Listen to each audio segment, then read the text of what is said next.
Buenos dias. What a sight to enjoy. Perfect conditions at Punta Roca. This long period south-southwest swell and a stiff offshore right into this Latin point break. And enjoying the sounds of a song that was written just a couple of days ago. Punta Roca by David Electric, the guitarist for Steel Pulse. A lot of happiness down here. Ramsey passes Jordy. They're comparing right-hand point breaks. What does it look like? Risa Hennessy's like, it looks like Punta Roca. And it's firing. Best day of the waiting period.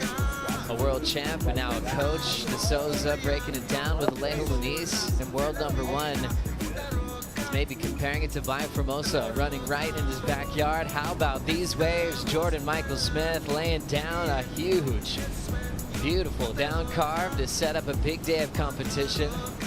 Jordy Smith in a matchup with Leo Fioravanti on the round of 16 today that will be kicking off with some big heats. Yago Dora, Connor O'Leary head-to-head in the first heat of the day. And after a long waiting period, Mitchell can't stop dancing.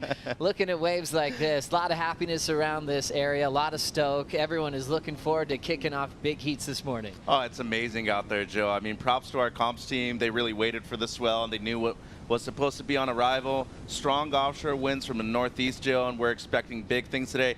Long period south swell, which is a great thing about early seasons. We're seeing some spectacular waves really come through and some amazing performances in the free surfs. We got a long day ahead of us, though, partner. We certainly do, and I think the one thing this waiting period has really taught us about Punta Roca, and for those that are seeing it for the first time, and how versatile it really is. You know, when it's smaller, high tide, low tide, this really looks like a completely different playing field. You can't really even compare it to what we had yesterday. It's pumping out there. There's a different type of pace, and Yago and Connor certainly deserve to be here on a day like today on tour. 100%, and Yago coming off of the victory over there in Portugal, currently ranked number 4, Joe, and O'Leary had a great performance yesterday, dropped a 7. He was one of the very first heats of the morning, but goofy versus goofy matchup right here. You have power versus finesse in Dora, and of course, just looking at his air game, that might be neutralized with this offshore wind at the moment, Joe. Might have to be relying on the rail game.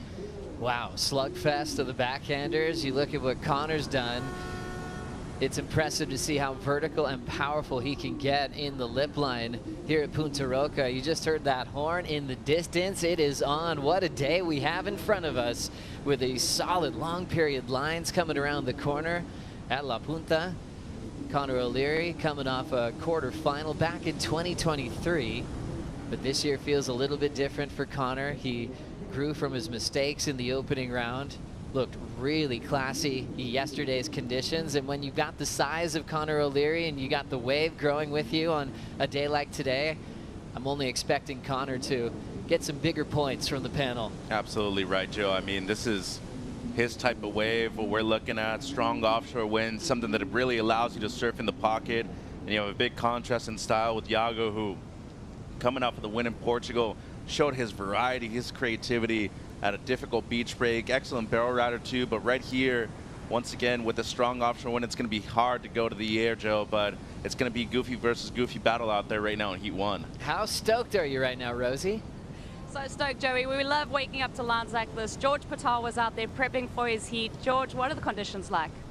Yeah, Punta Roca's doing its best impression of JV this morning. It's, yeah, I don't know, it's kind of pumping out there today. It was a swell we were waiting for, and it's turned up. So, yeah, I just got one way this morning and did the walk in over the rocks again. But, yeah, keen. Should be a good day. Coming up in heat number 4 against Crosby Colapinto, liking that matchup? Yeah, I love watching Crosby surf. I've always looked at him and like sort of, I don't know, I guess maybe compared myself to him a lot. Like I've watched him a lot growing up. So yeah, having a heat out here with him in pumping conditions, yeah, I'm really looking forward to it. Some size and some energy. What board will you be riding? I've stepped up like 1 inch, and it's just this little model that me and Britt have been working on one of the CI step-ups. And yeah, I don't know, I felt pretty good this morning. I don't know, I feel like any board sort of goes good out here right now. So yeah, looking forward to it. Well, guys, we have the round of 16 on deck. We'll be flopping to the women's quarterfinals and then back to the men's quarterfinals today. Big day of action, some stacked heats in round number 16. What heats are you guys looking forward to? Oh, Rosie, so many. Gosh, I love the George Crosby matchup. I really do love the Jordy Leo Fioravanti matchup as well. As we remember, at J-Bay, a couple of years back, that's when Jordy got a perfect heat. He had 2 10s at Jeffreys Bay against Leo. That's a tough combination to be on the wrong side of. I mean, Leo was ripping as well, both getting barreled. Now they'll have a rematch in this Latin point break on the best day of the waiting period. That's heat number 6. Mitchell, what's standing up for you? I like heat 3, Joe. Ewing, Shianka. I mean, those are 2 guys that relish in these kind of conditions. Ethan surfed amazingly yesterday. This hasn't been his best spot either on tour, which is very surprising considering that he has a point break style. And Joao Shianka has just been surfing through his own mind, Joe, and really looking forward to that one. But we got 2 heats before that. McGillivray, Mignon, the next one is going to be really fun. Contrast of styles. Right here, though, O'Leary with deeper positioning, Joe, and as we expected, a lot of these waves going underneath them just because they're actually waiting for those big sets. Once again, our head judge, Luli Pereira, did send out a message this morning. If you're out of positions for certain sets, we will not give you a restart. Luckily for us, a restart in a 35-minute heat wouldn't happen until the 15-minute mark. It would have to go down to 20 minutes, Joe. Big day ahead of us. Men's round of 16, followed by the women's quarterfinals, and then the men's quarterfinals. Yep. 35-minute heats all day today. And looking forward to the opening ride to kick off here. 2 goofy foots with different styles pulling themselves deeper up the point. Iago with Leandro da Silva this year for the coaching. Connor with Richard Dog Marsh. Trying to gain the inside on him, it seems, Joe. That's fully legal in certain events where there's no priority involved. That would be considered snaking. In a free surf, people would be considering that snaking. They wouldn't like it that much. But we're here deciding world champion at the end of the year, so you got to be fighting for that positioning early on. And we'll have a new event champion this year. Kind of focusing on Iago Dor and what he's done to this venue at Punta Roca, especially with hi-fi type surfing. It'll be cool to see him contrast into overall performance, potentially with the wind that we have today, potentially dampening those chances of the aerial game. As we say a big good morning to our good friend Chris Cote in the Red Bull Athlete Zone. Hey, thank you, team. Yeah, I heard you guys mention the word aerial, and everybody knows I love airs. You guys love airs. We all love airs. A few of the surfers I talked to this morning about the air game out here today, getting mixed reviews. I talked to Jordy. He said, I don't know. It's probably going to be turns. But, of course, then you talk to Italo's camp. Italo's going to go for whatever he wants, whenever he wants. Italo is going to do Italo things. I got his board right here. It's a 6-1, no dims, mystery board. Lots of sponsors, though, of course, but I think what Italo is going to do and what he can do, kind of probably more so than most of the other surfers in the field, is make this board a knife instead of a sail. We saw a lot of airs attempted yesterday morning, and the boards just sailed off into the ocean.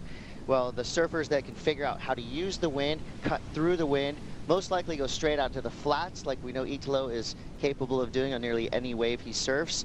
To me, that's the only thing that's going to have these airs landed, is making your board a sword and not a sail. Such a good point, Chris. And then his competitor will be Ramsey Boukiem, raised on right-handers in Morocco. You know, we kind of expect him to stick to that real power-based type act when he's out there. Yeah, you know, Ramsey's right over here, and it's a really good energy in the Red Bull Athlete Zone right now. You got Marco on the bike. He's just like, I don't know, he's going Tour de France over here, riding hard, sweating already. Saw Jordy and Leo coming in from the surf, and they were talking over here in the shower. So, you know, a friendly situation over there. This has that kind of finals day feel already, which is all good things. I think our surfers are making their way back into the lineup. So this today is kind of going to be, I think we're going to see a lot of different faces of Punta Roca. We have this beautiful windswept landscape right now. Probably in a few hours, it's going to calm down a little bit and then maybe go a little onshore. I don't know. I'm not a forecaster, but I just have that feeling that we're going to see a lot of good things out here today. Hey, Chris, George Pitar already gave us our first J-Bay reference. You okay with that? Well, you know, I did talk to the tourism board. If Jordy Smith wins out here today, apparently they're going to rename this place Jordy Bay. Wow. The other J Bay. Look at that, getting some insight. That's not true. Oh, but we're past April Fool's, but hey, it can last all month long yeah, with we Chris. weren't on air on April Fool's, so I didn't get a chance. I probably would have been fired, to be honest. Awesome, Chris. Enjoy I your love day. you, man. Enjoy Red Bull, and we will check in with you in just a moment. Yago Dora, Connor O'Leary getting things started here for us and just really working on positioning at the moment. Blue jerseys, Connor, and looks like he's sticking to his game plan. Drop an anchor against the high seed against Yago Dora. And sometimes you think about strategies, you know, with someone who has been on a roll. And you kind of a quick reflection on the Toledo loss yesterday. I mean, the best thing that you could do if you're trying to beat Felipe is keep him off waves. And sometimes the conditions can kind of help you where he didn't have a lot of chances. So I think for Connor, he's trying to like dampen Yago's chances right now to get hot in this heat since he's been on such a roll, not just this year, but the last 3 years in a row. Well, absolutely. He was runner-up here last year too, Joe, and we all saw what he could do going on the backhand, especially in the air. Conditions much more different today than what we saw him compete in for the majority of 2024 at this location. But talking about a world-class surfer who I think has the potential to become a world champion at the end of this year. It is important to note, though, that Yago is surfing with about 10 stitches in his foot right now. He sliced it open before the waiting period started. And unfortunately for him, coming off of the victory, number 4 in the ranking right now, would be crucial for him to at least make it into the quarters at this event.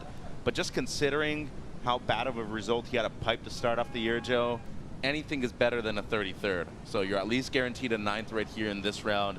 But knowing his abilities, knowing how good he is at this location, you want to be making another final if possible. But for O'Leary, massive move in the rankings if he's able to make it out of this heat, Joe. Yago Dora sort of had this free surfer reputation when he was growing up, but he had some big inspirations to look up to, like Adriano de Souza.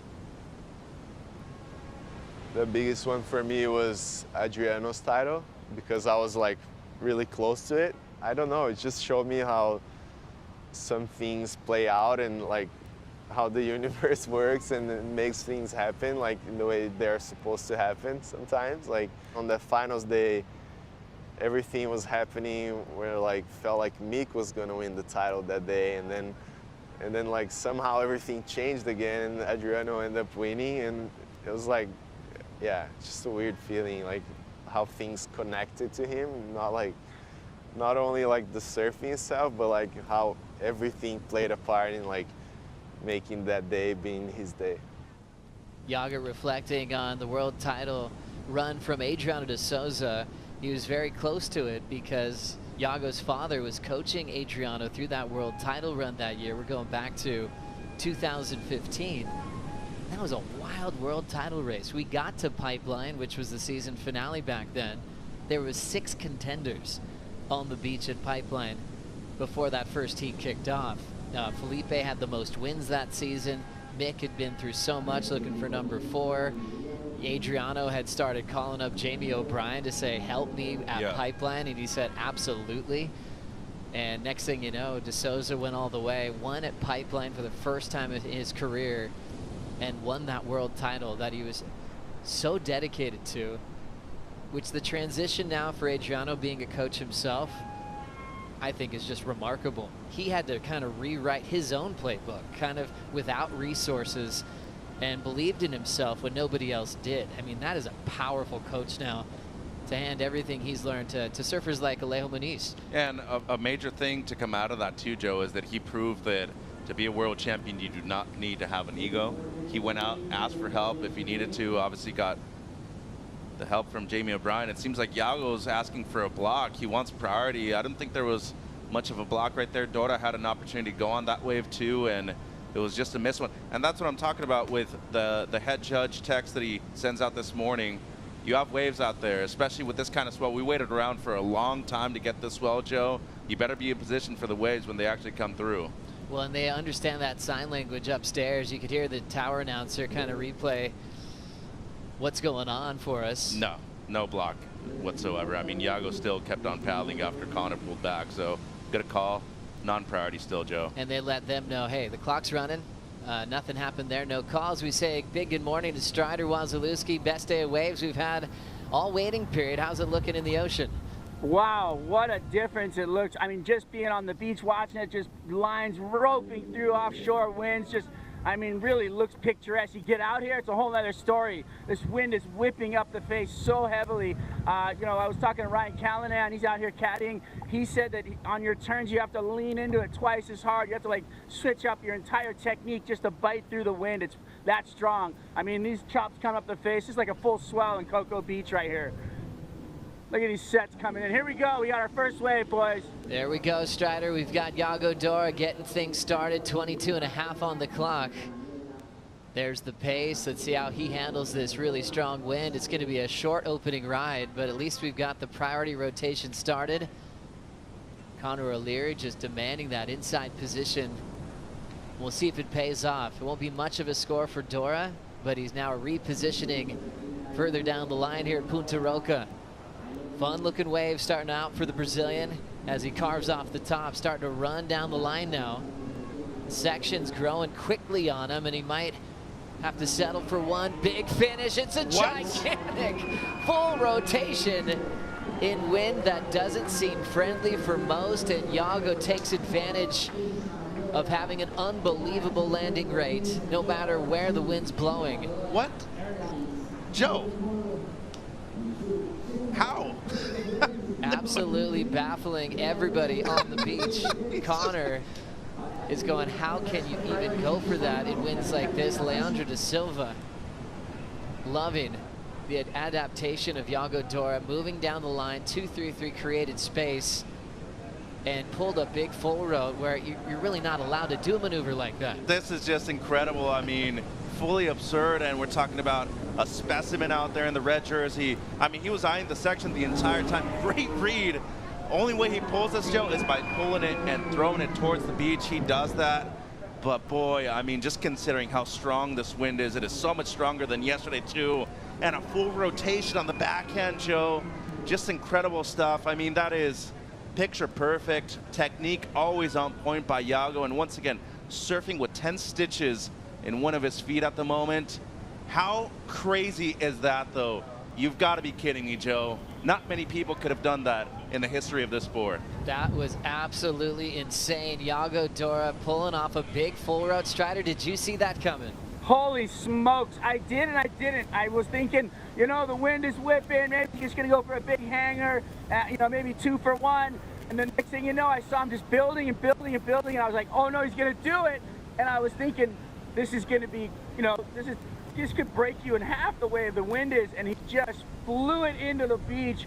And I mean, from here, you could see him above the lip, and his body and his arm wingspanned out, and the whole thing just turning and swipping, and it was just the coolest thing ever. And then I heard the beach erupt. I mean, it must have been insane from the inside, Chris. I mean, I want to know what's going on in there. Yeah, there was a brief moment of shocked silence after Yago landed that air. That was, I feel like a near impossibility, of course, until Yago did it. And I think that opened the eyes of a lot of the surfers that are preparing for their heats right now. Big cheer went up when he rode out. I mean, that was just masterful. To be able to do a backside air like that into the wind, landed perfectly right in the lip, and was able to ride out clean. That shows you that Yago Dora is one of the best aerialists on tour, if not in the entire world. I'm with you, Chris, and there's a lot of ways we can unpack that statement because it's a real one. When you have a guy that lands a lot of airs, doesn't need to have a certain direction, he can really be spontaneous with his aerial choice on how he can land in big sections like that. 7.67 for that big punt from Dora. Well rewarded, Joe. 2-3-3 is a low score. Connor O'Leary now needing to get involved here in this heat. Moves down by Dora to kick off his opening ride here. Nice quick whip. Attacking that first section. Strong off the bottom. Hammering it again. Nice attack mode for O'Leary in the pocket. Into the open face now. Stiff offshore breeze, and he's so strong on his feet. He's just pushing through every point. Getting down the line. Nice vertical attack again for the man from Cronulla representing Japan. He will tap that end section and step off to see Yago getting started, swinging a few little slingshot carves in the pocket. Chips it down the line. Coiling up for the pocket again, he drills it. Nice transition move for Dora into the open face. Set up work off the top, controlling the bottom turn, and a nice and easy backhand float to finish. These guys were fired up to kick off this heat. A lot of defense, a lot of strategy, and now things are just opening up with performance. Great looks there from Connor O'Leary. Yeah. Such a solid backhand. Sometimes you worry if he's fallen a little bit, overthinking things, but he's settled himself into a nice rhythm here at Punta Roca. And had to risk it on the first maneuver too, Joe. After seeing that air, hearing the score, he's probably thinking, to get back into this heat, I need something at least in the sixes to be able to position myself into first place with under 18 minutes now, Joe. And a great answer back, much taller wave right here on the outside. You can see first section very strong off of the bottom, very well, delayed bottom turn. Love that second one too, a lot of intensity in it. And you can just see right here, this strong offshore wind, even if it's perfect, Joe, there's so much chatter on the face still. You got to be riding the correct fins, a lot of control out there at the moment, and just gaining speed down the line. That's a big maneuver in the pocket. Wave kind of flattens out, and this is where you got to commit to the inside section. He does, and gets the one banger to finish, so that's going to be a good score. We'll see how it matches up against a 7.67. We just got to think about the control and how much the efficiency is going to be valued on the outside right here, Joe. Two big maneuvers, and of course we're just talking about the risk factor too. So much critical sections right here on this wave. I'm very impressed with the way he was able to handle himself off of the bottom turn, though. For a goofy footer, especially this big, to do that, very intense stuff, Joe.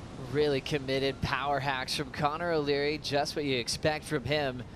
I love how he can just tweak it even more vertical right in that last space before the lip line in comparison to the smoothness of Iago Dora. Yeah, the first turn not as critical, more of a down the line snap to set up the rest of the wave. It's a good backup though. That was beautiful in the pocket. Kind of brought it down just a little bit more under the lip surfing, which is intelligent, Joe. You don't want to go fully into the lip with the strong offshore wind. It's going to push you back out, and a solid finish. So he's going to have a good heat total right now in the first 20 minutes. And it seems like he's going to recover priority as well. What a statement Iago Dora made with the big full road and stiff north-northeast offshore winds we have this morning in this first heat. Connor was like, okay, I better get involved here. 7.17 almost matches Iago's big score. Dora now improving on his low score as we see O'Leary's power surfing being rewarded. 7.17, that's compared to Dora's 7.67. You'd also be thinking for Ramsey later, seeing Iago throw down that air. He's hoping that Italo would have less chances at maneuvers like that. 100%. I guess it's not going to be the case today. Well, there's not many people that can do what that guy did right now, and I'm a huge fan that, you know, they sent out the message knowing that there's quality waves out there, but they still want to reward the most highest and high performance maneuvers out there, Joe. 7.67, 7.17, there's a half a point separating the two of the scores. Just a lot of respect right there for the 5 people that are scoring this heat, because you want to reward the things that seem very impossible, Joe. And to me, that's one of the most high-risk maneuvers I've seen since I've been doing this. And overall, multi-talented surfer. He's already got a backup score, 13 points in the first 21 minutes, and a great answer by the Japanese surfer in blue. What a heat we have to start off the round. That's right, 14 minutes on the clock. What a day, biggest day for surf. Tomorrow, finals day. Still plenty of size, and these two goofy foots having a ball. How about a full road from Dora to put himself out in front? More of this when we return.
Thanks to Surfline for the updates and the forecast for the event here in El Salvador, as we see our swell peaking today, but still very solid for tomorrow.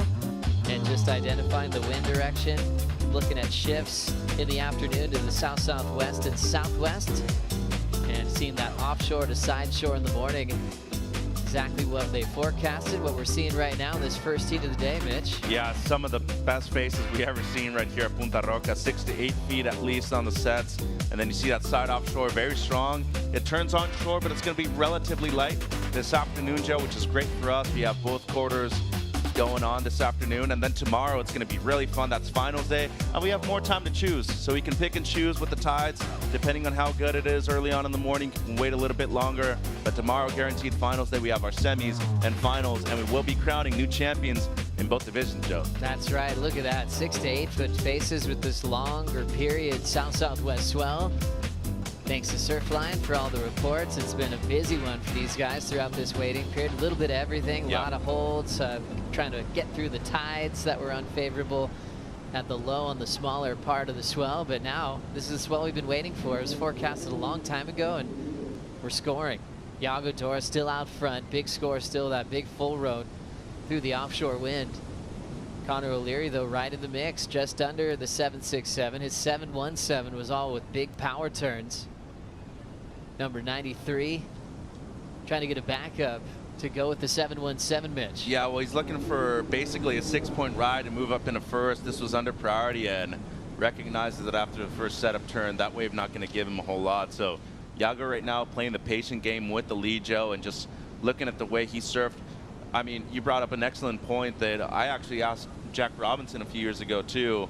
You know, what was it like to be considered a free surfer early on in your career and then eventually have to transition into being known more as a competitor? He responded with just saying it's a matter of perspective. And I think it just goes to show him, Jack, a lot of these guys that eventually had to transition into becoming more of a competitor type role, including Ryan Callanan, have really adjusted and adapted to what these judges are really looking for at every different location on the Championship Tour schedule, Joe. And just such a cool reminder when Yago is remembering all the people that he was around, you know, with Lucas Silveira winning a World Junior title with his father, now along with Adriano de Souza. That was sort of Leandro Dora's just hot streak, where everyone was going, hey, this is a super coach. And a lot of people were calling Leandro going, hey, can I work with you? Can I see what you're like? And he's got one of the craziest stables in the business, and it all kind of began there with those world title runs with De Souza, Lucas Silveira. Yago's kind of going, okay, I think I got this, and we got to see it as a wild card performance when he actually got to have a heat with Adriano, who's like a big brother to him back at Saquarema. Yeah, and that's when De Souza won the event over Ace Buck, and waves are firing that year. But you know, the first time I met Yago and Leandro was actually Puerto Escondido, 2010, I want to say. Lucas Silveira was there. Victor Bernardo was there, who was the competitor, and he transitioned into being a free surfer now. That's where I actually met our co-worker, Jesse Mendez, and he was that one kid that everybody was looking at to be the next big thing as well. And he obviously became a Triple Crown champ, but Yago's always been surrounded by greatness. So eventually we all knew that he was going to explode and become something amazing himself.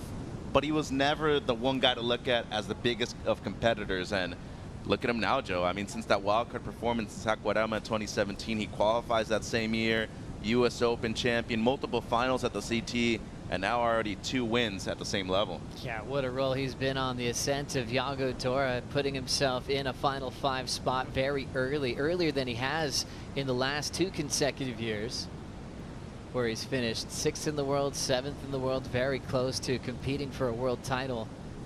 Cloud Break would be a great venue for a guy like Yago to try to make it happen later on this year at the Lexus WSL Finals. 7:50 on the clock. Things calming down a little bit as far as big exchanges are concerned. Let's check in with the Waz. Yeah, right on, guys. Well, I just wanted to jump in on, you know, what we have going on right now with these lulls. Basically, with these big south swells, you know, they're coming all the way from, like, New Zealand. Like, you know, they're 3,000 miles away, 4,000 miles away, coming all the way and marching up in through the Pacific to where we are now. And right now, when they arrive, we're at, like, an 18-second interval, which the waves are moving, as you know, really fast, but they're spread and we've got like a longer wait in between sets. And then tomorrow on finals day, we'll have about a 14-second interval where we're going to have a lot more waves arriving and faster, more repetition of waves. So, you know, they might not be as big, but there'll be more of them. And right now, you got to just really kind of settle into this, like these lulls and waiting for your waves. It's an interesting feeling out here because the water and the air are like exactly the same temperature. So there's this strange kind of like void of of sitting in the water. I mean, it's not like somewhere like J-Bay or, you know, in Portugal, you paddle out, if you got a hangover, it just snaps right out of you. Here, there's no change in anything. So it's an interesting feel sitting out here in the lineup, you know, when you're waiting for your waves. And when you got that, you just got to be ready to strike back into, like, you know, position. You got to be ready to just go right back into go mode. And I can't imagine, you know, the guys out the back there, there's like not even a cramp will creep in right now because the water is like that warm and that comfortable. It's pretty nice. Yeah, so true, and makes your job nice, Strider, when you can just survive in these warm temperatures all day. Waz, just thinking about energy in longer periods, even where you're sitting, can you feel the difference? Definitely. I mean, you're definitely going to be, you know, feeling those long period, big, thicker lines come through. I was trying to hold on to the buoy because right now I'm getting blown out to sea, but you know, the feeling of those when they come through is really strong. So they're like, there's, you know, thicker, longer, stronger. That's what's happening right now. Tomorrow there'll be a little slower pace waves, but there'll be more of them, and they'll be, you know, super rippable. So high impact, high performance. Today it's just going to be those big gnarly maneuvers up into the lip. I'm pretty excited. Strider, this place is holding, isn't it? Surf City. There's a lot of options. I mean, even when we had lay days here at Punta Roca, there's other spots that are always head high, it seems. I feel like, yeah, you know, we've been enjoying our lay days because we've been surfing so much, which has been amazing. You know, and then, you know, there's a lot of waves here that nobody knows about, I think, still, and it's kind of undiscovered. Even though, you know, in town and around, there's a lot of people here, and then, you know, the vibe is really high. Everybody's enjoying themselves, but just watching these two surfers out here, I had this like crazy like flashback of you know, Gabriel Medina. I think it was Italo in that final at J-Bay. It's just like, it's got that feeling. It's got that like vibe out here. It's a lot of water moving. It feels good. We love it. What a great time to be a pro surfer with this event on tour, down to its 4th edition at the championship tour level. And the government just putting so much money into the infrastructure, making the roads better to travel on. A lot of really nice restaurants popping up. It's easy to flow around the streets and find waves and talk to friendly locals. And right here at Punta Roca, the Queen of the Coast, providing some long, long lines today here on Friday in La Libertad for the best surfers in the world. All those that got knocked out of the event, this makes it even harder watching the best day of the waiting period unfold without them in the draw. And one thing that I also want to mention, I know we're going till the very last day of the period, but it's not at every event that our whole staff, our entire crew is able to enjoy themselves outside of work too, Joe. How many people that don't normally get to surf are actually surfing at this event? As Strider mentioned, there's plenty of different locations, awesome places to eat in town too. We've been going to our spot La Comadre over there on the corner in El Tunco, and we've been having a great time. But just a friendly environment that we're seeing right here from Surf City, as you said, definitely not only contributing a lot socioeconomically to the area, I would also have to say cultural exchanges too, because for a lot of these people, they hadn't really seen too much outside of their own culture, Joe. So true. Also, former world title contender Courtney Conlogue, her favorite restaurant is Legends down at the pier. We went there the other night as well. This place is just thriving at the moment, and Iago Dora and Connor O'Leary have had some big moments already in the first heat of Friday morning. Iago and Connor, their best waves are very similar. It's a battle of the backups right now, down to 3:10 on the clock. And they got their scores in very different ways. Iago, 2-turn combo, but a wild full road to get his 7.67.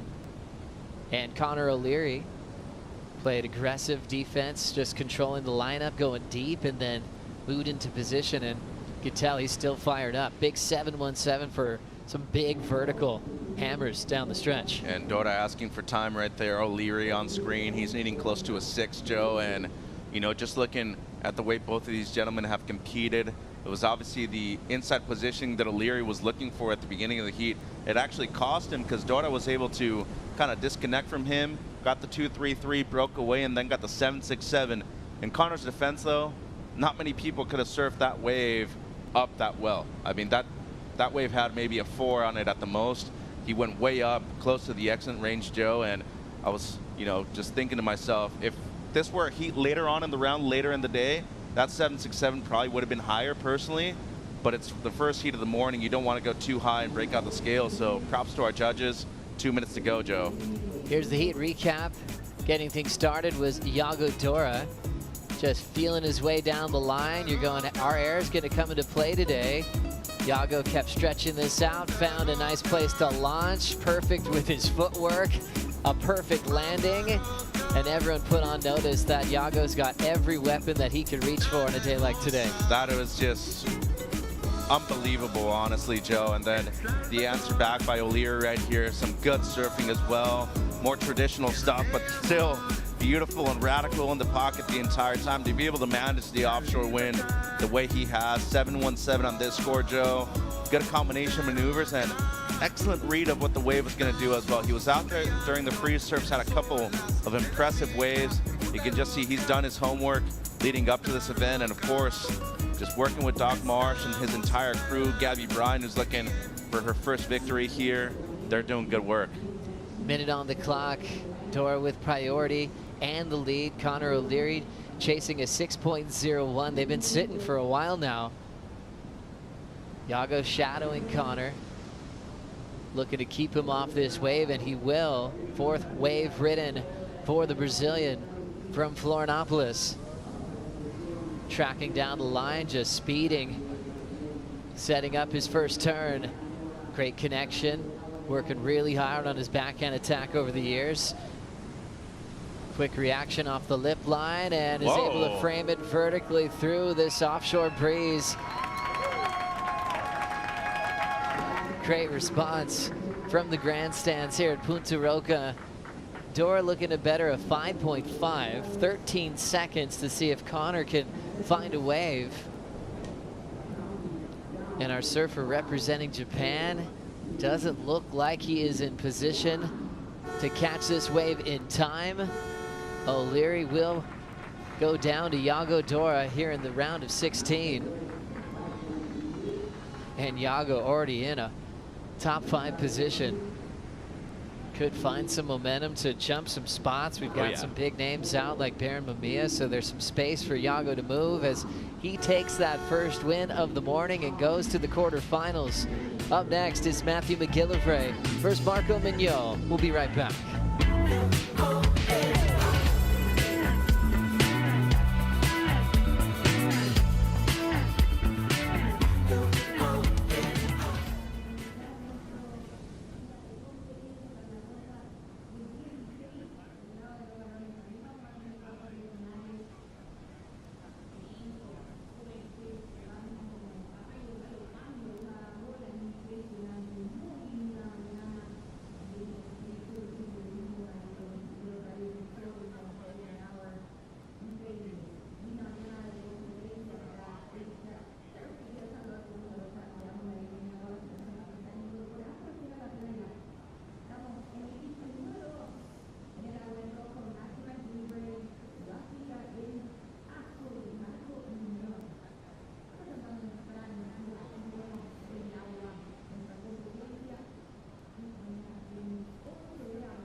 It is a brilliant Friday morning here in La Libertad, El Salvador. Check out these beautiful cobblestone rocks right on the shoreline here at Punta Roca, which features in the bathymetry of this wave the topography of the ocean floor, which makes this point break shift to world class when you got a swell like this. Long period swell creates two regular foots on tour. One, a rookie, Marco Mignot, who had one of the wildest performances yesterday, taking out top 5 in the world, Rio Waida, at the buzzer going to the air. And McGillivray took out a past champion event favorite in Griffin Colapinto with a similar type of approach. Yeah.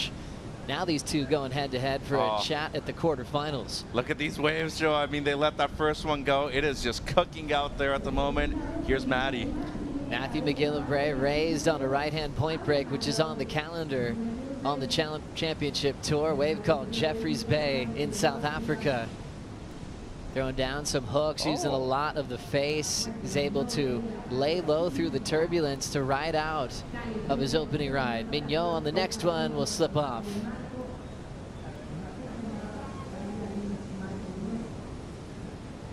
Now McGillivray getting back to business here on the Channel Island surfboards. And just racetrack sections that they're going to have to duck dive here, Mitch. You know, I'm just so stoked on how good the waves are, but even though it's this good right now, it doesn't mean that it's easy to surf, Joe. I mean, that offshore wind is very strong. It's really similar to what we get in Southern California with the Santa Ana winds, and it seems like Marco bounce back wave here. Wide open face, well overhead. Mignot is just gonna fly away. Cote mentioned your board could turn into a sail, and that's exactly what happened to Mignot. You'd almost think maybe some of these surfers might want an extra weight on their surfboard today. I remember at Margaret River years back, Kolohe put like a metal plate on the top of his deck just to add a little weight. He went to the hardware store and actually applied it to the deck for just a bit more weight when the wind really picked up. Seems kind of dangerous to me. I mean, brother knows what he's doing better than me, but definitely seems like you could maybe cut your foot or something like that, or take that board to the head or something. But either way, if it works, he made the final that year, so proved me wrong. And Marco with a couple of throwaways here, Joe. You mentioned that strong offshore wind. You don't want your board to become a sail. You want to be a sword, as Chris was mentioning. Too far into the lip line right there with the strong offshore wind. You want to be more under the lip personally. And that wave had potential down the line as well. So getting a little ahead of himself. And that Matt, this was very impressive, Joe. Just knowing how strong this wind is. He has to push through his rails the entire time to surf these first carves the way he did. And this is a difficult snap to pull off. Those two sections converging at the same time. A lot of strength and power in those legs to be able to ride out the way he did, Joe. Another angle right here. First two carves are great. Smaller one, just comparing it to the size of Marco's waves that he had. Beautiful second carve, deep bottom turn. But look at how these sections converge right here at the end with this low tide. He goes up into the lip, gets a little hung up, and then when he comes out of it, he has to stay as low as possible just to be able to ride out. Here's the last combination, Joe. I mean, technique on point for Matty the entire time. But look at the amount of speed he has to get off with a bottom turn right here. Good readjustment, and you can see that second section coming towards him. He has to snap on the lip line, and when he comes down, he goes to the bottom, stays low, and rides out with the white water. Great stuff. He has a style that nobody else has, doesn't he, with McGillivray? With the way he approaches those sections. In the dark, you can tell it's him. Yeah. You know, it's really fun when you have someone that has their own unique personality. Marco Mignot trying to find the secret here to windy offshore Punta Roca. Starting to grease a few turns, looking like he's finding the flow. Smaller wave in height. He's able to hit the lip there. And now searching down the line. He's got his end section turn right there. Tail high, one of his favorite types of moves. That one goes away from him. But it'll be his best score so far, as he's had a few little throwaways. Wave number 4 for Marco Mignot. Championship Tour, part of a great rookie class here in 2025. And he's already made a couple of statements, especially from Portugal, throwing that Hail Mary punt, which seems like a Hail Mary, but it's reliable for Marco Mignot. And has one of the best claims in the business, the M&M claim right there. And, you know, smaller wave as you were mentioning right here, Joe, but it was really just a wave to get his confidence back up. He had 3 falls in a row. Want to make sure to get things going. It ain't going to be a massive score by any means, but some good surfing on it. I mean, rail to rail, into the lip right there, so he's getting his timing down. And right here, he was eyeing the end section for the air. And just seeing that Yago was able to pull up an air in the previous heat, and he got rewarded for it. He was looking for the same thing on this wave. Incomplete, but it's going to be a score to start things off. And you can just see right here, that landing so close to the shore, on the rocks, all that offshore wind and the ribs coming on top of the face. Very difficult to get a clean landing. It's incomplete, but he got a decent score out of it, Joe. 3.33 right into Matty McGillivray. Already with a wrap, lot of speed. Great drive off the bottom, connects well off the top. And how about that? Gained some ground on the float, but he will let go of it. Unable to ride out. But there's ways to make floaters so intense and radical. That was one way to do it. Came close to it. Got to the lip early and gave us a good ride. Yeah, and he was paddling back out when he caught this wave too, so just wanted to get a backup score. Immediately got a 6 on his first one. Beautiful second snap. It seemed like a little bit of hesitation. I didn't know if he was going to kick out or commit to the floater right there at the end. It's going to be an incomplete one, but as you said, floaters, they're definitely underrated. Beautiful down the line snap, and you can just see right there, had to double pump when he was coming off of the bottom, Joe, and it's an unforced error for McGillivray. I mean, that is a tough section to really go for it, though. All that lip line coming down on you, the offshore wind pushing you the other way, and unfortunately, a mistake right there by McGillivray. It's going to be a small score. And to be perfectly honest, Joe, I don't know what people have against floaters. They're underrated. They're difficult to do according to the section, and especially if you use them the right way, they're very efficient when it comes to competing, too. Oh, they're great. Some people don't like floaters. I don't know why. I don't know why. Andy said that he loved floaters, and we're talking about one of the all-time greats, so people, take it easy. Floaters are amazing. Yeah, they've come a long way. Richie Collins used them to great effect in his career and also winning Bell's titles and many others in the past. The floaters are also very dangerous. They are. You know, which can be very radical. I think Shane Beshin broke his leg, Timmy Reyes for sure. Shea Lopez did a float at Pipeline. Remember that one? That was pretty scary. Those were serious injuries that came from that. Mick Fanning with the most famous floater injury.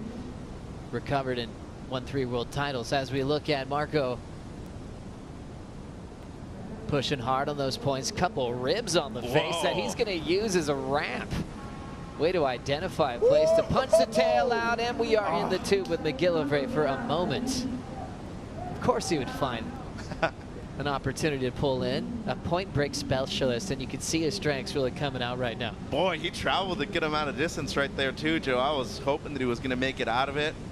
You don't want to get in a barrel hunting mode out there right now. There aren't a ton of sections that really offer that up, but when you see it, might as well go for it. And right now, this is going to be a good answer for Mignot. Looking at the wave of McGillivray first, though.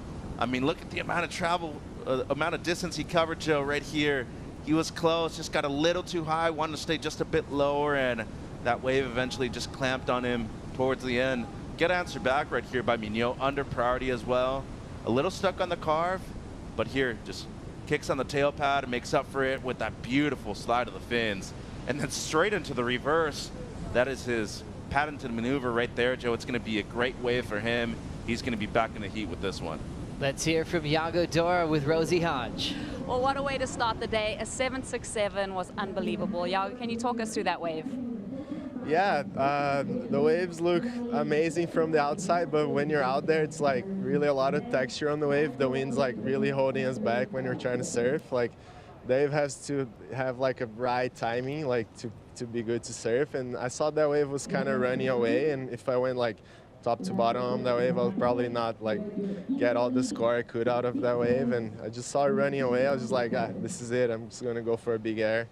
The wind is like on the right direction. It's a little strong, so I just had to like really be focused on like throwing the board in the right direction, so it stuck to my feet. And yeah, just stoked I made it. Degree of difficulty was an 11. Well, Yago, second day in a row that you've been the first heat of the morning. What do you like about the early morning matchups, or is it kind of tricky to be the one that sets the scale?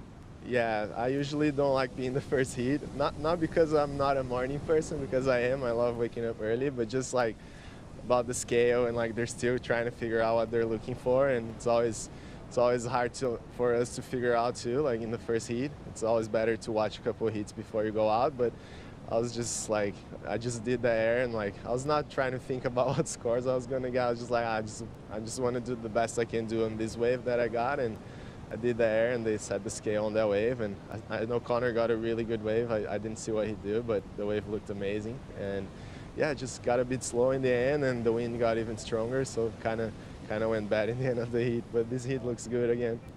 And you're our first quarterfinalist. The quarterfinals are called on for later today. What do you do between now and then? Yeah, I would probably go back to the house, rest a little bit, and come back later. Thank you, Yago, for the time. Thank you, Rosie. Nice plan for the rest of the day for Yago. Can't wait to see him in quarterfinal number 1. It'll either be with Matthew McGillivray or Marco Mignot. Big full road on the back end and some stiff offshore conditions. Yago winning that with a 13.17 total over Connor O'Leary. Well, we saw Yago using the conditions to his advantage in the ocean. How are the conditions in the Red Bull Athlete Zone, Chris? Oh man, there's a lot going on over here. If you I watched Yago come in, this kid's very smart. He actually had little reef booties in his pocket, put them on, strolled casually across these rocks. So that was the first point. The second point is I got to give a shout out to Thomas, who worked with the WSL sound team. He saved me from getting smashed by a surfboard. Zhao's surfboard literally flew off the racks. Thomas comes in, grabs it, saves the board, saves me from getting cracked in the dome by that Channel Islands board. So thank you very much, Thomas, and Zhao will be thanking you, I'm sure, as well. And other things that are happening, you know, Rio Waida, after his heat yesterday, put on his Instagram, I needed that L. And that shows me that Rio is hungry, and taking that loss and making it into a positive. He's here right now doing some R&D as he's going to be heading into Australia pretty soon here. There's just like a lot of, again, great energy. The wind is whipping up some positive thoughts here, and you're looking out into the lineup and you're seeing boards flying out the back. People are taking notes. Talk to Matt Biolas real quick, and he said that yes, they actually do make surfboards for windy conditions like this. They didn't necessarily expect it to happen down here, but what his secret is, and I hope he's not mad at me for divulging these trade secrets, but they use normal kind of polyurethane blanks. Most of the surfboards that you see on the Championship Tour are lightweight blanks or epoxy blanks, but they do those normal standard blanks that you get in a surf shop, glass them heavy, and it just adds a little bit of weight to cut through wind like this. I'm not sure if anybody brought that type of surfboard down here to El Salvador. We knew it could be offshore like this, but I don't think anybody expected it to be this offshore. And I love what Yago said. It's beautiful from right here, but when you're out there, definitely a challenge. Strider, speaking of challenge, what's the challenges right now to stay in position? You're getting blown out to sea, bro. I'm getting blown out to sea. I'm kind of blown away by how long you just went on that. It was amazing. That was a lot of information. Thanks, Chris. You know what? The wind is definitely whipping out here, and I feel like, you know, with that, you know, you got somebody like McGillivray out in the water who's just so used to this kind of condition where back home and J-Bay and that feeling of cutting into the waves. And you can see Marco just kind of actually having to adapt and learn how to surf. You know, you heard Yago talk about the fact that the wind has picked up in his heat. So since the morning session when they would have warmed up, it was completely different once they get in their heats. And you know, you got to literally kind of learn on the fly for Marco, I feel like. But he does look like he's settling in. Looks like he's starting to clean up his surfing a lot. And well, McGillivray looking super comfortable out here in these conditions.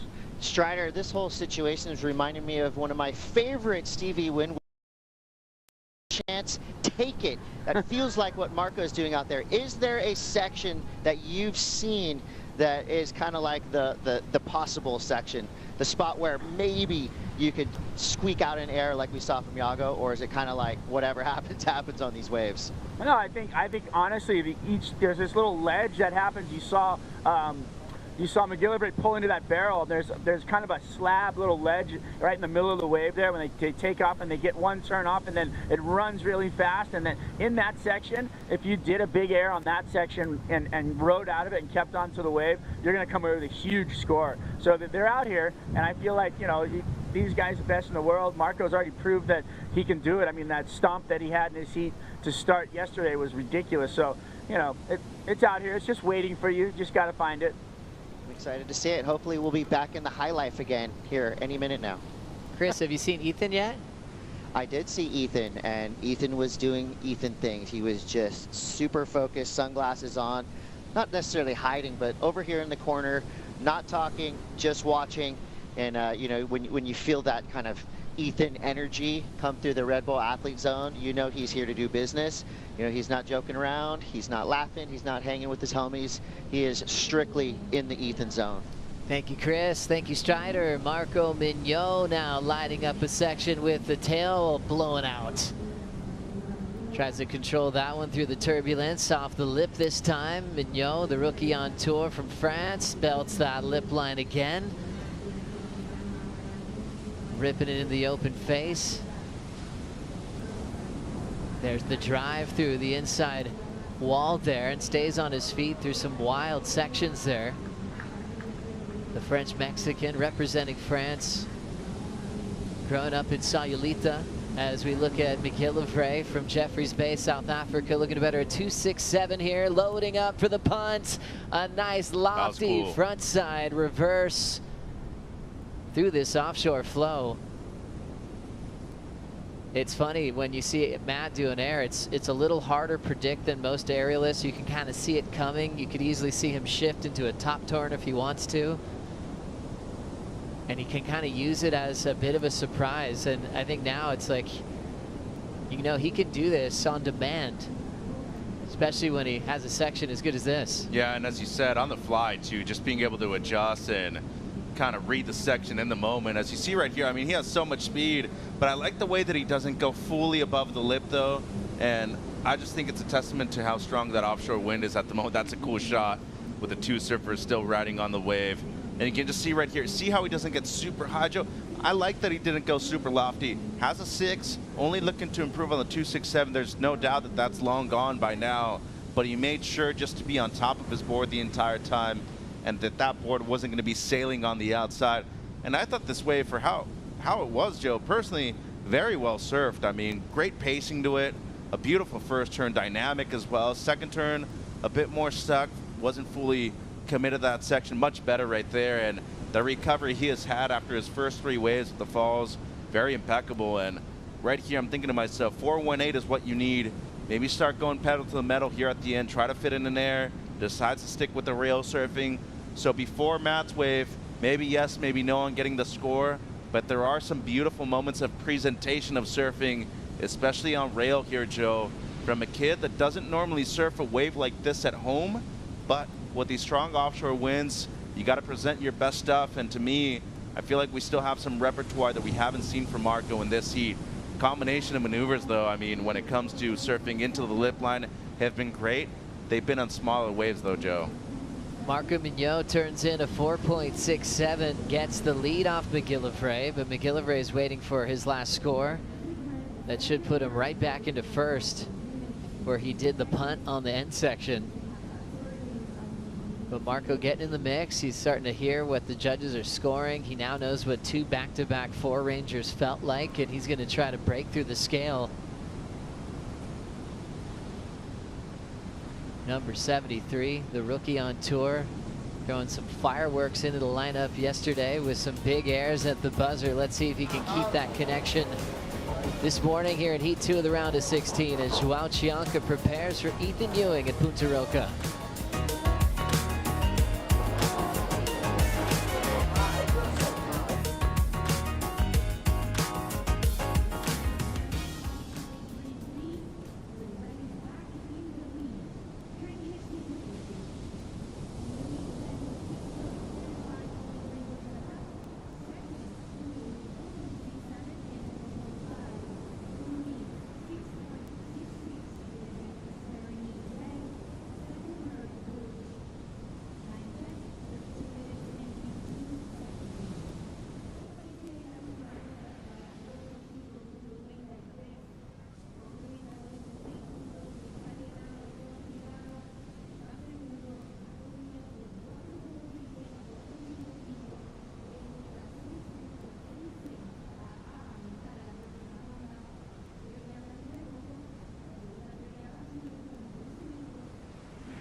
The Surf City El Salvador Pro is brought to you by Yeti, built for the wild.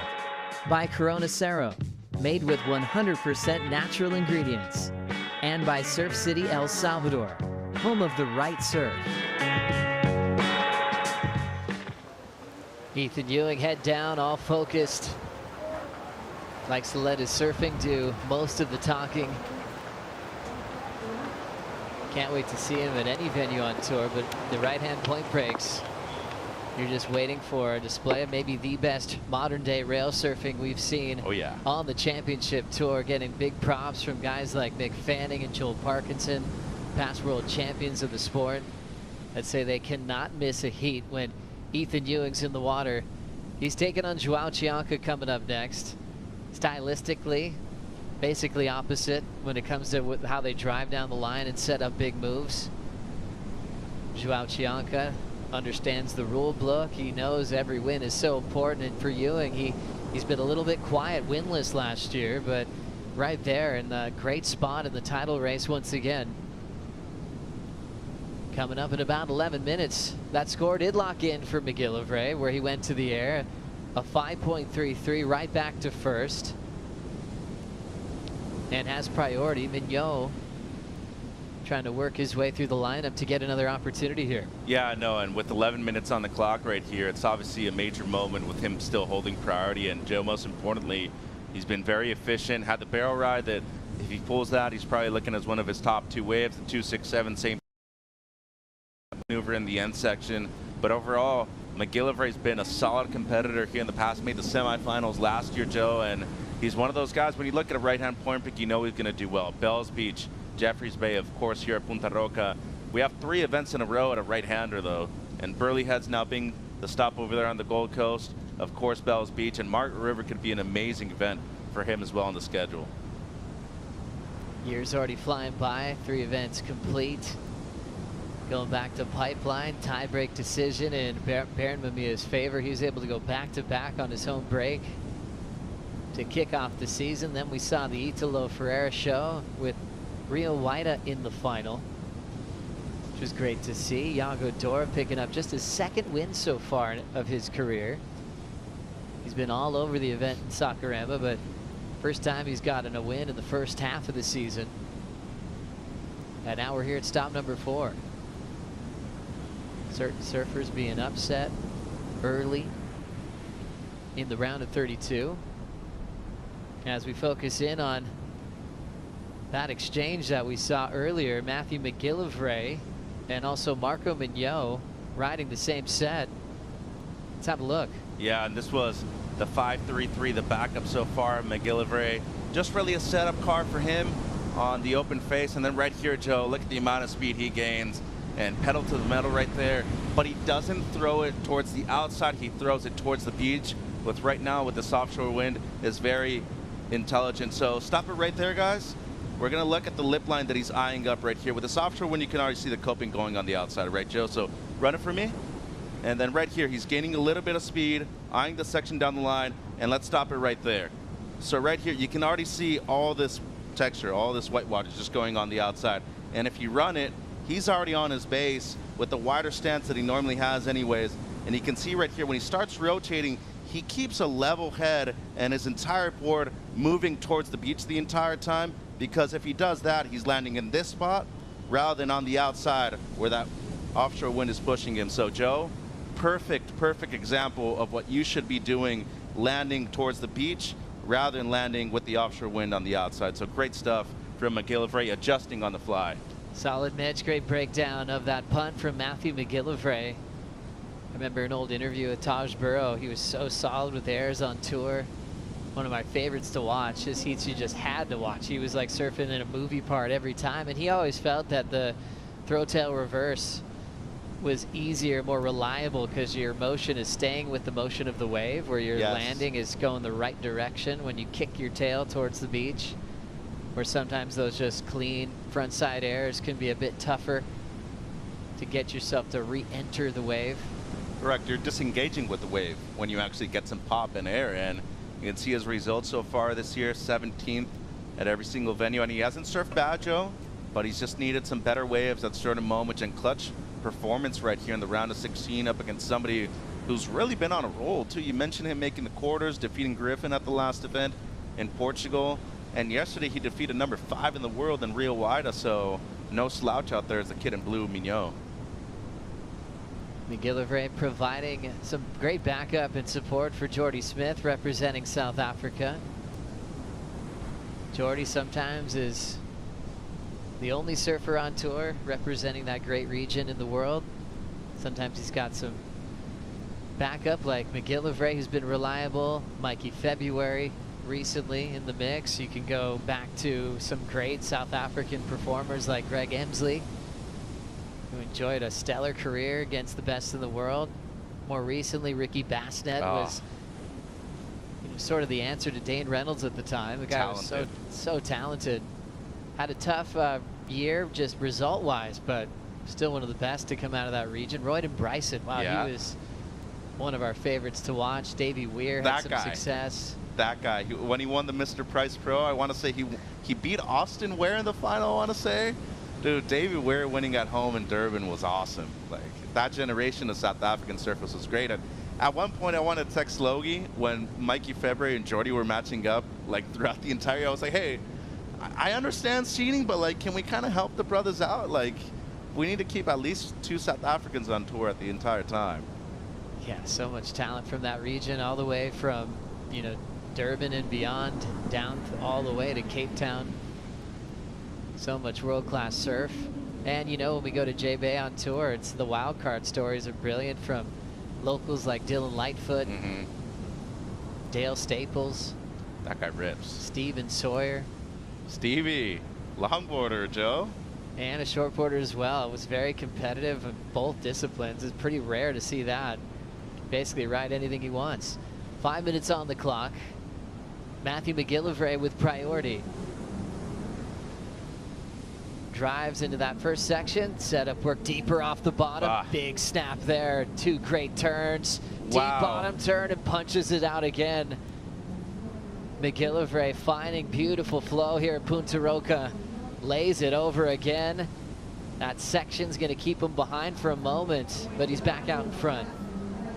Drops down to the bottom, tags a finish through the offshore. What a great performance and a great series of turns from the point break specialist. Britt Merrick a bit more animated than Jay Bottle Thompson, but you know they both loved it. Yeah, Jay's former championship tour surfer, real recognized real, Joe, and for McGillivray here, this was clutch. Kept Mignot off of the wave, and he's going to convert on an improvement right here of the 5.33, I feel. You talked about a deep bottom turn. The first carve is beautiful, but it's more of a setup. How deep did he get right there, Joe? On this third one as well, look at how much he has to cover in terms of distance to be able to get around the corner and just engage with that lip line. Talking about somebody who grew up at a point break with similar kind of conditions to this one right here at the point. Takes him a little while to make it around this section, but I just love the way he didn't try to push too hard, made sure to close out that wave. Clutch performance, really in a dying moment of the heat right here, Joe, but once again, combo on the outside. These next 2 turns, crisp, especially this third one. I'm a huge fan of McGillivray's style, and as you said, recognizable from a distance, Joe. Excellent surfing, a lot of poise, and of course, maturity in his surfing after several years now on the World Championship Tour. But once again, I think just having these conditions at home quite often, he probably went out there with a lot of comfort knowing that he was reminding himself of something that he surfs on the daily basis. Love how he could change gears too, and using a lot of the lip line, knowing that it has some power with his longer period energy. And he's a bigger guy. I'm, you know, not shocked that he's actually riding a longer board. That was just an extreme and beautiful bottom turn right there for the third maneuver. In the pocket the entire time. Excellent read. And of course, when we talk about point break styles, got to recognize this guy as one of the best on tour, but just his feet placement the entire time, his positioning on the wave, and of course, I'd have to say his analysis of the offshore wind out there this morning has been impeccable. And Mignot, it seems like just another throwaway for Marco right here. So he's been on a roll with those at the beginning of the heat, Joe, and Jason not very stoked about that one. You can see the frustration right there from Jason Aparicio. Spent a lot of time in the jersey over the years, coaching Marco Mignot. These coaches surf with their competitors on land. Jason probably takes the most steps out of any coach during a heat. Reacts to every section. But yeah, if you grab his phone and check the steps, he'd probably win that, don't you think? You're right. Get those steps up, you guys. Probably 3 miles per heat, you would say, on average. Oh, I hadn't even thought about that right now, Joe. So yeah, if you're around Jason, he's always a really nice guy, but give him a little room. Yep. Make some circles over there. Scores in for McGillivray, 6.33, his best so far. Opener, 6.0. Nice, clean, classy heat from the South African. And when the simple things are done well, Joe, they never go out of style, you know, and it's so necessary that it's still recognized at this level. And obviously, you know, that's always going to be a foundation of surfing, but it's still comparable to the progression that we see in the air.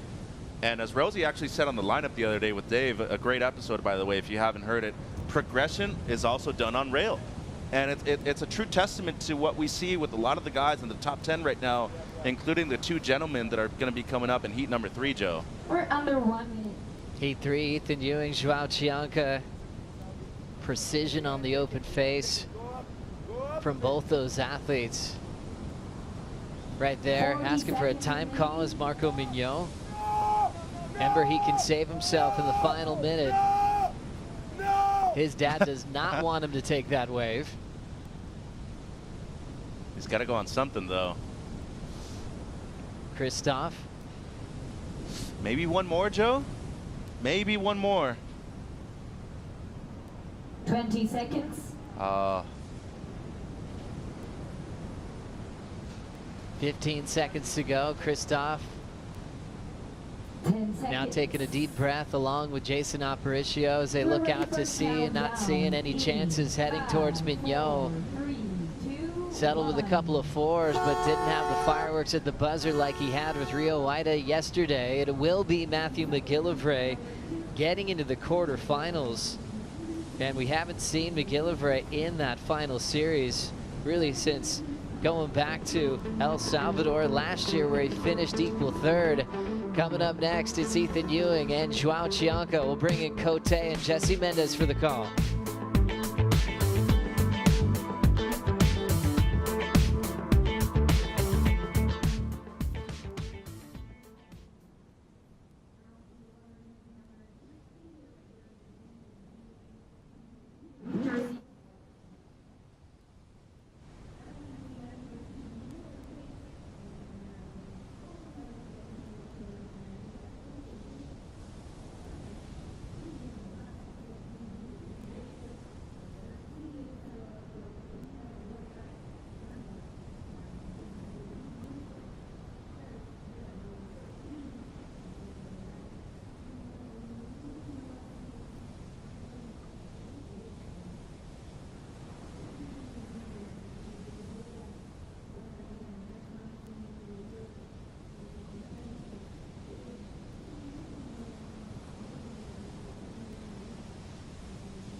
Wrapping turn as Italo winds up a massive rotation.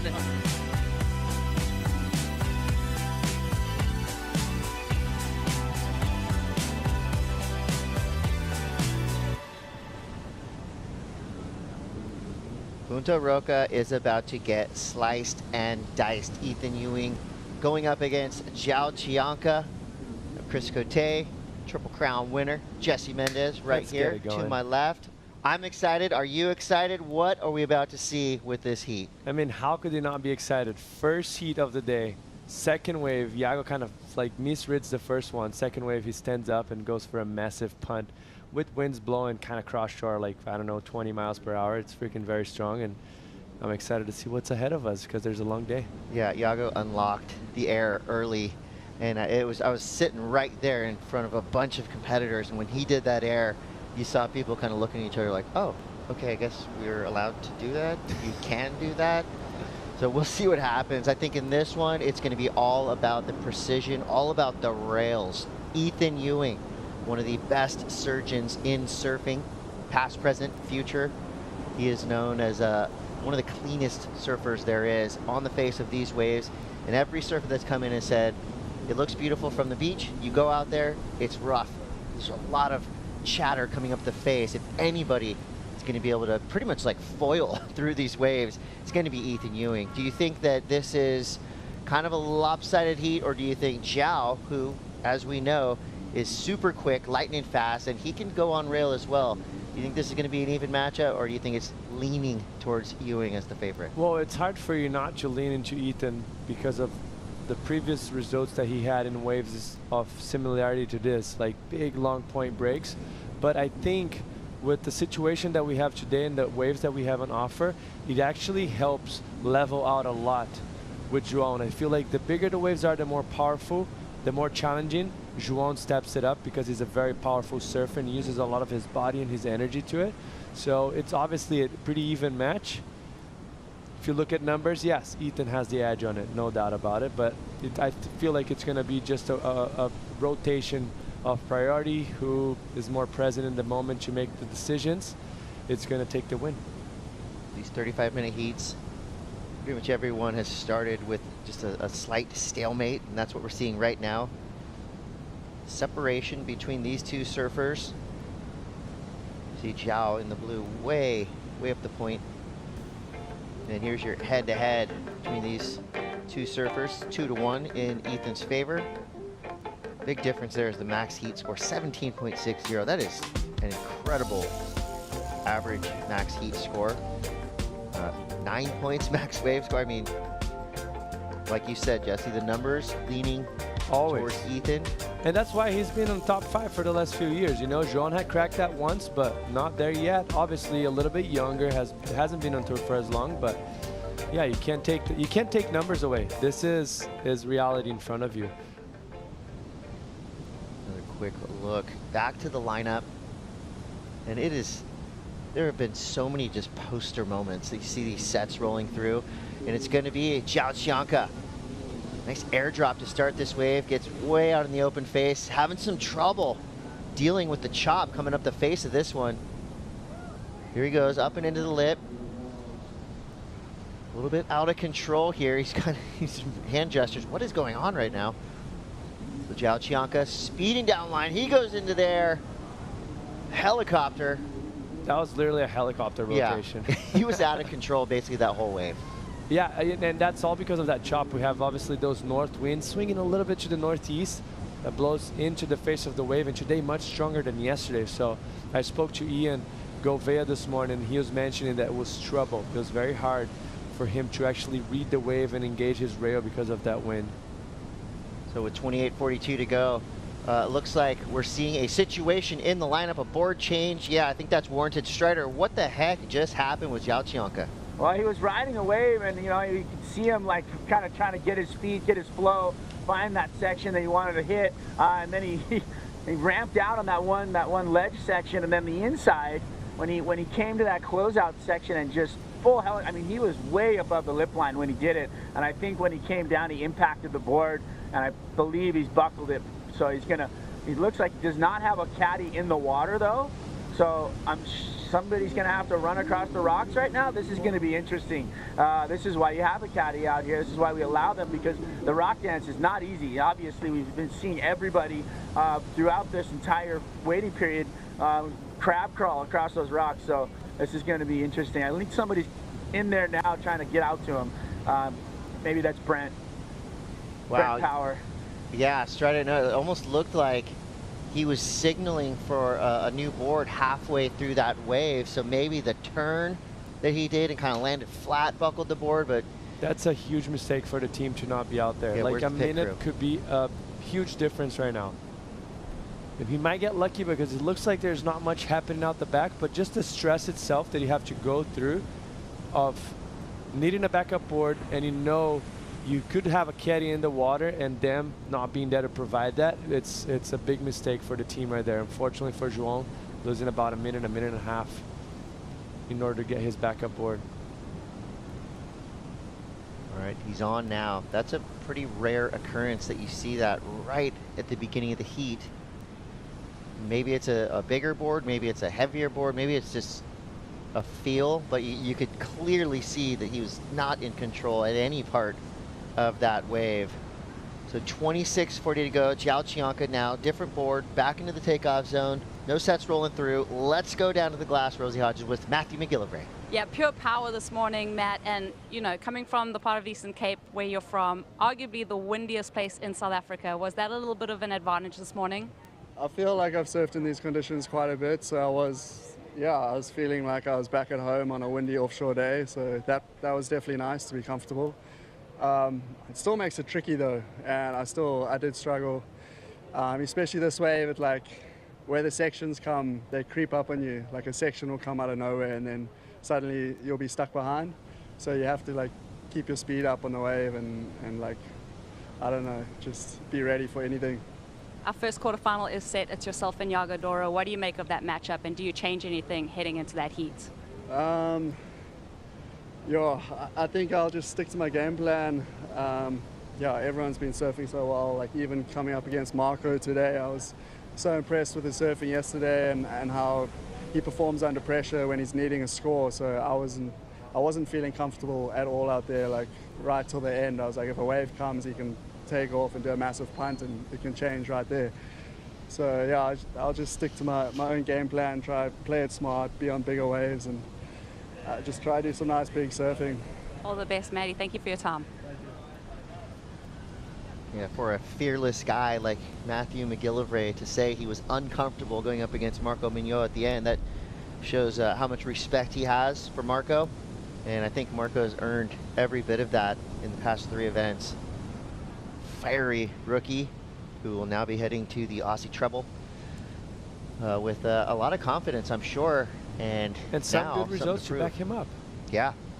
Which it's better than even confidence, because that, you know, numbers. You back yourself up facts.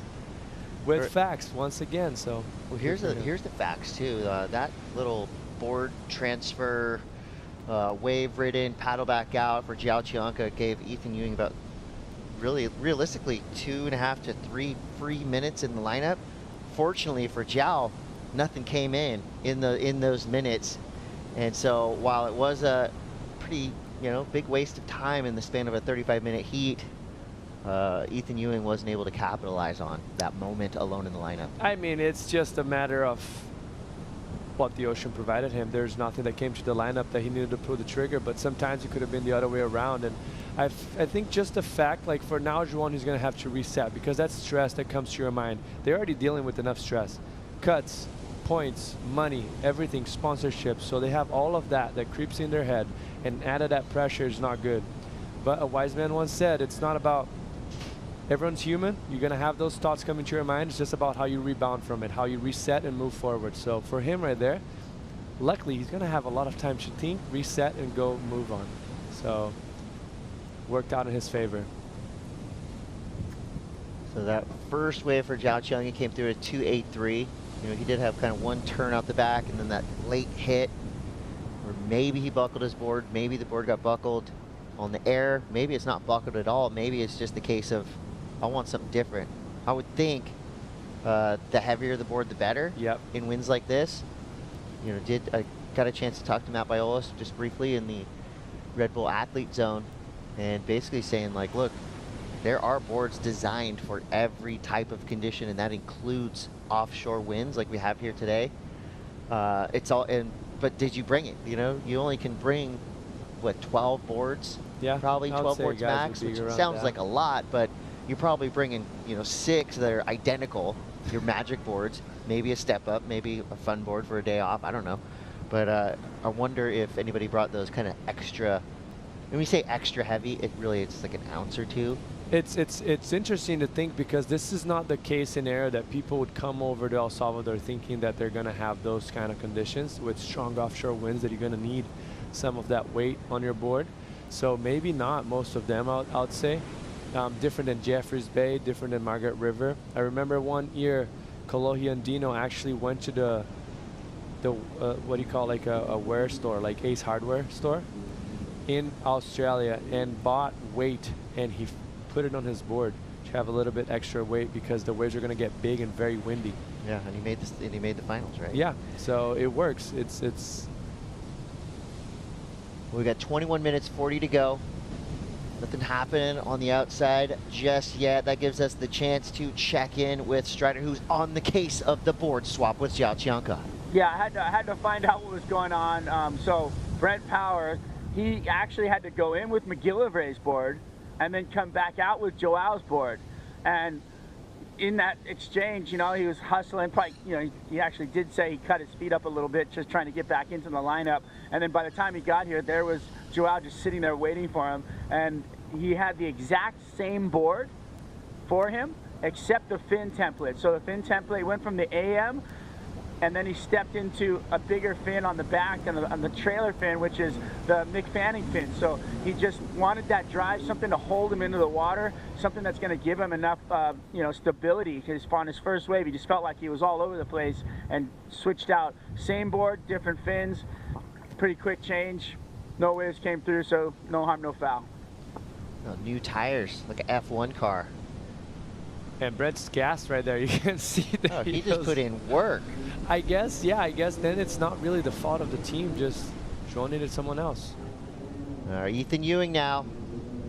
We knew that Ethan was going to shine in conditions like this. 3 swooping turns to start. Here's where the wave starts to speed up a little bit through to the inside section.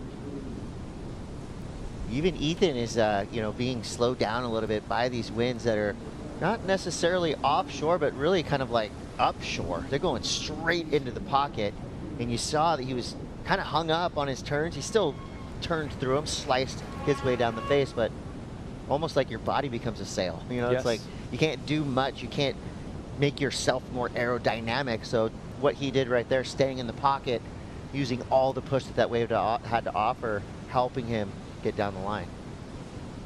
This is starts off a pretty decent wave for Ethan. Beautiful carve, and you can see the difference in between the both surfers. Obviously this wave a little bit easier to ride, but as much as he's going through the lumps, he's cutting the water nicely, more steady, more composed on top of the board.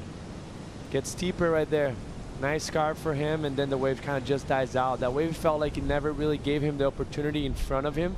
He was always trying to get that bottom turn a little deeper to find the actual criticalness of the wave, but maybe lacking a little bit of intensity on that wave. Not the surfing, but just the wave itself. This is a nice carve right here. Maybe the next one, where he gets tighter. You see that wave gets a bit steeper. Then he goes up in vertical, but the wave's once again dying out. Feel like he just didn't want to wait for too long, like 12 minutes have been by, and you don't want to sit there and maybe no sets come in your heat, because we've seen that before happen a few times yesterday. Mostly with that very low tide that we just went through right now at 8 o'clock. This wind can also kind of mess with your vision. You're constantly being blasted in your eyeballs. You read my mind. Water. How does that affect you on a wave? I was going to say there's 3 specs right now today that are going to affect you. First one is the bump, because of that the wind blowing cross shore up into the wave. So that's going to make it very tricky for the surfers to engage their rails. You're going to see a lot of chatter, a lot of bumpy boards kind of moving around. Second one's the wind. They all related to the wind. The wind's going to slow yourself down. So if there's a wave that's running down the line, it's going to slow yourself down. It's going to be harder to generate speed.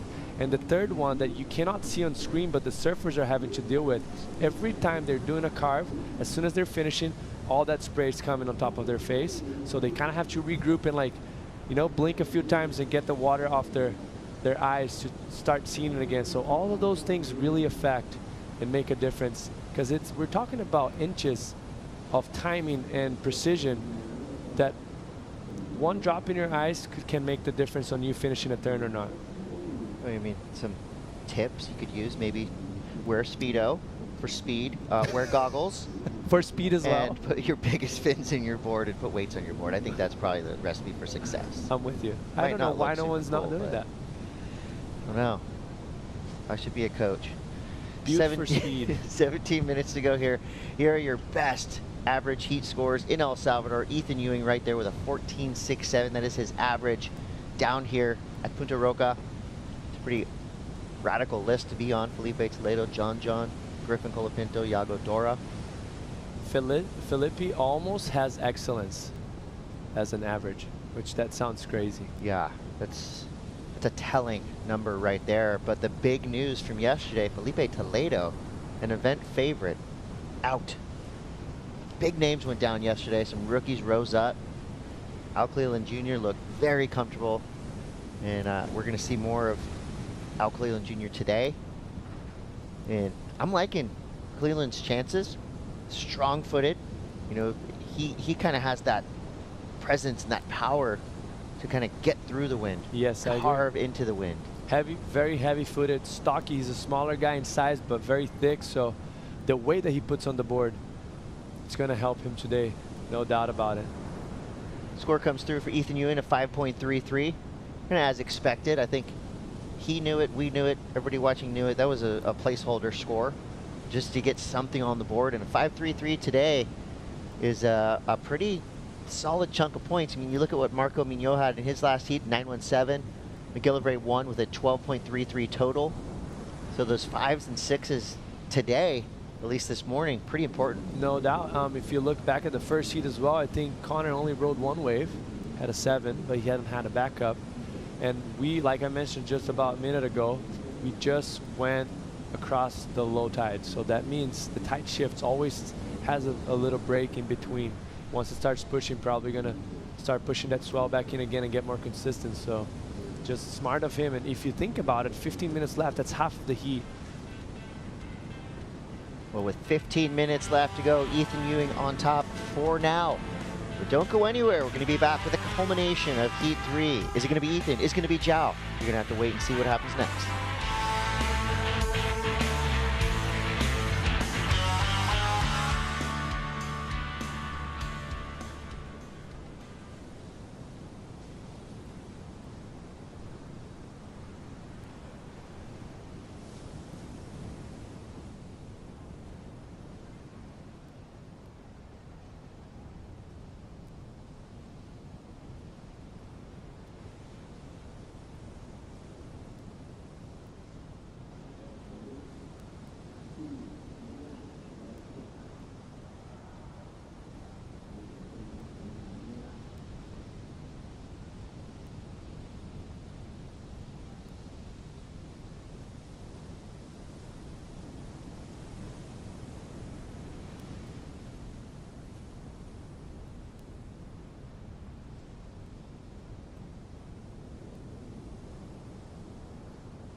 Belts it off the lip again.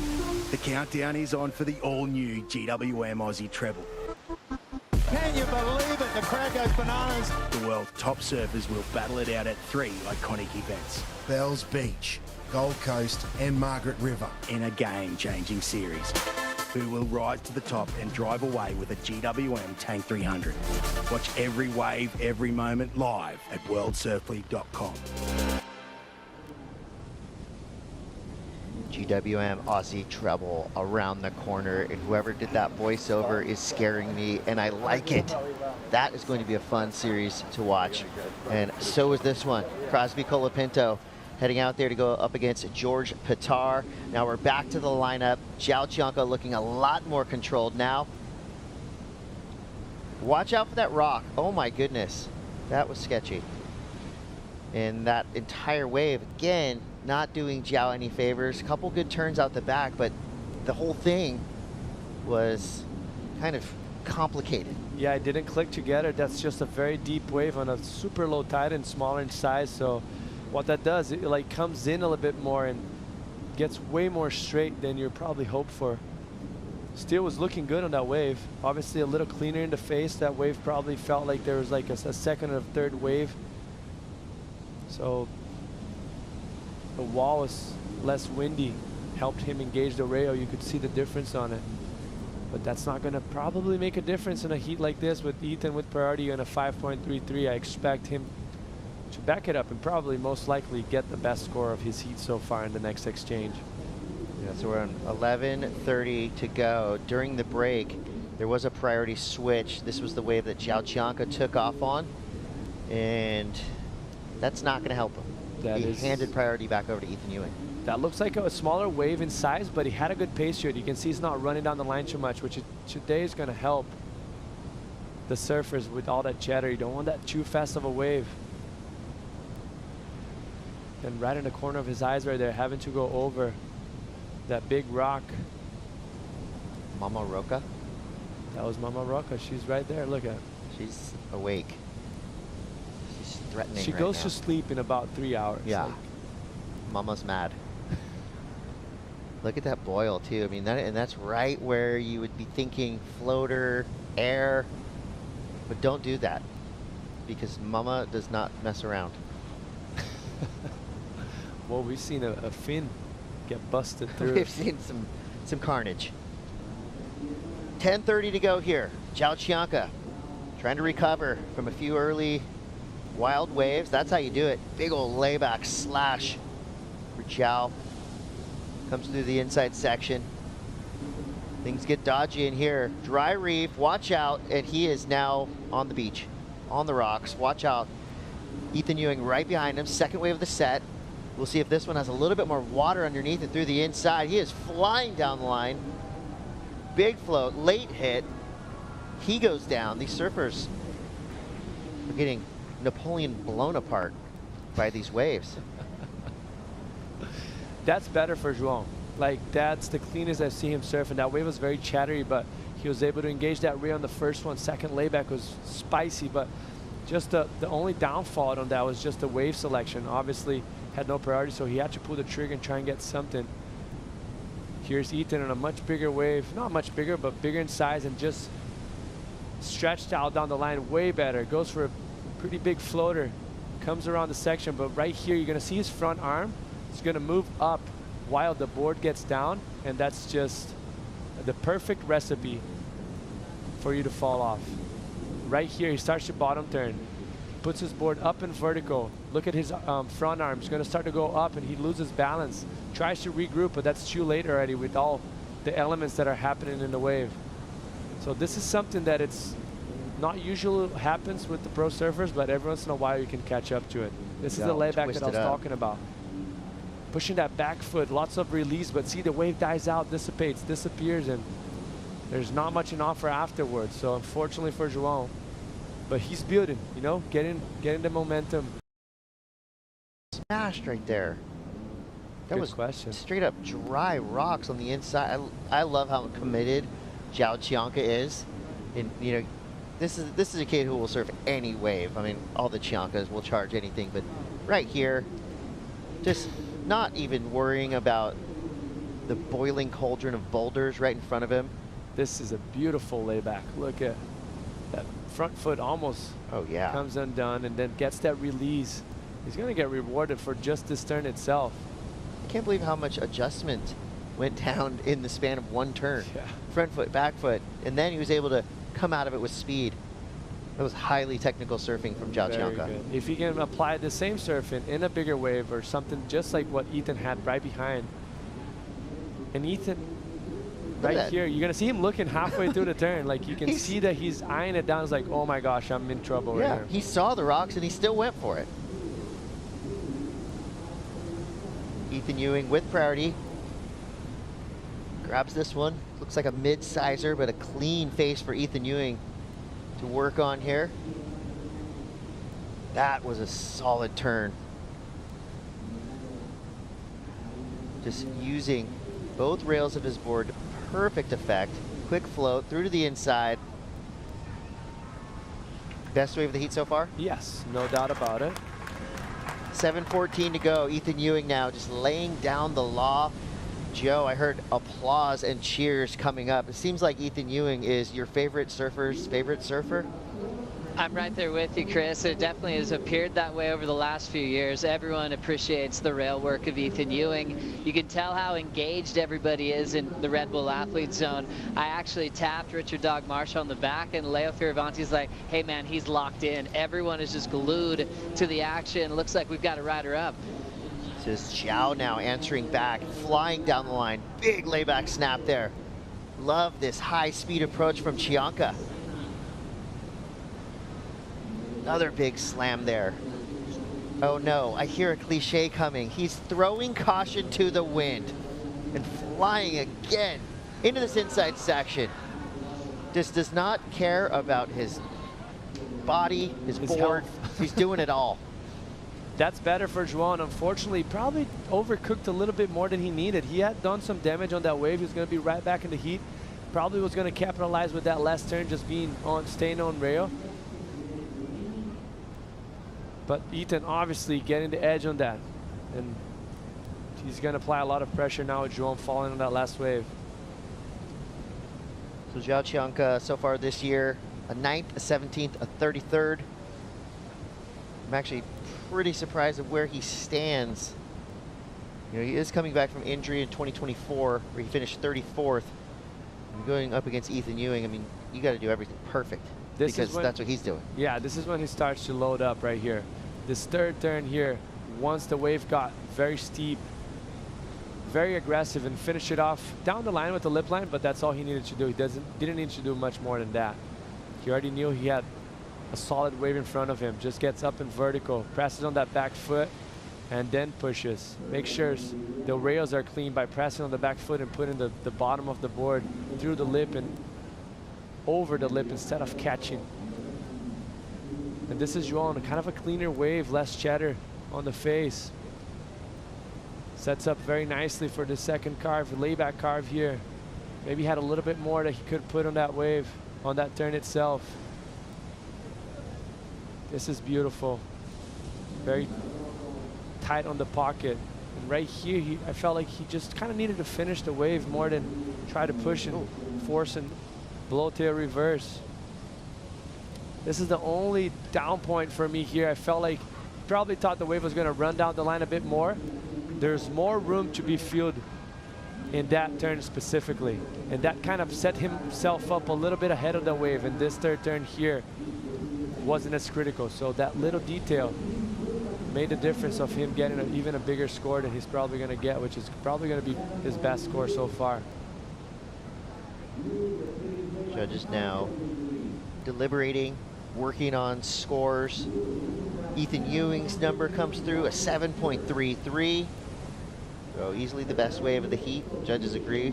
Now we're waiting for the score from Zhao Chianca's last wave. Pretty electric down the line. A big mistake at the end. And this just happened on the paddle back out for Zhao. 277. So all scores are in now. Zhao Chianca's last wave of 5.33. There's more commitment to João. Like you can see he's pushing it harder, going more into the lip. But also, with that being said, he's losing a bit of control, not in this turn specifically, but on the waves before. This wave just unfortunately for him just dying out afterwards. But beautiful turn there for him. That is going to be a really cool frame grab. Yeah. Could be a magazine cover. Stylish, and he landed, so that could be, it's fair to put that on a magazine. Yeah, and I'm excited to see what our photography team has in store for us later tonight. The WSL social media pages have been just beautiful. Some seriously incredible shots coming through, and I think after today we're gonna have some framers, some posters for your wall, Jesse. No doubt. Our team is on it. 2:30 to go. Looks like a significant wave coming through here. Ethan Ewing.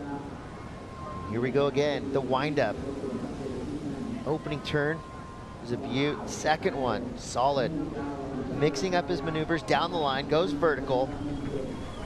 Explosions of spray way back into the whitewater there. Now that was a combo. That's when he really started to lay down that rail work that we're used to seeing from him. That wave was a bit cleaner on the face. First and second turn were massive. Mostly second one. So inside of 2 minutes now, Jiaoqianka in trouble because Ethan Ewing just laid it down again. Strider, what are you seeing from that front row spot? Wow, I was identifying the wave and the kind of pace and the form of it just looked like the perfect way for him to do damage. When I took off, when he took off, I was like, wow, this is going to be fun to watch. And it was just every turn was another nail in the coffin for Joao Chianca. I'm sorry, but that was just like tink, tink, tink. It was just like the next 10, tink, tink, tink was just closing up that coffin. So, you know what? I think this one's over. That was some incredible surfing. And, well, Ethan just really put it to him. Wow, Strider's calling it with 1:15 minutes left. At the moment, Jiaoqianka would need a 7.33. As we watch the replays now, I mean, Ethan Ewing is throwing so much spray. If it wasn't this offshore, Strider would have probably been doused. I mean, those turns that Ethan's been doing, if it was glassy out there, 20 feet of spray out the back on each and every one. But at the moment where he's hitting the lip and it's blowing so hard offshore, the water is literally evaporating. Yeah, it's impressive to see. You could see the difference on how much more stable his board was cutting through the water compared to João's in this heat because of that wind.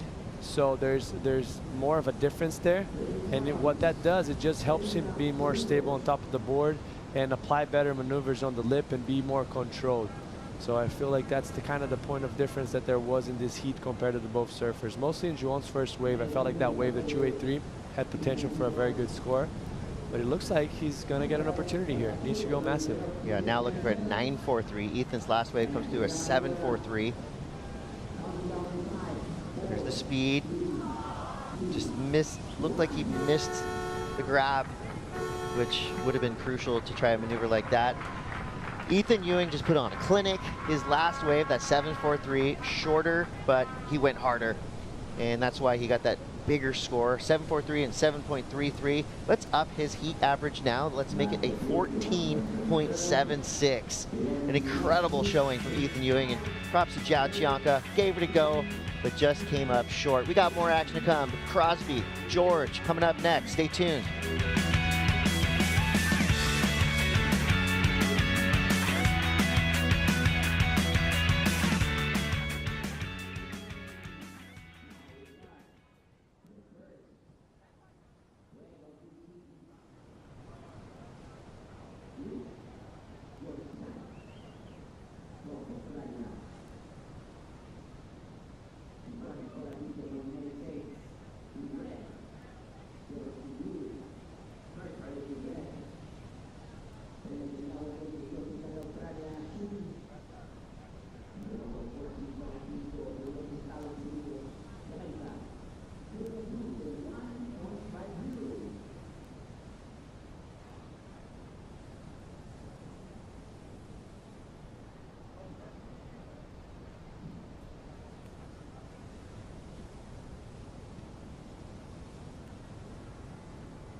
We're back, we're live. This is the Surf City El Salvador Pro. Chris Cote here with Jesse Mendez. We are watching George Patar starting strong.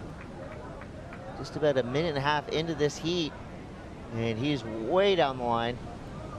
That wave is running away from him as fast as it can. He pulls out. A lot of texture out the back. Luckily for us, the direction is making for some scenic waves. That's not to say these surfers don't have their struggles out there. Unless you're Ethan Ewing, it's going to be rough. And you can see the difference that I mentioned, that this is going to be a difference that Ethan would have today on top of a bunch of the opponents. Look how chattery that wave gets and how the nose of the boards of the surfers are like going up and down all the time, and you're going to see the wave behind. The same thing happened to Crosby, kind of went up in a weird angle, and that's a gem of a wave, probably one of the best waves we've seen it so far. That wave peeled all the way through down the point. Looks such a good pace, tall in size, and a big missed opportunity there for Crosby. So 2 waves ridden, 1.5 for Patar, 1 for Crosby Colapinto. But I like that we had a quick start. Means priority is set. Crosby's out the back in red. And these are the type of waves, you know, regardless of your stance, goofy, regular, I mean, any surfer would love to be out there riding waves like this. I think it'd be a lot more fun to do it without the pressure of a jersey and a time limit and thousands of people watching. This could be the day of days. To your 2024 Rookie of the Year, Crosby Colapinto. I like that earlier George Patar has said that he's compared himself to Crosby for a long time. They're around the same age, and you know, they do have a similarity. I think they have pretty similar styles. Crosby now, quick stall fade to start this wave into the bottom turn. There's the big hack to start. This wave is running so fast. Solid turn right there. Regains composure and control, comes around the section. There is just so much happening on every wave ridden. You see the movement, you watch his feet, watch his board. He's doing everything he can to just maintain control. Meanwhile, George Patar, smaller wave,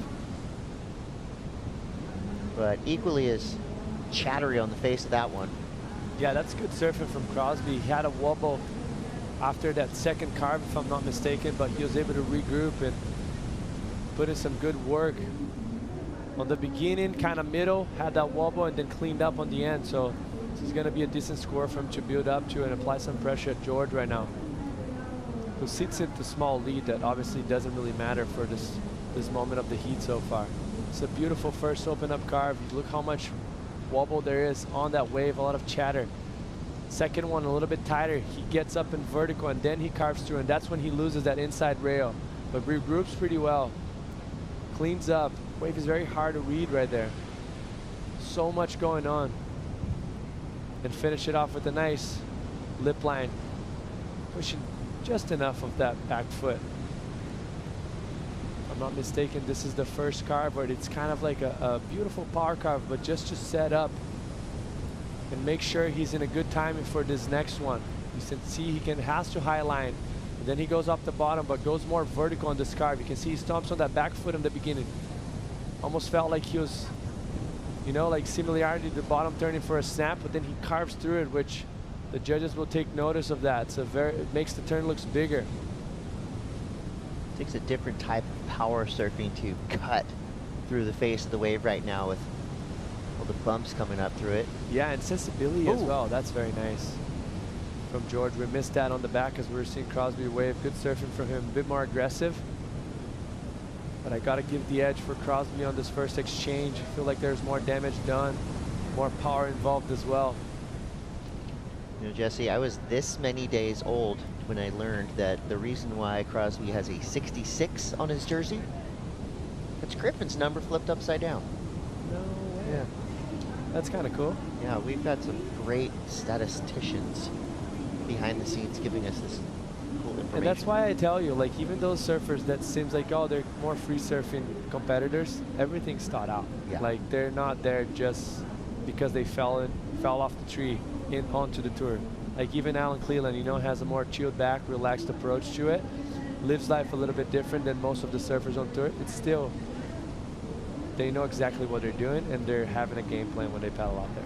Yeah, it is by design, right? It's a routine that works, you know, whether it's chilling with the locals at sunset, hanging out on the point, or, you know, going to the gym every day at the same time. You know, that routine, I think every surfer on the championship tour has a little bit of, you know, that's a down the point halfway. Luck factor. I was like excited for that wave because he kind of swinged it halfway through it. You could see that wave was stacking up, but just a little bit too fast. 27:25 to go here. Scores now coming through. George Pitara 3.5 at 4.33. He's in the lead. Crosby with that 5.33, the highest single wave score so far. His first wave was a 1. That score will be eliminated with this much time left. These 35-minute heats, they're feeling a little bit longer today. I think there's, you know, the weight and the anticipation and just the waves that we have. Like that one where George Pitar, no chance of getting in there. That wave was barreling off down the line. That probably actually helped him because he definitely would have got caught behind if he tried to take off right there. Yeah, mostly with all that wind. That wave kind of, as soon as he went around, kind of went to a very shouldery wall.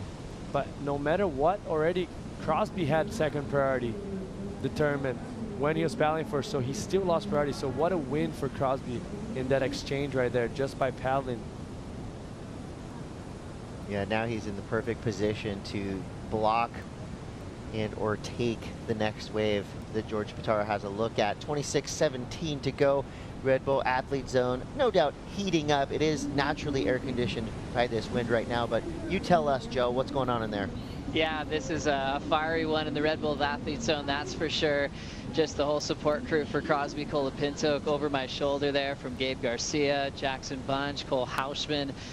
Griffin Colapinto was sitting on that couch, but you know, I think he feels more nerves than when he surfs the heat himself. I was catching up with their father, Mitch, and Mitch was watching Griff, kind of feeling the nerves for his younger brother, and he's going, wow, now he can relate to what, you know, his parents went through every weekend, through the amateur ranks, through the QS results, through every heat, of the emotion of wanting someone you love do so well and having that success. So a big brother that really cares about Crosby's success. It's a nerve-wracking one. He said he did talk to Cros this morning, and he was really locked in. He did mention, now he's gone through some falls. Obviously, with this stiff offshore, there's playing a little tricks on him to start off this heat, but he's backing him, saying he loves his frontside carve.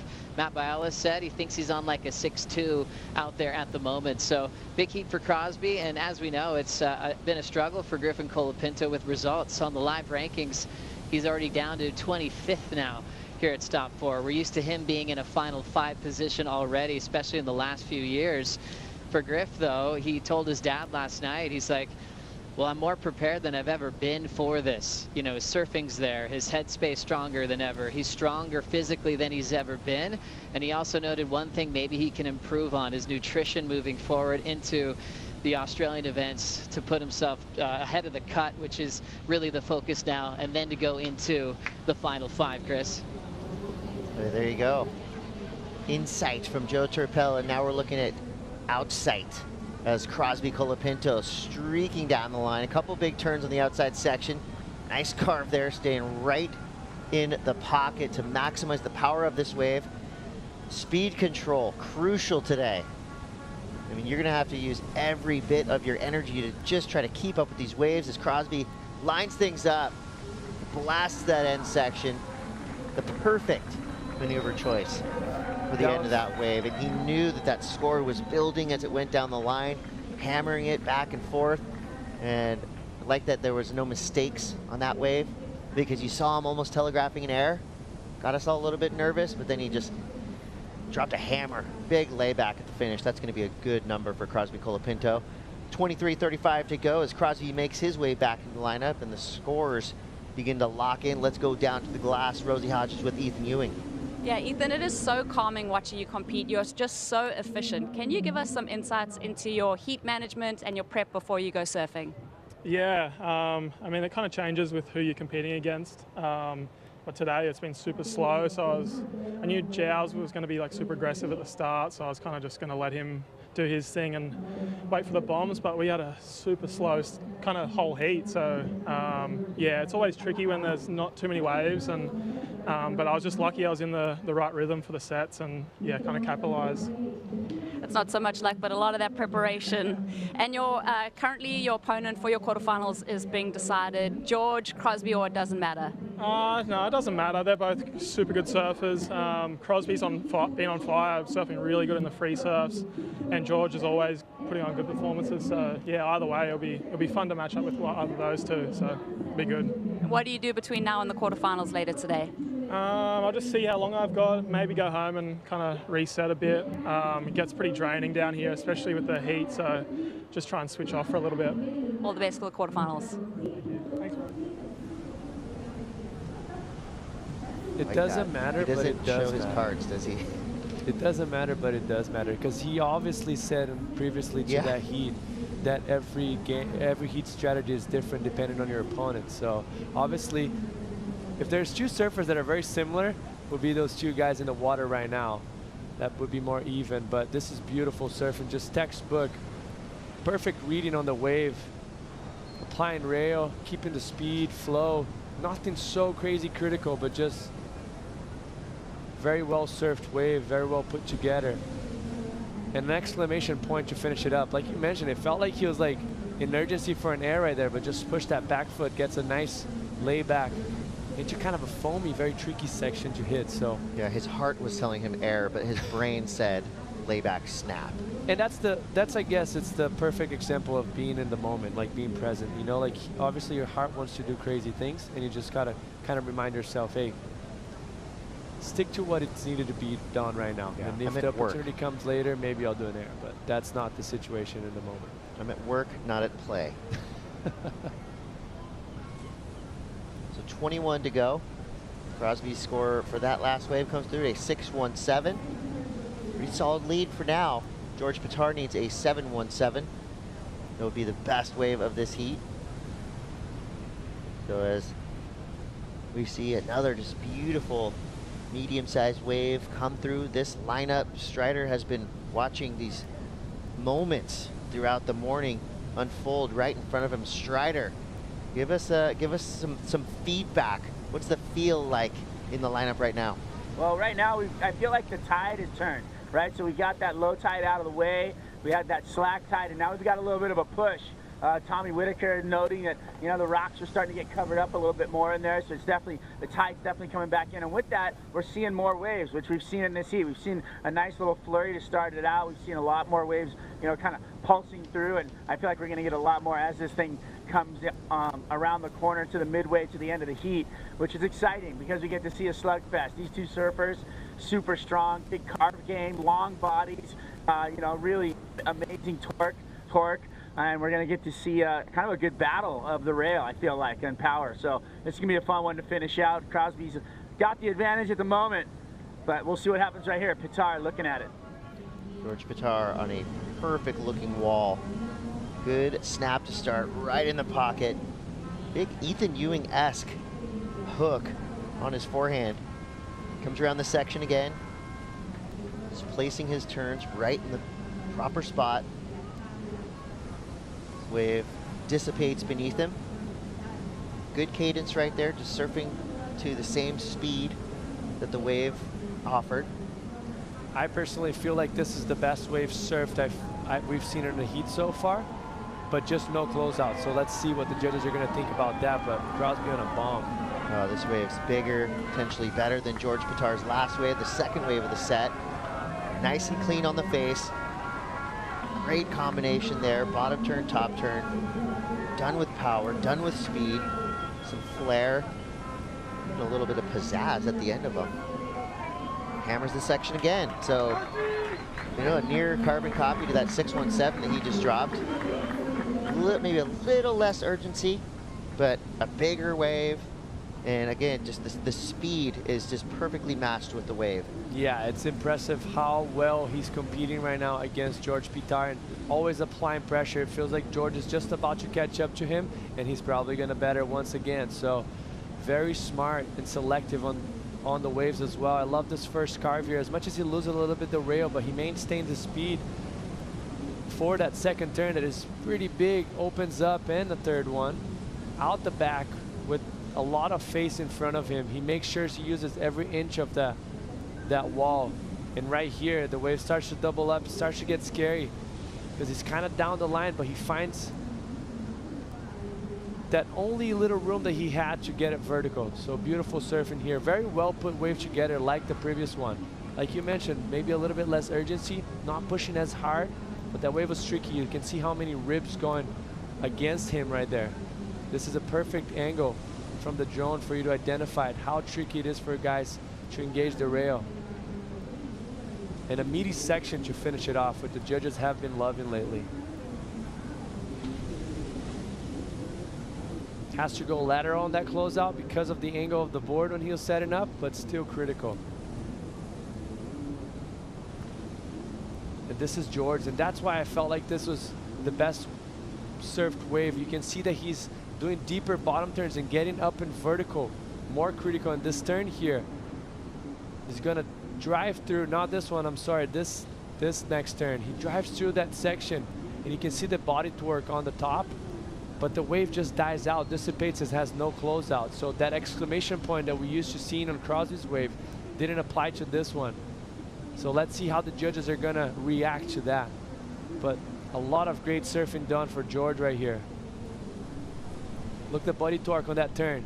Like basically you cannot see his eyes from this angle here. And just the deep bottom turns, allowing him to get up in vertical. Beautiful layback snap, or just a snap right there, pushing that back foot, extending.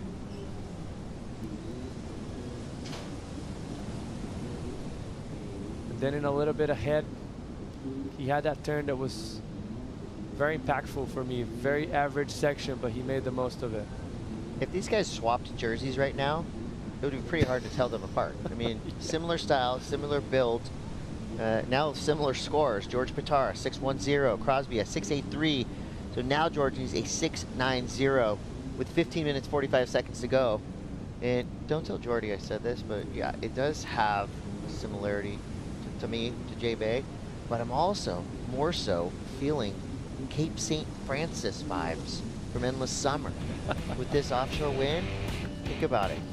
We're gonna take a quick break, 15:30 to go. Crosby on top for now. Stay tuned to find out what happens next here in Heat 4 of the round of 16.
Tardecita haciendo sketchbook en el Cerro Verde.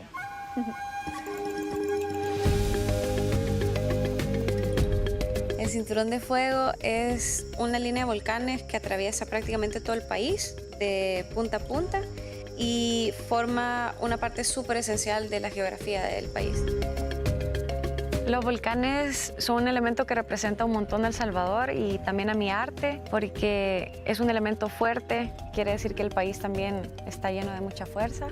Estos se consideran como símbolos nacionales del país y son bien reconocidos no solo por su historia, sino que también por su gran presencia visual. Y es una fuente de inspiración increíble para dibujar, siempre los incluyo en todos mis paisajes. Siempre tiene que haber olas, palmeras, montañas y volcanes, porque es lo que más representa a El Salvador y eso es lo que representa mi arte también.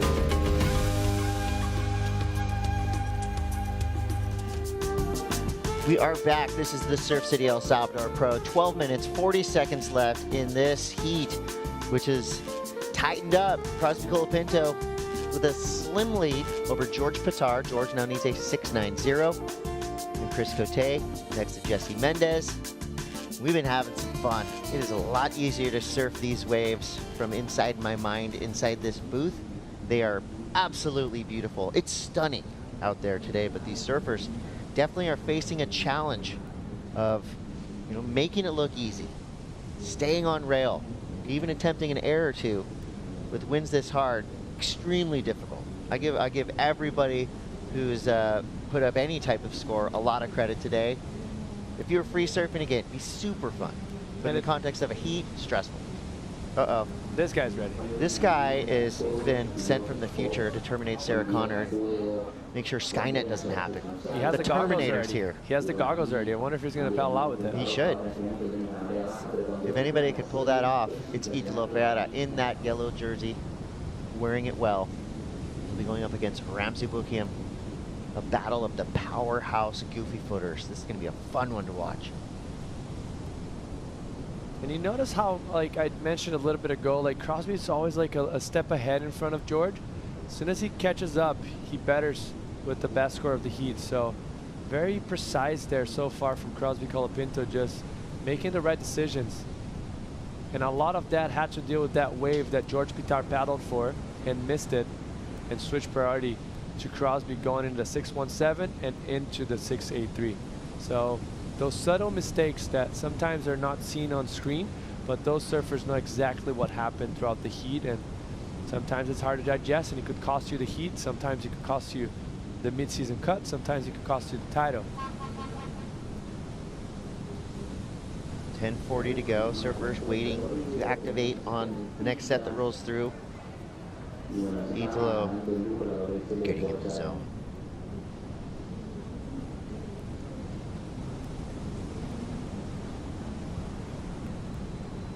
Things have gone a little dormant the past few minutes.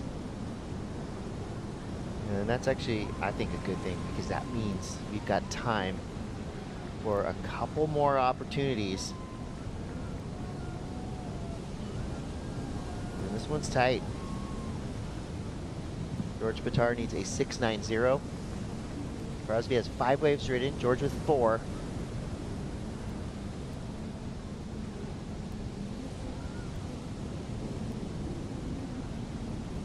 Whoa, whoa, whoa. How's he doing that? Looks like a jaguar. What do you think's harder to do? Full rotation or that? That. More dangerous.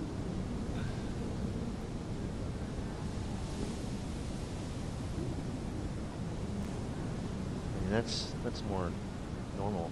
It's like that's the rest of us. A little bit more careful, but that's kind of indicative of Italo's act, right? Goes full force no matter what. No doubt about it. Oh, yep, he's human. But you can see that he slowed himself down once he got to the water. Yeah. To where kind of Ramsey, same level as Ramsey was, like. Obviously he's crazy, but not dumb.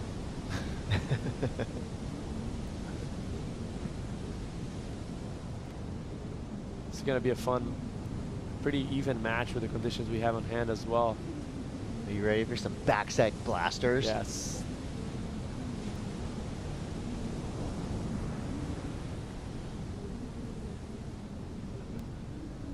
always wonder, why isn't there more banter in the lineup? I feel like back in the day, they'd be jawing at each other out there. If we had audio mics back when Andy Irons would have heats With against Kelly. friends or enemies, probably not safe for TV, but would definitely be entertaining. We had 8 minutes left. Doesn't look like much opportunity knocking now, so let's take a look back at the last 20 or so minutes. Crosby Colapinto, strong start. I believe this was his 617. I'm really feeling this song, Punta Roca by David Electric, written at Punta Roca. That's some good surfing from Crosby, just to have to go through all that lump on those waves and keeping his rail clean. It's very impressive. And the difference that has been shown on this heat so far is just the finishing turns. If you spread apart best few scores from Crosby compared to George Pitar's best score so far, like the difference of surfing is just the opportunity that he got. Crosby was able to identify waves that had a bigger closeout. And you can see it right here on this wave, how well he's finishing off his waves with that beautiful layback. 683, just an even more hollower closeout section. And George just doing a lot of damage on the beginning of the wave, but the wave dissipating a little bit. Gets up in vertical on this one, pushes the back foot.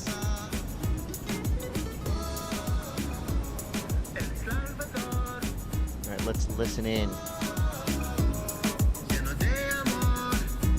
to the one and only David Electric, Punta Roca. This is one of the best songs I've ever heard about this wave. It's the first time I'm listening.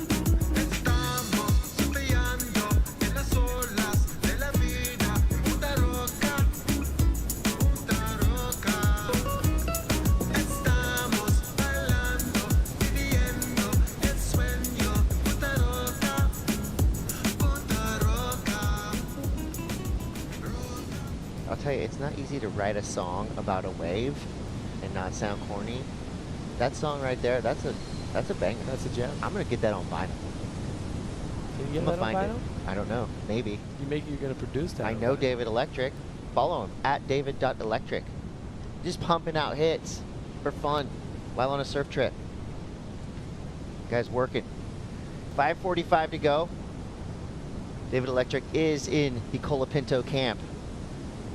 So they have, they got the energy, the vibe behind the scenes.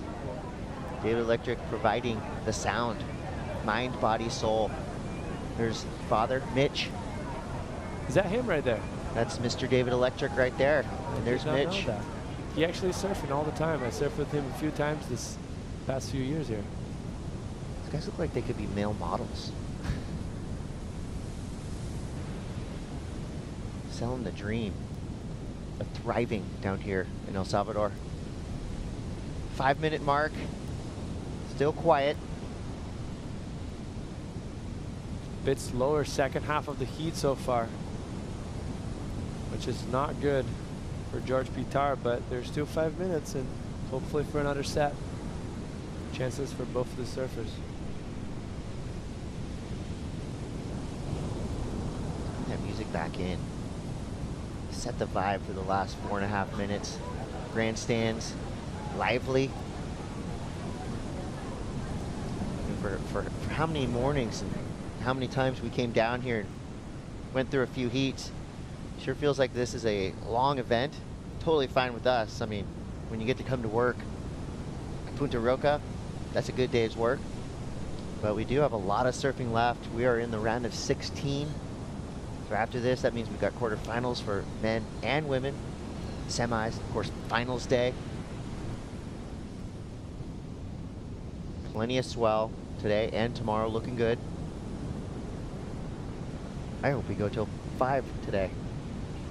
I hope we soak all of this swell up and let these surfers perform all day long. I agree. I think it's going to be improvement as well with the wind. You know, usually like the wind starts a little bit stronger like we've seen yesterday, and that there's going to be that moment that's going to switch to onshore. So that break of usually like 30 minutes to a little bit over, we're going to have like some glacier conditions. And those guys in those heats are going to be very stoked about it. And then once the onshore comes, still very rippable, much easier to ride than what we see right now in front of us. Well, Crosby's mom, who's a teacher, had the event on in her classroom yesterday. It's probably on right now. What's up, kids? Maybe your collective energy, you can send a set to these two surfers so we have a big finish here. A lot of respect to all the teachers out there, especially when they put the contest on in their classroom. I think that's really cool. I mean, you got to be the coolest teacher in town. Well, I'm sure there's a lot of high schools, junior high schools, elementary schools out there taking a little break from the curriculum to watch the world's best surfers in an incredible wave down here in El Salvador. And love to get an update from some of you watching. How are your fantasy teams doing? I know the stakes are getting high. I've heard a lot of kind of bets out there for fantasy teams. My son, Roman, is on a fantasy team. The loser of that fantasy league has to let the winner give them a haircut of their choice. It's probably going to be bad, and it's the first week of high school. Straight back to it. Gnarly. Here we go. George Pitar from way deep takes the high line. Now setting things up. That's a big slash to start. Wave now fighting against him. Gets a little bit of air beneath his board straight from the high line. Puts it up in the lip. Floater there. I mean, not much more he could have done on that wave. Look out now, you see Crosby Colapinto. Second wave of the set, a little bit cleaner on the face. Wind still holding these surfers up a little bit. You know, when you have a huge bag of tricks like Crosby Colapinto to pick from normally, you kind of have to eliminate a lot of maneuvers to just keep things under control. As Crosby now sees an inside section, I'm thinking air. So is he. Gets it. More of a nose pick, kind of keeps it low. You can see George still radical. Actually splash into water right behind him as soon as he landed that last air. He felt that one. Inside of a minute, strong finish there for Crosby Colapinto. And that's the problem of being a step behind, and like throughout the whole heat, like feels like you're catching up, and your opponent just applies more pressure on top, and obviously great wave there, surfed for George. I feel like the wave didn't help him so much. There's a lot of downtime. The wave kind of split a few times and didn't give him the opportunity to combine turns back to back. But great surfing overall for him, but seemed like Crosby on the way behind on a little cleaner wave could even better his situation. We missed the beginning of it, so I guess we'll catch up here. It's Crosby's cousin who's the teacher, by the way, so her classroom is the one that's watching. Crosby rip right here. What a way to finish. Yeah, a little bit slower start, like for Crosby right there. Wave didn't get as steep as he would probably hope for. He did as much as he could, and right here, that's where he's gonna get more critical. Gonna get that tail up and high, putting all on the line for that little last section he had in front of him. Not a big air, but a nice blow tail, and you see George right here, watching him finish it up that wave, and I don't even see actually George getting the 6.9 that he was needing on that wave, so I don't, no matter what, I think Crosby's gonna take the W on this one. And there you have it. It's official. Crosby Colapinto moves through. We do lose George Pitar, but what a performance by that young rookie. More surfing to come. Italo, Ramsey, Joe, Mitchell. It's all happening here at the Surf City El Salvador Pro.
Italo Ferreira just moves on a different type of rhythm. Reckless abandon is what Italo Ferreira is. Ferreira, just a ball of energy. He's trying to stay in the zone, and he's got Red Bulls everywhere. He's willing to sacrifice his body, his boards, everything for the win. And the persona that you guys see, you know, the rock star that's necessary for this world is somebody that's different from the human that he is. Deep individual, you know, operates on a lot of feeling, and the best do that. You can see how much it means to him. Let him celebrate, you guys. It's so unique. It's so fun to watch. When the Italo show's on, it's something you don't want to miss.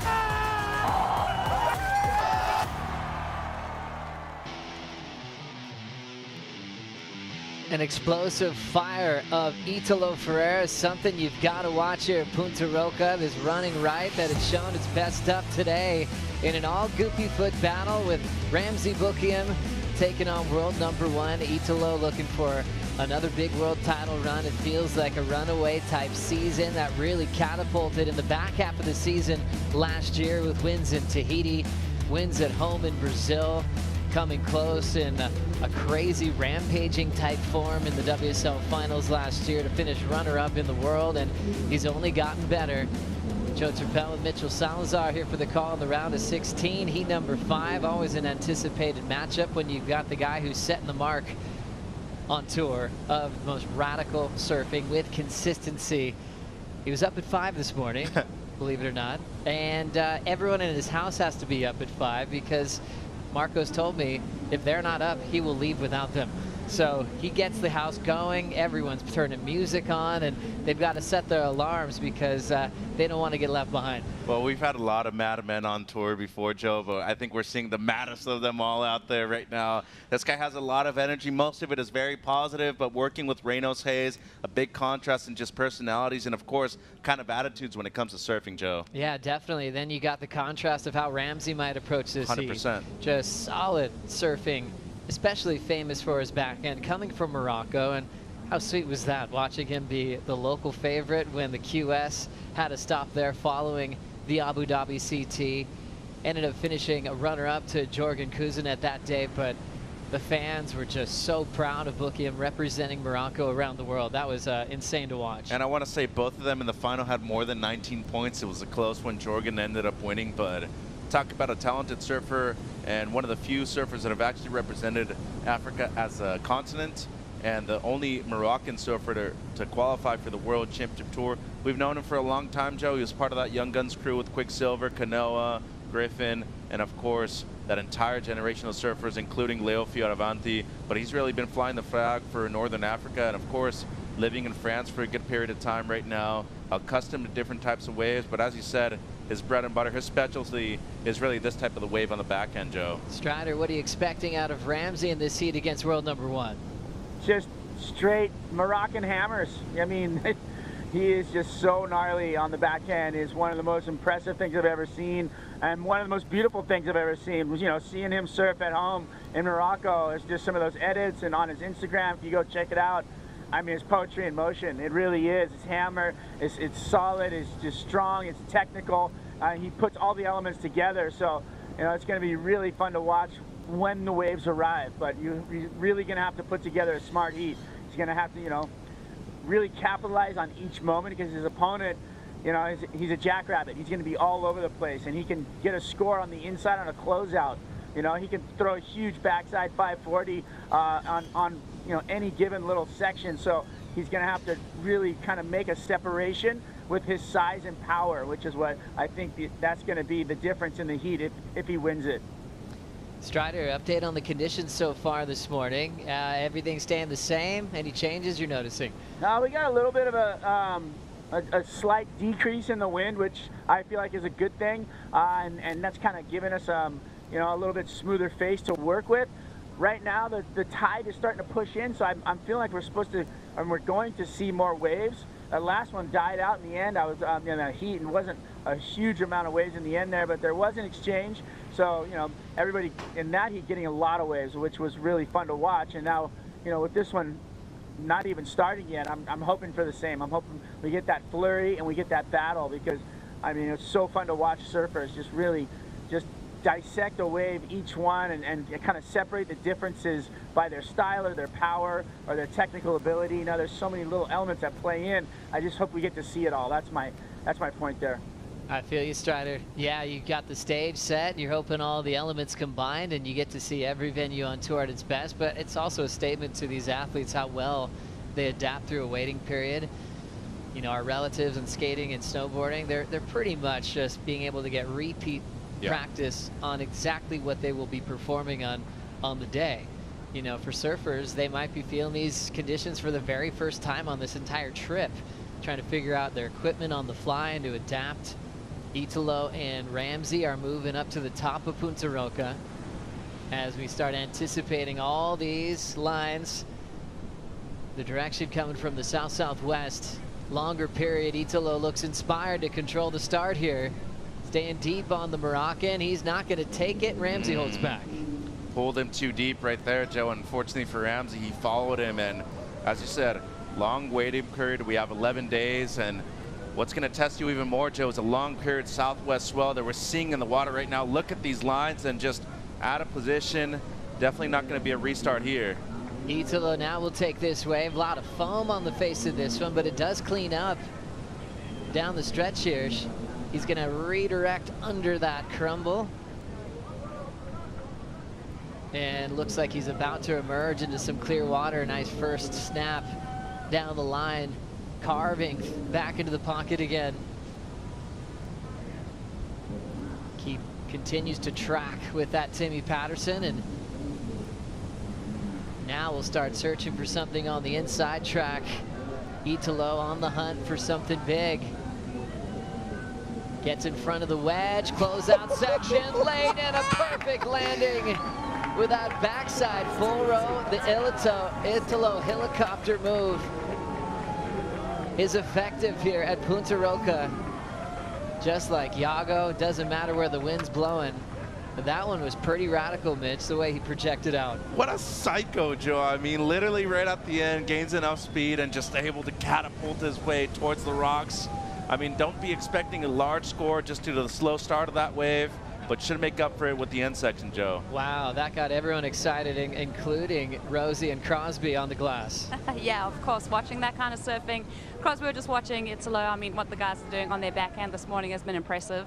Yeah, I mean, we made a heat, so we're really happy. It was actually kind of harder than it looks. Like, the waves are perfect, and the wind's offshore, but the wind's kind of like coming up the face, almost like a little bit of double wind. So my first wave, I blew off the back, and then that kind of made me reset and go like, all right, I gotta like push like 60, 70% on these waves, and then just got a couple sixes, and you know, that was enough to make the heat. What was your stream of consciousness after that first mistake on that wave to readjust and take the win? Just to be okay with that mistake and let it be like, kind of put me in a flow with good waves, which it actually did. So that's the crazy thing with surfing, is that like you can make a mistake and it actually puts you on a good wave. So kind of just being okay with the fall and letting it put me in a good rhythm of waves. So I was happy to get that rhythm and keep it going. Missing the first two events of the season into the quarterfinals here, what perspective did it give you missing those first two events and then finding success here? Just being the hunter, you know, not being hunted, but that's what Tommy's been telling me. So we're out here hunting and just backs up against the wall and just want to make some heats. So that's kind of all I'm in it for, is just making heats, enjoying my time, and learning on the way. All the best in the quarters. Plenty of apex predators around, Joe. That's right. Crosby's now one of them. Last year's Rookie of the Year champ, trying to get this year started, like Rosie mentioned, 2 events off with that elbow injury, and then went to Portugal. And he was in one of the heats where they're contemplating calling the contest off. So now he's ready to really take over. Back to Italo's start. Yeah, I'm surprised he committed to the inside right here. You know, the first carve was nice, but then it took him a long while to make it out of that section. And as you can see right here, just so much froth as you were calling, Joe, into the lip. That was beautiful. A lot of down tempo right here, though. Airdrop coming out of the one turn and then carves it back. And then right here gets a good rhythm going, but the wave just really doesn't do him any favors. Kind of a flatter face, that cross-shore wind now, more from the side. And you can just see right here, you know it's coming. He's pumping, gets the 1 second, and this is what Strider was talking about on the inside. There's a big double up, and boy, Joe, he just goes ballistic right there at the end. Who knows how he was able to get that amount of speed right there and pull that thing off, but outside section's a bit slower. I love that he committed to this wave though, Joe. I mean, not many people would have had this patience, and we're talking about #1 in the world for a reason. He's been competing like a world champion so far this year.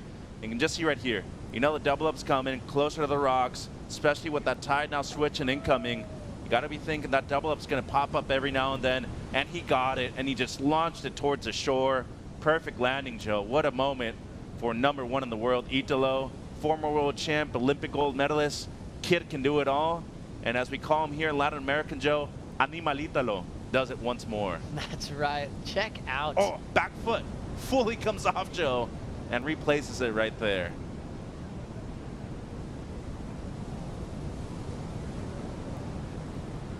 No matter how many times you see that move, it is so impressive. And I think what makes it more impressive is where he can do it on a point break, wherever the wind's blowing, he can bring it to you. It's one thing when he's doing it in onshore conditions at a closeout beach break like he's done several times. But after a long wave where he's done several turns, and you see him wait and coil up, he lands it so often. And right there on the opening ride against Ramsey, a 7.33. Ramsey with priority needs a 5.67. And I know there's some people that are comparing the scores from Iago in the first heat of the day to Italo's that's happening now. And it's always good to remember that you keep your scale inside your heat. You have your scale of the day, what's been working, but you update the scale according to conditions, and all these numbers are doing right now is making comparisons to the two surfers that are in the water. So with multiple turns through the carving section, then to a crazy punt in the flats, Italo puts himself in a great spot as world #1.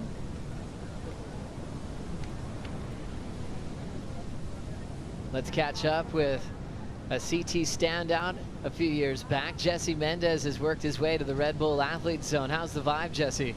What's up, crew? It's actually pretty nice here.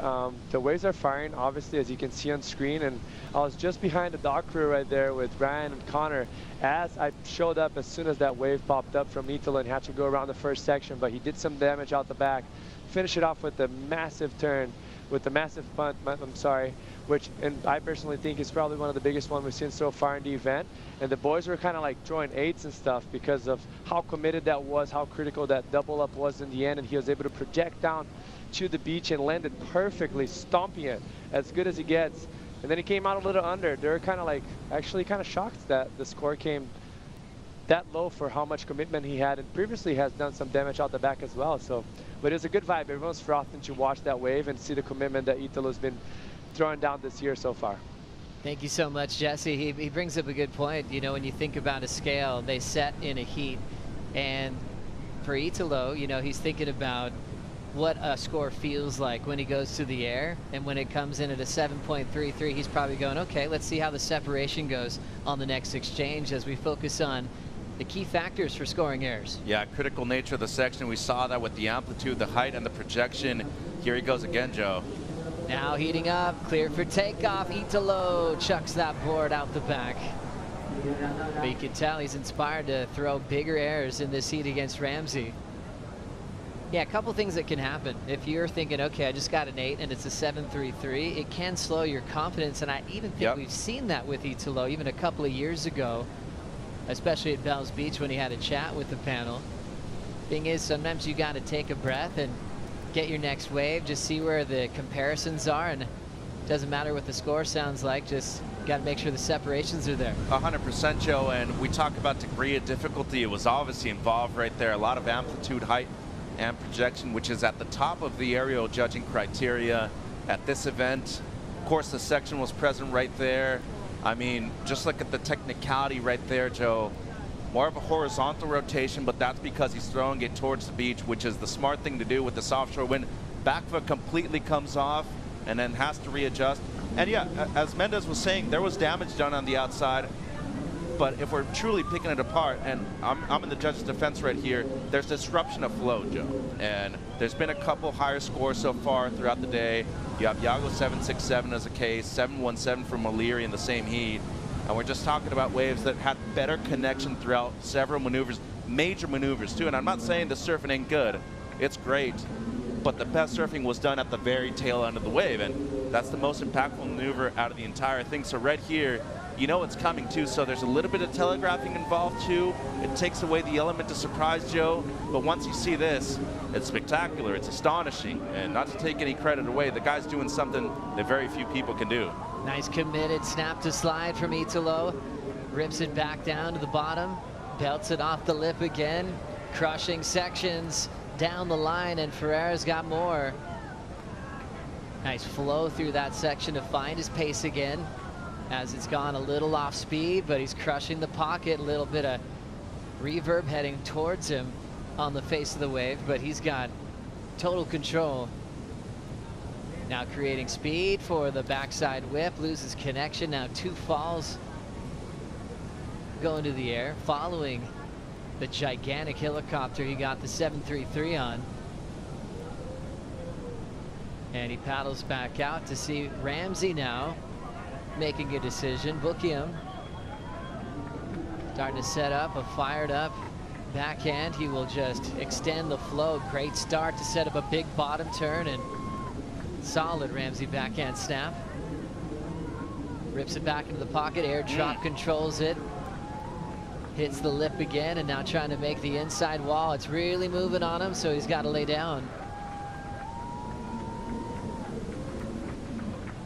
Get a amount of Moroccan fans down here in the bleachers, Joe. Gosh, yeah, you can tell this amazing global sport inspires fans to make a vacation out of it. Yeah. They can surf on the side, watch their favorite heats. We've met a lot of people from all over the planet. A lot of Brazilians as well. Yeah. They said this trip's actually really smooth for them, not too bad of a flight. They can get right into some great waves. So most of the Brazilians have actually been here for a few years before the CT showed up. We kind of broke down the aerial components, now focusing on maneuvers for the judges to break down, and expecting Bookium to really stick to the face and show off that power-based approach throughout this heat. Yeah, and just looking at the components for judging so far, especially with these excellent conditions we have, variety, innovation, creativity, something we saw from Iago first thing this morning. We've seen it from Italo in this heat.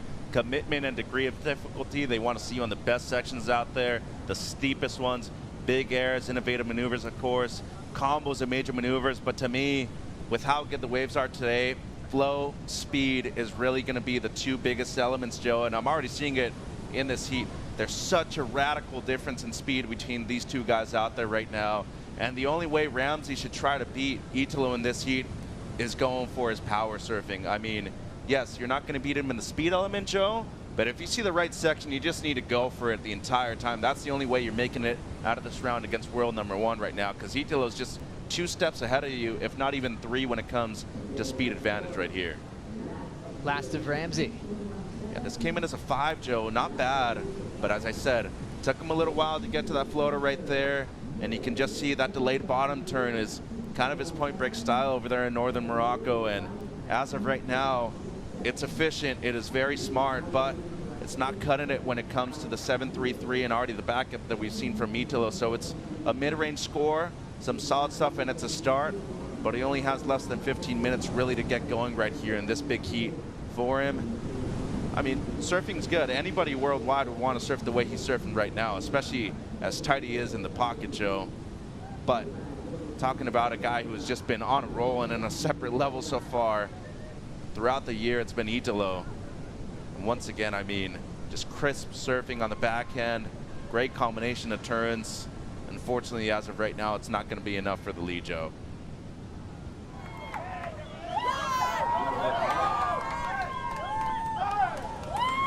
Good support from the fans, though. That's always nice. And Italo's last. Yeah, this is 617. I mean, you can just see already how much quicker he is in transition. I just love his approach when it comes to backhand surfing, Joe. First win ever at Bells. That turn was sick. A lot of speed involved. So quick and agile in the bottom turns, and of course transitioning into the lip line hits.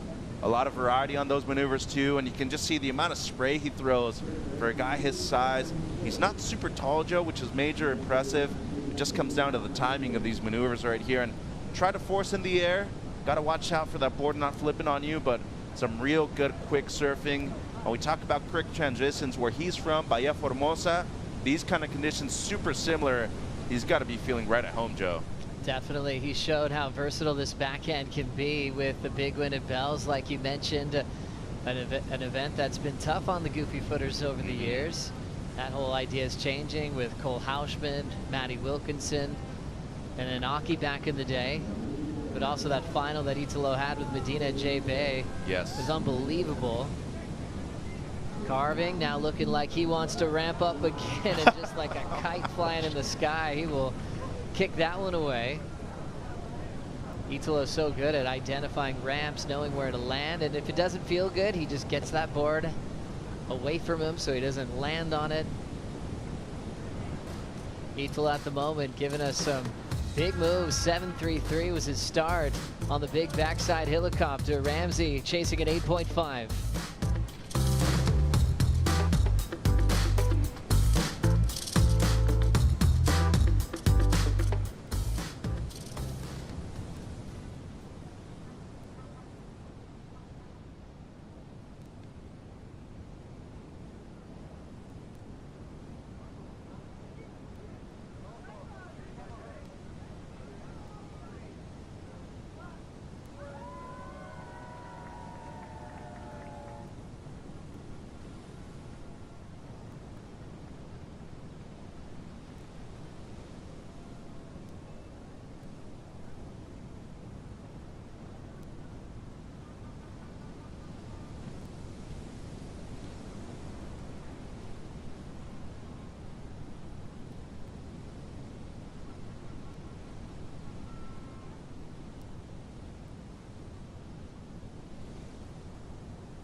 Italo with all the high fives in French Polynesia last year was finding his flow once again and doing better than he'd ever done before at the end of the road at Teahupo'o. The only time he's ever had a heat with Ramsey before this one in El Sal was in pumping conditions in the South Pacific. Yeah, we all knew what Italo did at the end of that event right there, Joe, but Ramsey had some highlight moments leading up to the semifinal, and he truly impressed the heck out of me, Joe. But this guy ended up winning the event, and he truly showed everybody that he is more than just an aerialist right now, winning at Pipe, and of course, winning in Tahiti, one of the most complete and versatile surfers on the CT. Also getting a big win in the final over John Florence, who was a giant favorite to win that day. As we focus in on that head-to-head heat that they had last season, look at the numbers that they threw at each other. 13.27 combined heat total, max score into the 7-point range, and now they're going a completely different direction. Backside, stretched out, point break here, Punta Roca, and Italo's already hammering away on wave number 5. How was that connection? Blitzes it, pushes harder under the lip line, back over the top of it on the next one, loading up for a big, solid, dynamic finishing move. Moves so quick, you really want to appreciate each and every section. All of them were really insane to watch, from big verticals, solid rail work as well, to try to improve on a 6.17. And he's going to do that quickly. Judges responding, 6.93 here. Yeah, it's a good wave, Joe. A lot of quickness in these maneuvers right here, but I just like the way he goes for broke at the beginning of these waves. Beautiful combo at the beginning, extraordinary way just to pivot in the pocket the entire time. And this wave is moving so fast, but he just matches this wave speed so well, Joe. And just see right here, not trying to overdo anything either. Like, that is something that is not only intelligent, we're just seeing maturity on his behalf. And after a decade on the World Championship Tour, one World Championship already, you can just see that this guy has truly evolved and become a world #1 for a reason, Joe, but quick in transition. I'm a huge fan of his backhand. And selecting a wave that probably he only could have surfed the way he did, Joe. So fortifying his own style, most importantly though, truly presenting the kind of surfing that he wants to show to the 5 people upstairs. 6.93. As you can see, they have their scale set in this heat, and they're leaving a little bit on top in the X zone range, just in case Italo goes absolutely bananas. How about this one? Big wall that Ramsey's taken advantage of. And a nice filler move to stay in the pocket. It's sloping out a bit, but he really took advantage of the first couple of points, where it was well overhead, even on Bukiam. Frothy little inside section, but he shows that he still has flow. Steps on it, kicks out. A lot of Moroccan fans down here are just fans of Ramsey. Yeah, he's got fans worldwide, Joe. He's one of the more popular surfers on tour. Yeah, and he's got to hustle back out right now. This should improve on the 5-point ride, I feel, especially with the combo at the beginning. Talking about somebody who, as you said, is 6'3" at the very least, Joe, and this wave easily overhead for him. That's a beautiful wrap in the pocket. I love this second turn, though. Crisp, clean, right in the pocket the entire time. The only thing I will say, though, wave let him down in the back end of it, and unfortunately just never really set up the way he wanted to. Close it out well, though, Joe. A lot of froth on the face right here. Stuck with it. And as you can see, tight space right there to fit in that last maneuver. Good work from Bukiam, but these first two, crisp, clean. But I told you before, the only way to beat Italo right here, less is more. A lot more power and emphasis on those first two, Joe, on the outside. Some great stuff from the Moroccan surfer. That's right. Great equipment from JS Industries, as he is working hard against world #1 at the moment.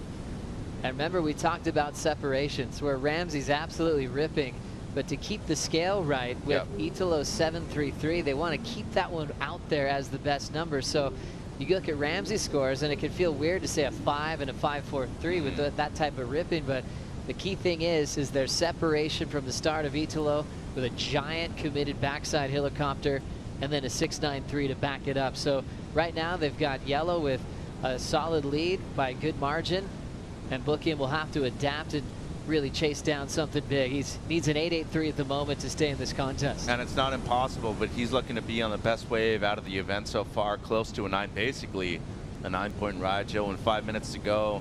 Might be something on the paddle back out. You know, what's so interesting about this wave, there's multiple takeoff spots where you can really capitalize on golden opportunities. And as we saw with Iago this morning, I know it's a big contrast in styles. You don't need a whole lot to get something close to excellent or in the excellent range. So 2-3 maneuvers could do it as long as they're high impact. You need to get those right sections, though. And for Italo right here, once again, to be in the position he's in right now, you don't only have to be an amazing and talented surfer. You need to be just as good as a competitor. And that's what he's proved in the first 4 events of this year so far, Joe. And with Italo's role in this event so far, he's already guaranteed to be wearing the yellow jersey at Bells Beach, a place that he celebrated his first ever victory. That's going to feel good for his type of confidence. When he looks at yellow, he truly knows that he is leading the tour as the best surfer in the world in 2025. They're chatting. Italo on the breakdown. You know, one thing about Ramsey too is he likes to talk. He likes to have conversations. We ask the surfers about that a lot, and some of them say, yeah, not really. But for Ramsey, it's always a conversation, and Italo's happy to engage.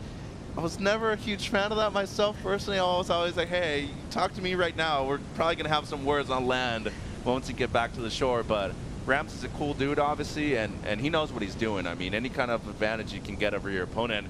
We'll talk about how big he is, too. He can be physically intimidating, Joe. He's one of those guys on tour that you look at him and you're like, okay, maybe I'm not going to pick a fight with you just because of your size. He's all passion, all desire. Italo wants a time call. He just might also want the scores belted out again on the loudspeaker. He wouldn't mind having his points belted out on the loudspeaker as well, because look at that point total out in front for Italo on the live rankings. You can see how Ethan's already moved up to second. See Iago moving up to third. Baron Mamia's lost to Alejo Muniz yesterday. He's dropped down 2 spots down to 4th. Leo Fioravanti's up next against Jordy Smith. He's into the top 5 for the time being. Pupo moving up to 7. Check out those live rankings on worldsurfleague.com, updated in real time after every heat. Ferreira guaranteed to be wearing yellow at Bells Beach. And for Ramsey, trying to dig a bit deeper to try to take the lead and move into the quarterfinals. Gosh, looking at that Tahiti clip of these two reminded me of a conversation he had with Kelly, because Ramsey got past Kelly. Oh yeah, I remember that heat. He was so fired up. He was basically telling Kelly he was willing to go on anything that day. He had adrenaline just bursting through his veins. Let's see if he can draw on some adrenaline right now. Ramsey, big wind up, goes as late as he can to be extra committed, but he can't hang on.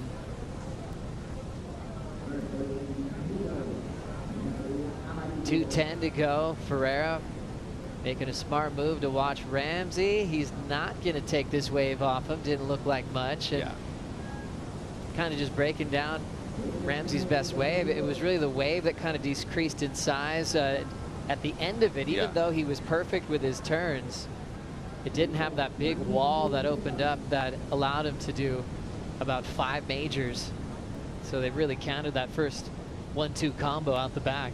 And Italo really asking for time. The last, what, 2.5 minutes, he's really been on the beach announcers. Ixa and Mateo doing a great job upstairs, informing all the surfers and all the fans regarding the scores that we have in all of these heats. But, you know, it still kind of surprises me that a lot of surfers still don't wear watches, Joe. Or maybe a lot of them do, and they still want to get in their opponent's head. But it's one of those things where it doesn't really add too much weight, and it's obviously a vital part of information you can get from yourself, too. Super smooth, great snap, trying to come around the corner again, straight up, vertical. Ooh. Belts it again. Ramsey swinging hard, crushing sections, and hopping out.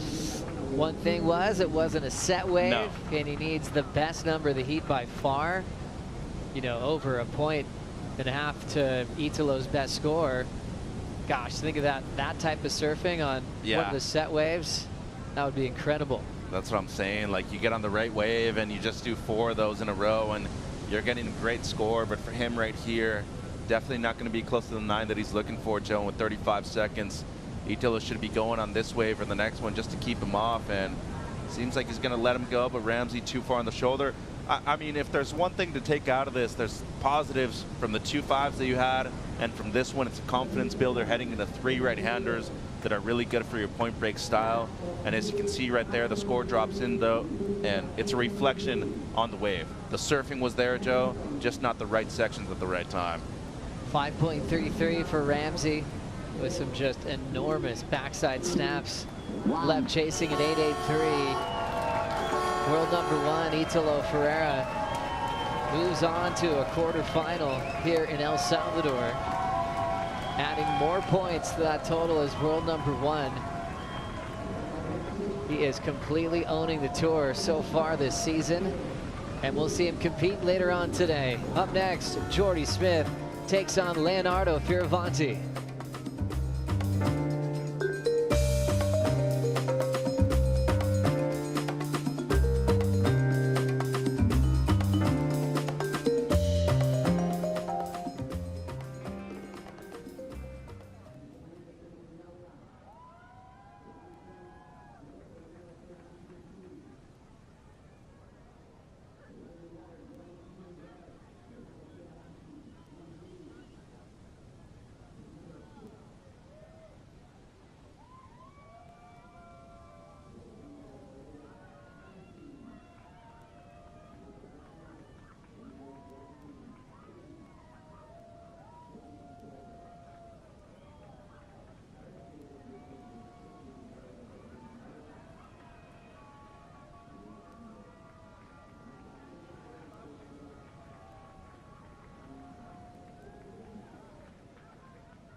Let's flash back to 2017.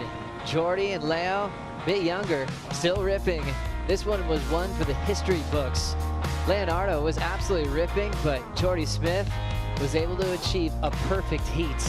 210s, had his favorite wave on tour, getting barreled, throwing down the biggest carbs you could see, easily being the guy who sits in the #1 spot of the best Jeffreys Bay surfer of modern day times. That's a good call right there, Joe. I mean, I could watch the surfing there all day long. And the cool thing about it, the 10s were so different too. And that's why what I love about the sport the most, Joe. You can get an excellent score, a perfect score with any kind of surfing. And you saw him right here. I mean, he went to town on these waves. And how good were the waves for that event too, Joe? But when it comes to barrel riding, also, I might add, Jordy Smith might be the best barrel rider we've ever seen at this wave as well. Perfect heats, we've seen them happen a lot at waves like Teahupo, even Pipeline.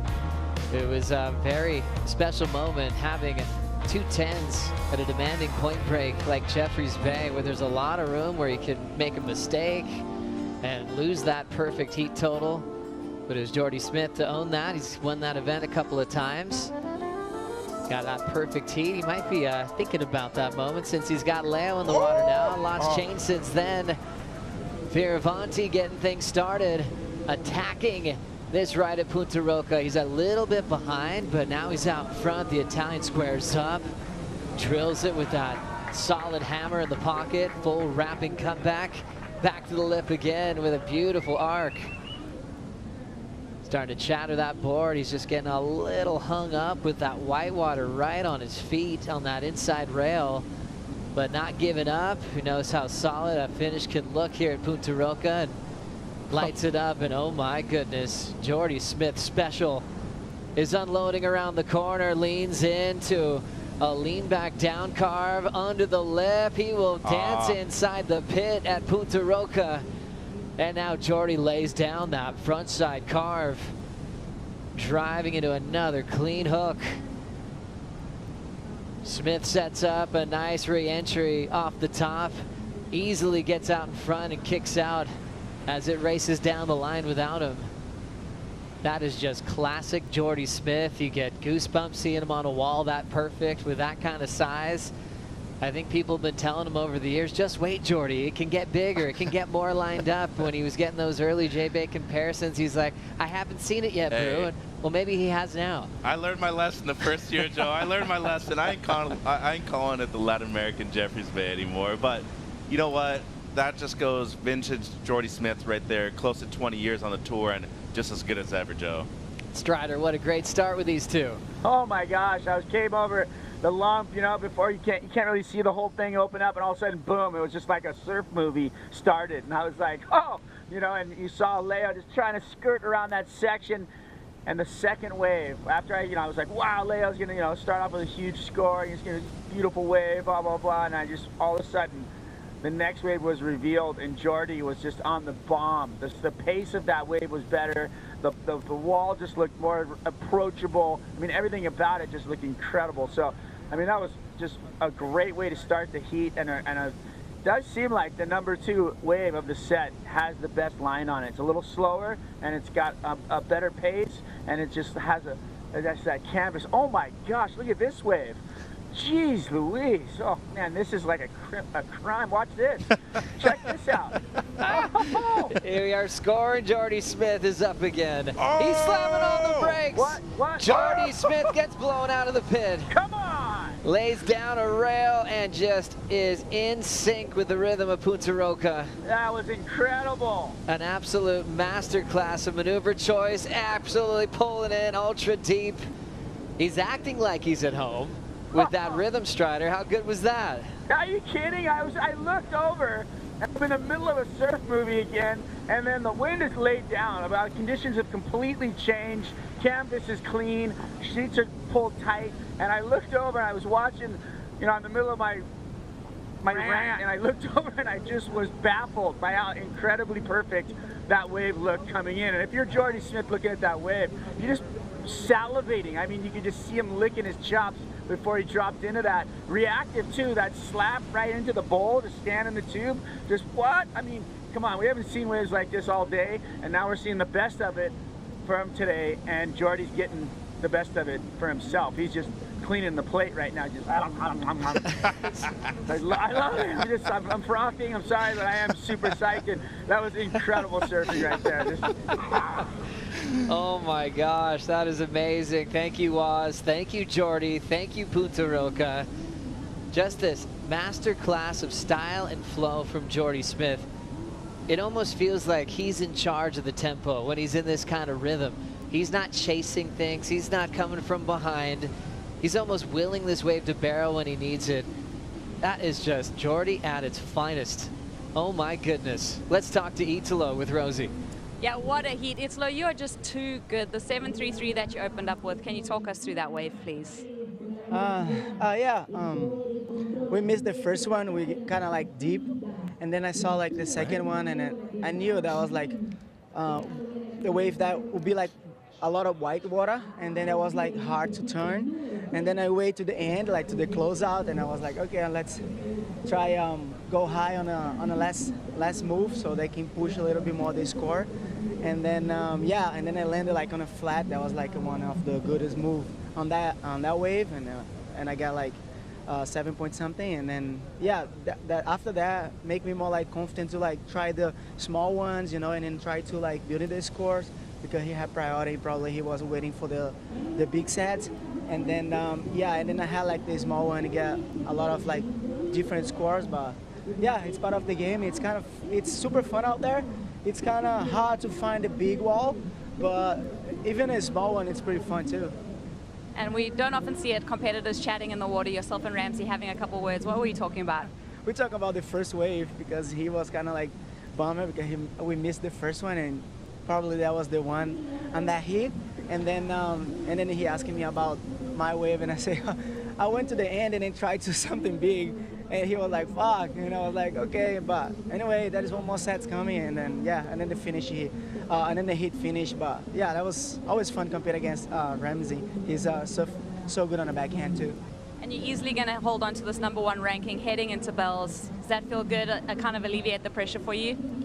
Yeah, it's a long journey, you know. There's a lot of wind, and then I love to win in this place, because I think it's one of the places that I never have final and didn't win before. But I'm ready. I'm super like confident. The wave is pretty fun and match with my surf, you know, like big turns, big airs, maybe a couple of battles, because I saw like Jordy pulling on a last wave. And but yeah, I'm stoked. I'm just trying to feel all the moments and enjoy myself. Thank you for your time, Isla.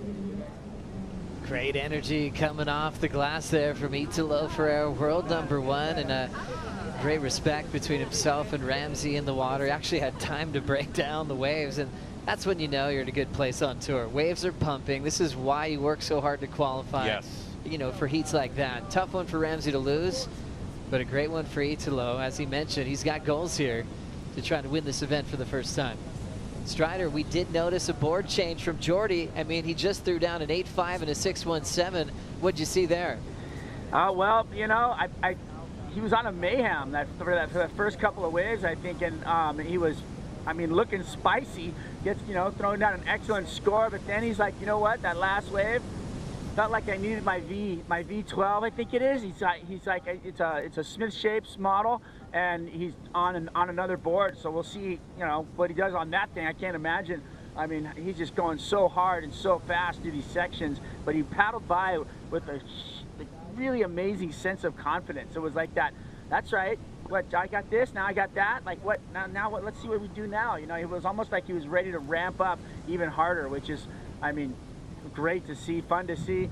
That score for him came in, the way that he snapped into the barrel came in a little low. I guess there wasn't a lot of maneuvers on that wave, but just the wave itself and the barrel and the beauty of it all, I was just giving it an 11. I was just, it was frothing beyond belief. So we'll see what happens on his next one.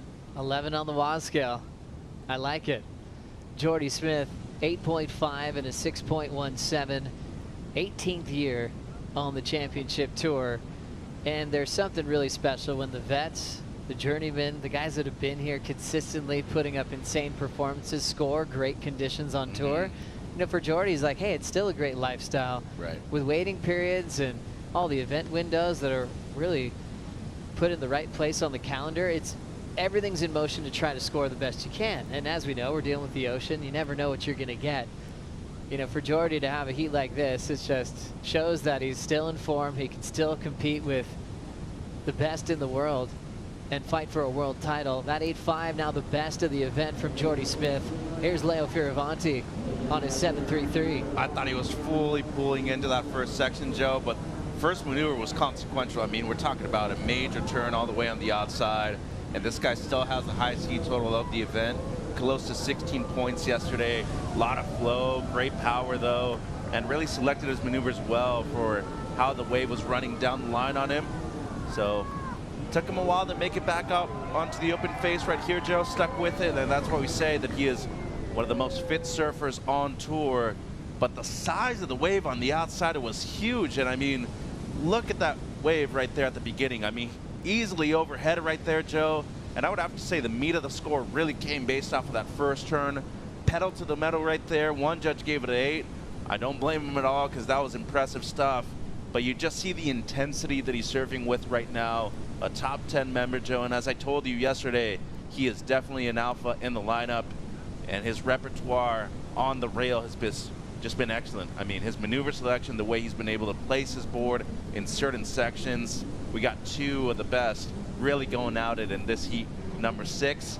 I'm excited for the next exchange. Leo's got priority, and let's see what Jordy can do on the new board he has under his feet. Oh, this is what they both live for. And for Leo, feeling good about the 7.33. He hasn't really been outmatched on the opening exchange really yet in this event.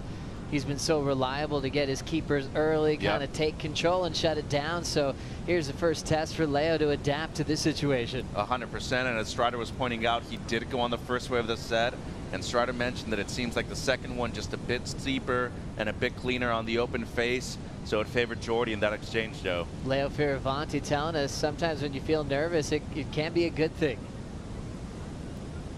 Everybody gets nervous. I get nervous every heat. And if there's athletes or competitors that tell you they don't get nervous, I think it's not true. The nerves means that you care. When those nerves come, it's like those moments that like, oh wow, this really means a lot to me. And I've actually been thinking about this season, and I haven't had those nerves yet. And I'm excited for those nerves to come, which is just gonna remind me how much I care about this, how much I love this, how much I want this. And then it's all about managing those moments, managing those like little, nervous moments and turning stress into adrenaline and into focus and locking in. Sometimes those nerves are telling you that you're onto something great, that you've got something cool going in your life. Those nerves, that pressure is a privilege, and Leo just embraces all those challenges. Works hard to be so fit, strongest he's ever been in his life, and that was due to injuries that made him work out hard for injury prevention, recovering from back injuries. He used to have to wake up like an hour before his friends just to go surf, just so he felt good after the pipe injury that he had. In such a great place. Man, he's had some heartbreakers, dislocated shoulder multiple times that would sideline him, ankle injuries in the past, but that's just so in the rear view these days, into the prime of his life. He's getting married at the end of the season. Yeah, congrats to him and Soph. And right now he's just absolutely ripping. Wants to win his first event this year, and boy, he's come close. Pipe finals, 2 of them. Recent one started this year, a couple years ago against Jack Robinson. He's so solid with his mind. He even you could bring him a heat like 4 years ago, and he's like, "Yep, I could have done this or that." He's got such a great memory. So he won't make the same mistake twice. More insight on Leo Fioravanti with Jesse Mendez. What's up, crew? How's the booth doing? Oh, it's nice and AC. You staying comfy over there, Jess? I'm starting to sweat here a little bit, but it's nice. It's a good sign. It means the winds are mellowing out and, it's starting to glass off a bit. But I was catching up with Dog, which is on my left right here. And I asked him, I actually overheard him saying to Leo, like, hey, make smart decisions and the rest would follow. And I was just trying to digest, being a professional surfer, what does that mean? I feel like this deep in the event, like how warmed up those guys are, how in tune they are with their equipment. It really is trying to keep the plan very simple and minimize the mistakes. And so far, he's actually have not been doing any mistakes, but just that rotation of priority kind of helped Jordy to start off with the second wave of the set and getting that bomb that we saw on the screen. But so far, the best waves we've seen it yet throughout the event. It's starting to fire it up. And also, I asked him if he changed any boards, because as you can see on the screen, it's much bigger than it was yesterday, much more water moving. And surprisingly to me, he still sticks with the 6.0 that he rode it yesterday and the previous day. So just a little insight for you guys in the booth to catch up to. Thank you so much, Jesse Mendez. Jesse spending some time against the world's best for several years on the championship tour, major wins on the QS from recently in Cruy. Huge emotional comeback win in Cascais. The Australian Open, one of the craziest decisions in the final. Let the first wave go. Julian took it. Jesse knew better than everybody and got the win. Great to be in his company. 17:15 to go. What a flurry of action to start. 6.17 and the 8.5 from Jordy Smith. And Leo's just sitting with priority. Basically needs the same number that he had before, just 0.02 better to take the lead, Strider.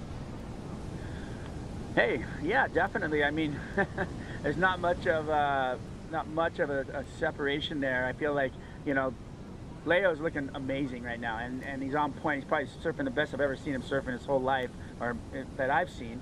And Jordy, you know, coming in with that solid score like that, and then switching boards, I'm a little like kind of scratching my head, going, well, what do you need? But I went and caught up with Jackson Bunch, who's on his backup, the board that he was riding, which was a Mayhem, a 6.2, and it was a squash tail, and he switched to the B12, which is a 6.2.5, and with the rounded pin. So the switch out was just for more stability. Felt like the board was chattering a little bit too much.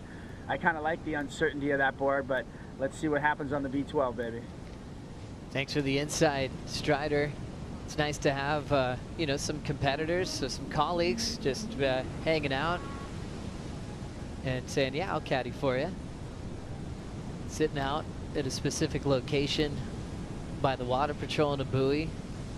And if they need to make a swap, they can head on over there. Change things up. So Jackson staying loose, staying warm. That's cool. He's still the Grom on tour too, Joe, so he's got to pay his dues every now and then, you know. Sitting on a board that's got way more volume than what he rides. 15:30 on the clock left in this one. It's a classic, Jordy versus Leo. Leo still with priority, needs a 7.35 for the lead. We'll be right back.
It's a short history there, but it's an exciting one coming to El Salvador. Remember, Griff in 2022 defeated world #1 Felipe Toledo in a really close decision in that final.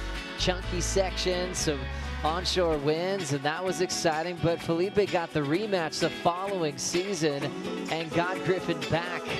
They were just owning the story of Punta Roca in those first 2 editions. Things changed again. It was all about John Florence picking up a crucial win and hadn't won since 2020. That was when he beat Gabe in the final at Pipe. So that felt good to be on top of the podium. Catapulted John to a 3rd world title that we got to enjoy at the Lexus WSL finals last year. Runner-up in that final last year. We saw the excitement out of Yago Dora throwing some wild backside full rotations. The big twist got thrown out there a few times. Different types of grabs, grabbing stale, and putting on one of the best shows of backside aerial surfing we've seen in the jersey. Yago pulled off a big air this morning. Moved on to the quarterfinals. Ethan looked great as well with his strong wind. He wasn't getting blown out to sea. Yeah, always keeping it on rail. Leo's looked great so far. He has a 7 in this heat. Eating basically the same score that he already has, as you mentioned, Joe. And, you know, there's one topic that a lot of people haven't touched on yet, but I think on a day like today and even yesterday, it's so important. Fins. You know, everybody talks about the boards, but the fins are just as important at a wave like this. You want to control your speed, and, you know, we've seen Futures win twice with Griffin and with John. We saw Felipe win for FCS. And what all those 3 fins that they were using, John on his signature fin, Griffin typically rides John's at a wave like this too, and Felipe his own model. It forces you to surf in the pocket and control that kind of speed. And, you know, the board does a lot of the talking, Joe, but you're not sliding out because of that control that you have from those systems. So props to them. We've been surfing another wave called La Bocana that also has a lot of similarities to this wave, especially when you're on the right-hander. You can slide out easily, but if you're not maintaining that speed throughout the entire line, you're also not making the majority of these sections that we see out here right now, Joe. Very true. Yeah, Leo Fioravanti on the FCS2 systems out there. The JS large fins is what he typically goes to. Jordy Smith on the Futures team for a very long time. Has a lot of prototypes that he mixes it up with. He really loves that experiment development side of it. You know, growing up as Graham Smith's son, it makes sense that he loves surfboard design, fin design. He could talk about it all day. Jordy's up again. Just the flow master throwing that carve towards the beach. Leans into it just to change the flow and variety. And now right in the pocket with a snap. Hits it off harder coping.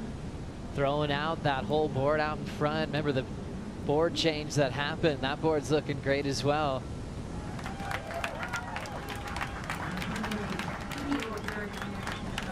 Educated fans right here today, Joe, and in the round of 16, everybody knows that these men rip, and maybe replaces the 617, maybe not, but still some real good signs and surfing from Jordy, and a lot of patience being shown right here by the Italian surfer in blue, who's still looking for another set wave to get that 735. I really enjoyed this wave just because of the amount of speed he carried the entire time, and really the variety right there. Beautiful carve to snap. Love that layback, Joe. Just a lot of intensity in it right there. Smaller size right here towards the inside, but really goes to work into the lip line. And you can just see he is so poised when he's going into each and every turn right here. That's a veteran of nearly 20 years on the World Championship Tour, but the 2 maneuvers all the way on the outside. Clutch. We're talking about a big boy out there too. Look at this carve to snap, as you were mentioning, Joe. Ray loved the way he engages the fins, and look at his back foot, always on the right part of the tail pad too. He readjusts right here, gains a high line, goes back down, and you can just see contemplating which maneuver to choose. He goes for the layback, and we have seen that for a number of years on the CT from Jordan Michael Smith. Kind of think about the story of Jordy Smith of always being a world title threat before he even qualified for the tour. One of the most exciting junior talents ever in history. Won a world junior title, and it looked fairly easy at the time. He was just so much better than most. Got on the tour, even finished runner-up in the world in that 3rd strike. That was his goal, to have his title sealed in that 3rd season. And now we're going into an 18th season. When you see him surf this well, and you know that, you know, he's a favorite to win this event in this type of form in these conditions. He's already has a bell, which is coming up next. He was one of the best when Snapper and the Gold Coast was the season opener, and Burley's going to suit him just fine. You start to go, can this be one of the greatest world title runs in your 18th season on tour. I mean, one surfer I can think about that may have done something kind of similar is Mark Occhilupo with a comeback of, you know, much different way of actually leaving the tour for a while, hiding out, but then coming back to win in '99 when Occhi was, you know, kind of thought to win a title in the mid 80s. And there's a big difference, as you mentioned. There was disruption right there. I mean, he's done it the 18 years in a row, through injuries, through thick and thin, but, you know, it was a key moment right there in his career where him and Dane Reynolds really, I mean, they brought about the largest contracts in surfing history and really getting that demand from a lot of different brands within the surf industry. And of course, signing with O'Neill, he's been with them for nearly 20 years right now. It all started with those major victories, winning the QS in 2007. And I would say without winning the Coldwater Classic over there in Steamer Lane, that relationship probably wouldn't have happened. And Kieran Horn, those entire guys over there at O'Neill, they've done an awesome job. Grant Tarlow, as we see Leo right here, is a good wave, Joe. Nice, clean, precision slice on the open face for Fioravanti. Belts it off the lip, pulls into a nice running hollow part of the wave. Perfect composure on the roundhouse cutty. Trills it again. Every turn's precise, and the finish is so clean. Leo is firing at all cylinders. Dog even getting up. They'll tell you, it's hard to get a good job out of Dog Marsh. Truly is. But when he's out of his chair, he is loving everything he's seeing from Fioravanti, needing a 7.61 to take the lead now. That last wave Jordy took had some meaning. Under priority, 6.43. The veteran knows how to quietly build under priority. And what an efficient heat by Leo, too. Only 2 waves. Might be taking the lead right here, Joe. I enjoyed this wave a lot of speed, good power display right there with the first carve. He selected a gem out there into the lip, more of a setup snap, and then finds a barrel, and he's not super deep, so they're gonna take that into account. And then just fully on rail right there, could wrap all the way back. And if there's anything to let him down, I just feel like it's gonna be the combination at the end. It was good, but when you look at the 8.5 and even the 7.33 that we have in this heat already, I'm just thinking to myself, is this enough for a lead change though? Barrel was cool, but we just need to see something fully deep and you completely disappear. And I don't know about that one, but surfing on rail was great. Once again, talking about a lead change right here when you already have an 8.5 in the heat.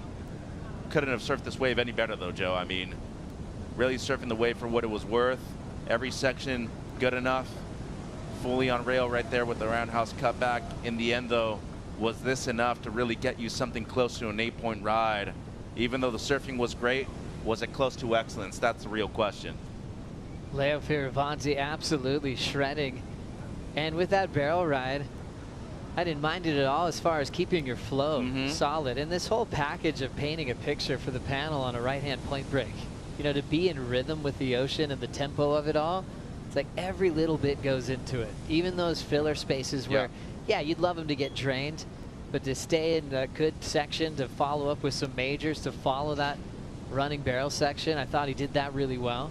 And he didn't try to overdo it either, which just looks worse if you're trying to force it. It's going to be an important wave though, Joe. Leo Fioravanti chasing a 7.61. Patiently waited for his turn for a long time. It's a 7.0. So the Italian will have to adjust with this 7. The smart mind that he has, he's going, okay, they're keeping me separated from the 8.5 that Jordy threw down on his opener. And we'll see how he can adapt now. Another test for Leo, you know, where he didn't own the opening exchange. Now his attempt to take the lead wasn't effective, and the veteran moved from Jordy Smith to just casually paddle beneath Leo with priority to hold him off. And with 4 minutes to go right here too, Joe. And what a heat. We all knew this was coming. Based off of yesterday's performances, Jordy surfed amazing. Leo still has highest heat total of the event, close to 16 points, 15.97. And look at the totals right now, 14.93, 14.33. Jordy's throwing away a low 6. This has just been an outstanding heat and a masterclass of how to surf out here right now. Heat check. Heat number 6, an absolute classic, one of the best of the event for conditions and for performances. Both these guys with 14 plus totals Jordy Smith's top score. You can see that there from the panel. Dropped the high and the low. Even a couple of 9s drifted in. Averages out as the best single score of the event so far, 8.5. I don't mind them either too, Joe. That was well rewarded, and we're looking at Leo's 733 right here. Much bigger wave in size all the way on the outside. The impact of the first turn had a lot to do with the score as well. Disruption of flow at the end, yes. He made up for it with that turn and physically fit. One of the best guys on tour when it comes to that. Well, look at these waves at the beginning of the heat. This is still the best score of the entire event, Joe. 8.5 for the South African Smith. Excellent read. I mean, just ticking all the boxes. Flow, creativity, and of course, the use of power in his surfing as well. Not only am I a big fan of the way he's been able to really adjust to every single generation of surfers that have faced him on tour, he's adjusted to different schedules we've had on the World Championship Tour since he debuted back in 2008, Joe. His backup right here. This is, or actually he replaced this already, the 617 with the cool barrel. Big fan of that stall right there, though. Gosh, it is exactly like watching a surf movie from Jordy Smith, even just with his demeanor, his composure. It's not looks like he's doing hard work. It looks like he's doing his favorite thing in the world, and that translates. That's an energy. It's like, and you want everyone to all of a sudden have the flow of Jordy now. You know, it's like it looks like his board's great, and I want everyone to have more volume now. It just looks so perfect here at Punta Roca. He's flowing. And I mean, on both of the boards, he was on the Mayhem originally, switched to the Smith Shapes right here for his backup score, the 6.43. No, I mean, as Ryan Simmons always tells everybody, coach, foam is your friend, Joe. And as much foam as you have underneath, it's always easier and more susceptible to something good to have a little more than not enough. And I feel like it's the best recommendation anybody could give you. 90 seconds, the oldest guy on tour, or most experienced, you should say, probably. I always love when Jordy's chatting with Rosie Hodge on the glass. They've known each other for a very long time, and to see Smith in this kind of position in his career, still in love with the game, and they still don't know what time it is out there. Leo and Jordy both asking for a time update. For some people, they don't like wearing a watch because they're actually too actively looking at the time. They're almost like too much energy and too much distraction.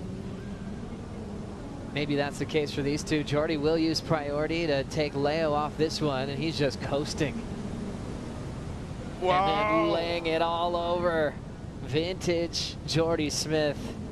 An absolute treat to see this type of flow and form from the man from South Africa.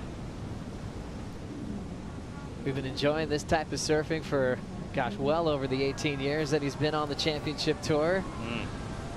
But this is one of the favorite performances I've seen from him in a very long time. Jordy's starting to hustle towards the inside section, keeping an eye on the clock. That'll be Jordy's last. Will it be a victory lap, or will Leo get another chance? 15 seconds right here, Joe. Maybe a wave on the horizon, but seems like it's going to be a little too late. And the Italian's going to go down with an equal 9th right here in the round of 16. Still, a lot of positives, though. 14.33. Seems like this wave's going to be after the buzzer, Joe. Just a little bit too late for Leonardo Fioravanti, who surfed a brilliant contest in El Salvador. On the top sheet for big scores. Clutch with how consistent he's been. Really getting his keepers on wave number 1, backing up very quickly. 14 plus total and a loss. He'll have some positives to take into Australia, and Jordy's going to be fired up to be in the quarterfinals to take on Italo Ferreira. Cole Hauschman up next with Alejo Muniz. We'll be right back.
amped on this board. I just wanted to, I needed this board on the opener. On the first one, yeah. And then the other one on the other one. How nice did it come in last week? Yeah, bro. Thanks, bro.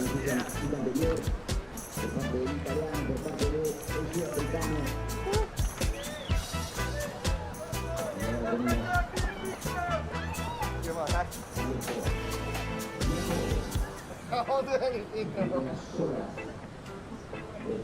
And things are still escalating. The first set that rolled through, and now he got everybody on the rocks fired up, and it looks like that trajectory will continue. Chris Cote, Jesse Mendez.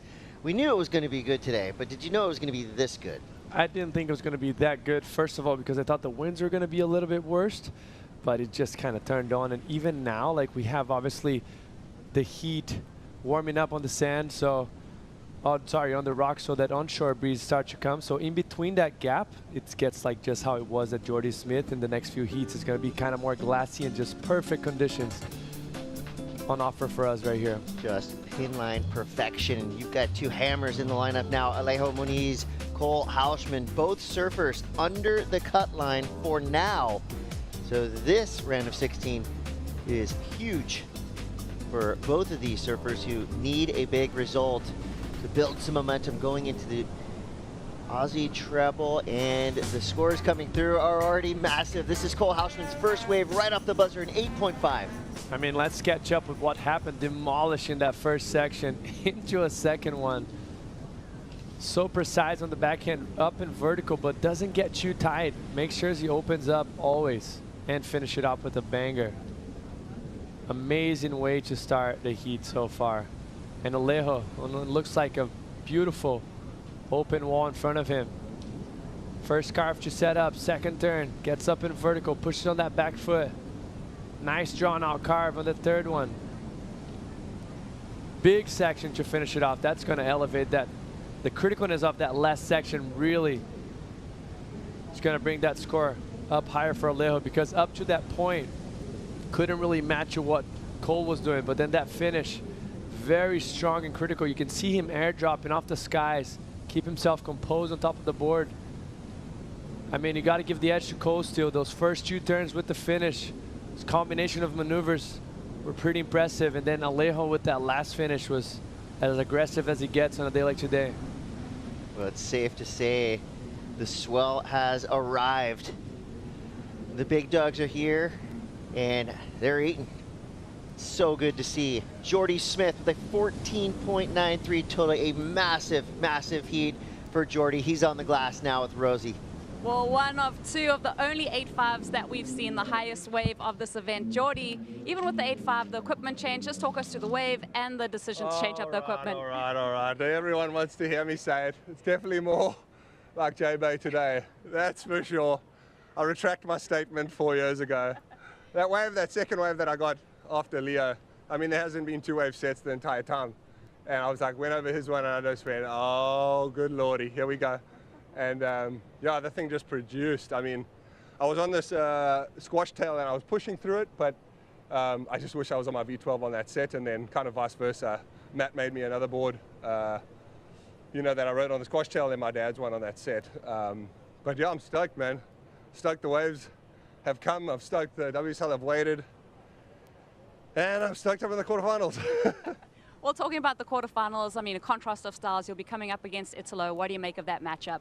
Yeah, he's deadly. I mean, the guy doesn't even need fins. He just flies around this joint. But yeah, it's going to be a hard one. You just got to pick the right waves. And it's really just a waiting game out there for me, you know, to try to wait for those bigger, better waves. I'm sure he's going to be kind of going to the air on almost anything. So, yeah, I think it'll be a game of apples and bananas. So many nursery rhymes after having two kids. Well, Jordy, thank you so much for the time. We'll let you rest up and get ready for the quarters. Thanks, guys. Yes, he said it. We got it. We Jordy got Smith, out of him. Comparing it to J-Bay. I mean, you might as well just call this place Jordy Bay at this point. He went out there and went off. But what about that matchup he's got coming up against Italo? That is a classic in the making. I mean, I love how he mentioned of the differentiation between both surfers in their personalities and how it translates to the surf in itself. it's apples and bananas, literally. They're completely different. One's going to probably be very selective. The other one's going to catch a bunch of waves, and one's going to go to the rail. The other one's going to be aggressive and go to punts. Excited, and I think we're really looking at prime time right here. The wind has backed off just enough, but it's still perfectly groomed, and here we go.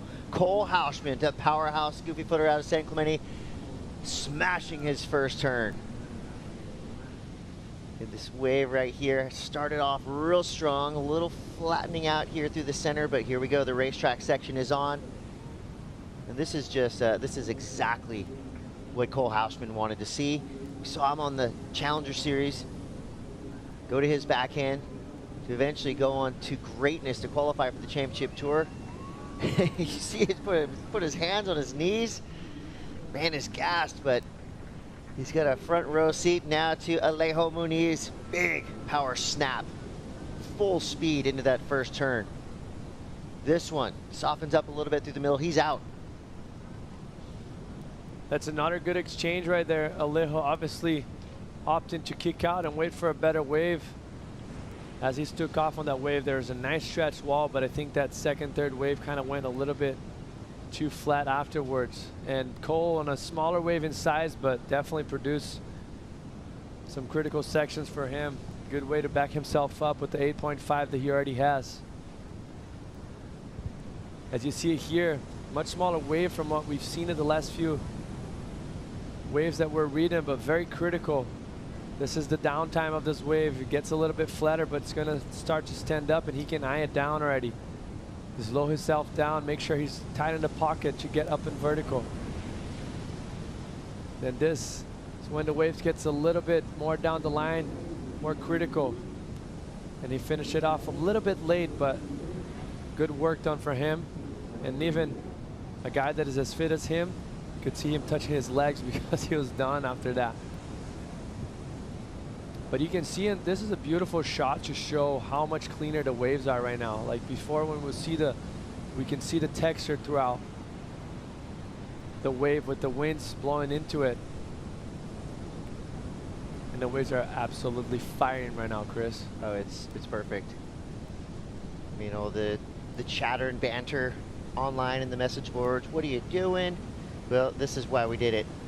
Wish I could take a little bit of credit, but we don't get any of it. It's all the staff behind the scenes who, you know, I guess it's a brave thing to walk away from waves, but thankfully the perfect call was made. I mean, we're looking at some of the best waves we've seen of the entire season so far. I got to say, this might be the best day of the entire season. Maybe we had that pipe day that was pretty on point as well. Different conditions, but both pretty epic. Perfect size, perfect wind, and the tide still slowly rising. Those are all good things. With 24 minutes, 48 seconds to go. Second scores come through. Cole Hausman drops a 5.83, Alejo a 2.83. So the pace has been set by big Cole Hausman. That 8.5, the highest single wave scores of the entire day. And there you see your title situation happening. It is 10:45 a.m. So a long day with rising tides all the way till this afternoon. We're in for it. We're just in for it all day. But this, I feel like it's the pristine moment, you know, like that moment in between the battles of the offshore to the onshore. It's going to glass off for a bit. We've seen already on the previous heat. We're going to have this heat and probably even a little bit cleaner towards the end of it, and then a little bit of crispiness with the onshore coming in, but still gets so rippable. It's easier to surf on the little onshore on a point break than that devil wind that we had this morning. So much easier for you to engage. I mean, we're looking at double overhead sets right now, and maybe later this afternoon when it gets chonky, it's going to get even more interesting to watch how these surfers react, what turns they're going to do. We're in the air zone now. You know, this is when you're about to see surfers start to fly with this wind backing off just a touch. Coming up next, we got Miguel Pupo and Alan Cleland Jr., which is going to be an awesome heat to watch. But we got a lot of surfing left here in this Heat 7. Remember, both of these surfers with a lot on the line. After this event, they've got 3 opportunities to climb up the rankings before that midseason cut. for Alejo. It took him 8 years to work his way back onto the championship tour. He's got to be thinking a lot about that midseason cut. It would be impossible not to, right? Yeah, but I feel like if there's one condition that kind of make them black out of that and Perfect just waves. yeah, it's this, you know, like you're so freaked out about surfing this conditions with only one guy in the water, and I'm actually surprised Cole Hoshman pulling the trigger again on a smaller wave once again with the backup ready. Well, it's a burner flying down the line. Third turn. Swinging the hammer. Every time he goes up towards the lip, you just know there's going to be 20 feet of spray flying behind him. So what, 5 turns down the line? He's trying to get rid of a 5.83. I don't know if he could have done any more on that wave. It's just a couple feet smaller than the previous 2 big scores that we saw straight from the jump of this heat. Yeah, it started off well, but like you mentioned, he has to be a little bit lateral. Still doing some damage. As you see it, this wave's like a double up. So he has to kind of run down the line. The wave stretching, gets up in vertical beautifully here. Once again, even more critical. So he started off the wave better than the previous wave. The only problem for me, it's right here. He does this beautiful carve, but missed times for that last section. And that's an exclamation point that the judges have been paying close attention to it. And we've seen some scores go lower than we expected because of that finish. And I feel like I have a feeling that this is probably going to be pretty similar to it. Damage was done out the back. Eyes it down the section in front, and right here he opens up just a little too much. Actually doesn't open up too much, but just brings that nose of the board too far back, and that delayed him just a touch. Would have it cleaned up and get that last turn more critical, I think he would have better, but with the situation that he already has, I don't see him better in the score he has on.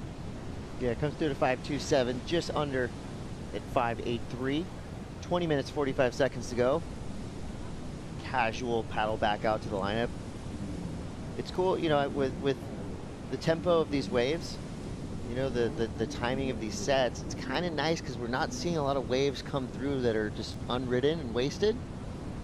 They're fun to watch when no one's on them, of course, but we want to see these surfers get the most out of these sets. So far, every good wave that has rolled through in the last hour or so has been ridden. Italo went off. Jordy Smith did serious damage, but that heat was real close. Leonardo with a 14.33, Jordy with a 14.93. Really about as close as you get. You got to feel for Leonardo Fioravanti after his performance yesterday.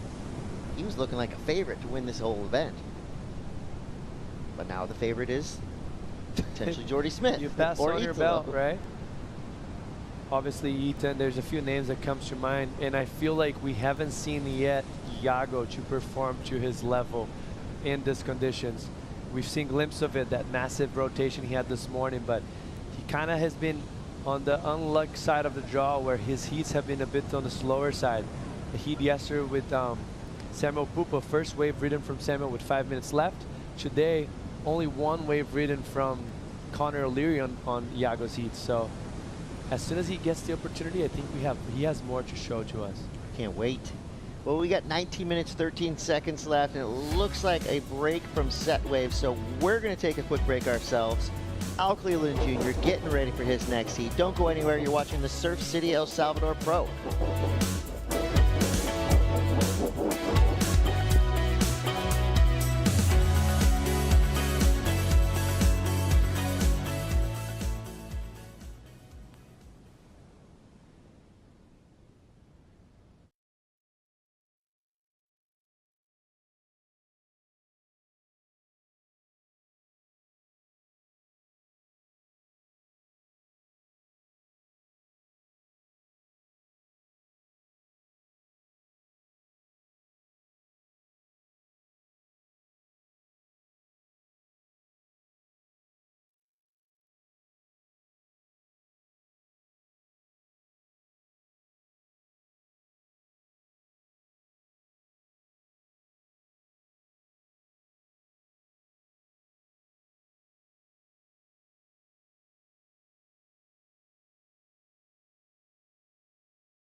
teacher didn't let you watch this event in class. Well, guess what? I'm going to catch you up right now.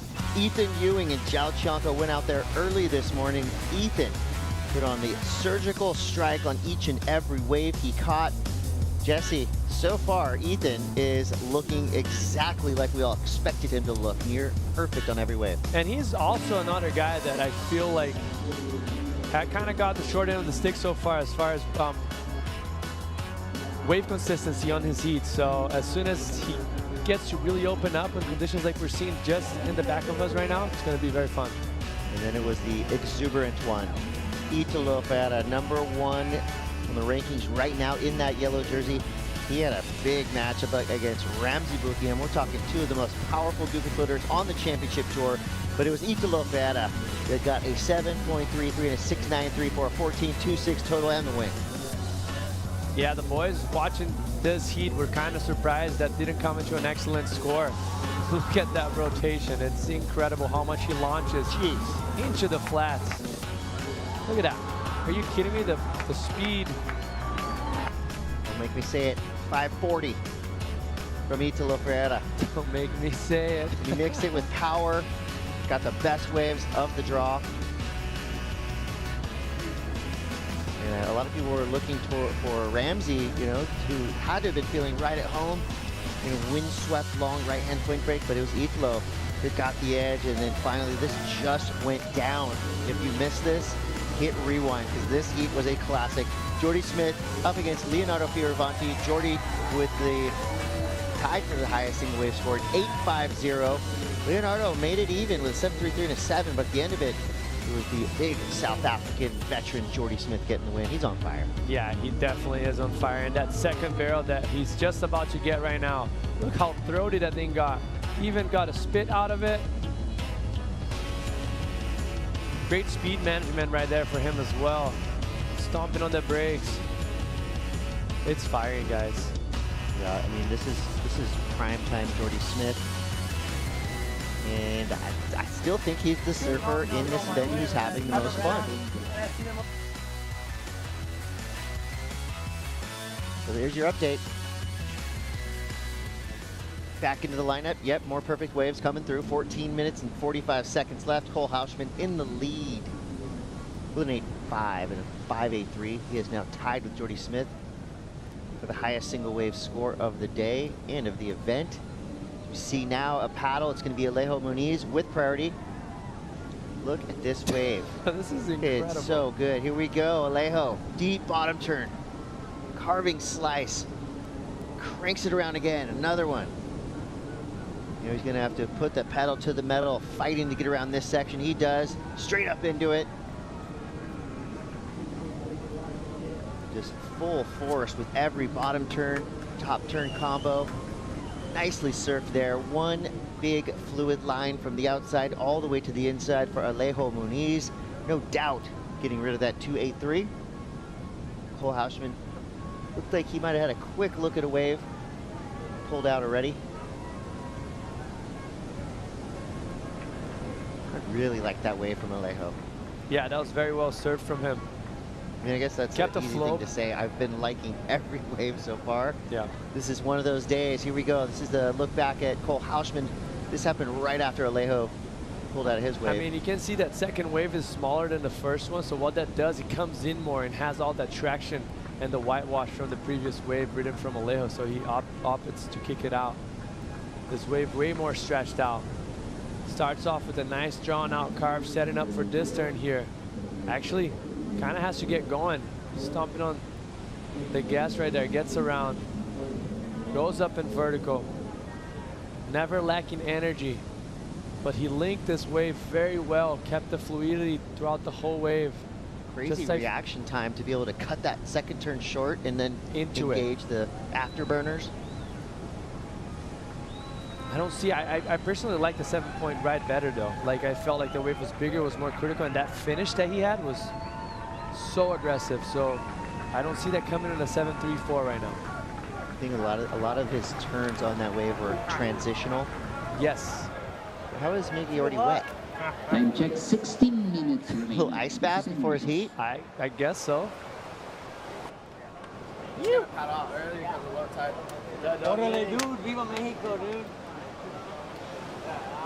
What are you doing back there? Get over here. Con huevos, cabrón. Con todo. What are you doing? Blowing up a phone. I wonder who was back there. Who's dad? Yeah, I didn't see his dad on the screen, so it might have been. Come on, Dad, get out here. We need to make a documentary about Alcalá Junior's week here in El Salvador. It's been all time.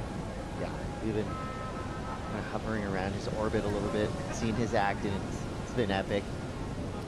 I think the only few times that he put on a shirt was a jersey. Yeah, I think behind Brian Perez, he's definitely the fan favorite for the locals down here. He's inspiring a lot of the Salvadoran youth as well. He's been running with the crew of surfers that are locals down at La Bucana and El Sunsal. And they've been having powwows in the evening times. I'm watching a kid surf La Bucana named Jorge, who's been absolutely shredding. And you can just tell, having the best of the best, the elite in the world come to his hometown. I mean, it's already rubbing off. We saw the Rising Tides feature earlier this week, where young women right here in El Salvador already just picking up on all the tips and inspiration that they can. And they, the crew of young women that we have progressing in the sport of surfing from here in El Salvador is incredible. In the next few years, watch out, world, for real, because this is one of the best training grounds you could ever have. There's always waves here. It's not always like this, but it gets like this more than you might think. Yeah, I was actually just thinking about it. It's not, I mean, that special of a situation for it turns on to the way it is. You know, some places would probably happen once or twice a year. If you get lucky, there's plenty of chances. You need a decent sized swell. It's not a massive swell moving towards us. Most likely in the mornings it's going to be offshore anyway, so. Alejo's last wave improves a little bit at 5.80, and here we go again. Alejo Moniz representing both Brazil and Argentina. Flying down the line, beautiful arcing carve there. Didn't like the looks of the rest of that wave, opts out. 10 minutes left, Cole Hausman out the back with priority. Nerves of steel there for Cole Hausman for letting that wave go. As Alejo took off, that wave looked so nice. Steep, had a good size to it, but yeah, he could see that down the line wouldn't offer so much. Keeping priority, it's a very smart move.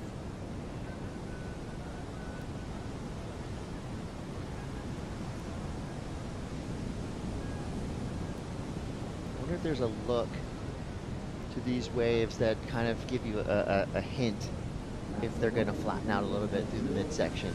Is there a certain area that it's hitting the point right now that maybe kind of gives you a clue as to what's going to happen towards the end? To tell you the truth, I feel like on point breaks like this, that's the reason why sometimes the second wave of the set stretches up better. It's because there's so much, sometimes if it stacks up too much in front of you and has too much energy in one place, it concentrates on the top of the point and it dissipates after. So it gets very nice for one or two turns, but then after it goes away. So you kind of want the wave that is spread out energy towards the whole point. So you want to see 100 yards in front of you of wall. Pretty much that's what you're kind of looking for. Because the point's so perfect, the wave's not going to close out. It's just going to break in a good pace, in a fast pace, but enough for this guy to get around and like do some damage to it. So I feel like if you see a wave just stack up too hard in front of you, usually it's going to have energy on top and then it dissipates. So you want stretched out lines, which so far, like every set that comes, it kind of seems like it's that way. Yeah, and one thing that we know the judges don't really appreciate is flat-faced surfing. That's why it says in the judging criteria that they're looking for the most critical part of the wave. And it's fine if you have to, do a few setups and then get to that inside racetrack, but they don't want to see you end your wave with just a series of, kind of like soft cutbacks, which is really all you can do on a flat-faced wave like that. Or even the start as well. I feel like the beginning and the end really set the tone for the scores. Like the middle, like you mentioned, it's okay for you to kind of take your time, take the pace off the gas, and reset, and then go into like a nice hollow section once again to finish it up. It's like a good song, right? You want to be grabbed from the beginning. The middle part, that's where you can have a guitar solo. You can get a little weird, but at the end, you got to bring it right home. Yes, I agree. Ideally, obviously, you want a wave like Jordy Smith that didn't stop from the beginning to the end, but that's not always the case. All right, Cole Hausman gives way to Alejo Muniz, who was in second priority. See if this wave's a burner from the outside to the inside. Big snap there. Little fins free. Some drama on the way down. Nice sliding snap there. Third turn. Cool looking slice. These are the setup cutbacks that we were just talking about. This wave's starting to form up a little bit down the line. Right there in the power zone. Strong finish for Alejo Muniz. Was it a 7.34? He seems to think so. Crowd's liking it. Packed here on the bleachers. The hottest part of the day is still to come. It's only 11:03 a.m. This is damage done from Alejo. If we just mentioned something that he ticked all the boxes in the criteria. Started off critical, as you're gonna see the first turn straight off the bat. We haven't seen many people hit the lip right off of it, and then he comes around and pushes a pretty solid layback, gets a good release, and combos it up with Fluili. Brings the board all the way back around on rail. And then that's the moment that we say, usually you see them change the pace, and then he starts to put on the gas again. Combos it up and finish it off late, but still clean. I think that was a bit of a mistake of Cole letting that wave go. It's gonna be close. In my opinion, this is the best surfing Alejo has produced in this heat and the event so far. That second turn was massive, in control. And finish it off strong. Feels like a little bit of a momentum shift as well.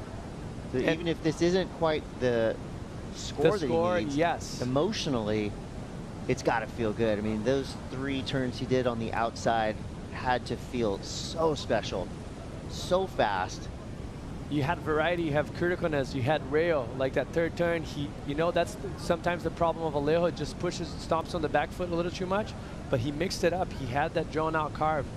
Judges like to see that, and then went into that motion of a little bit slower throughout the middle of the wave, and then finish it off with a combination of 3 great maneuvers. Last one a bit late, but still was able to get up in vertical.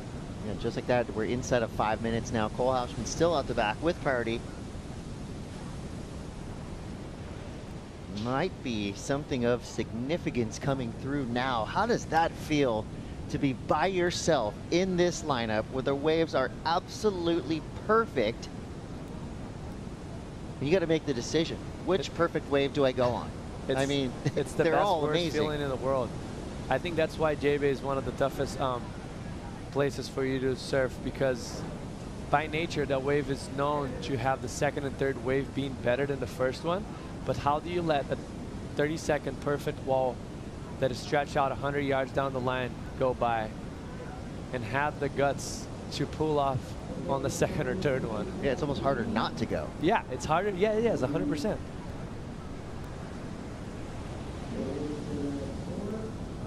Even that little insider, that's a dream runner right there.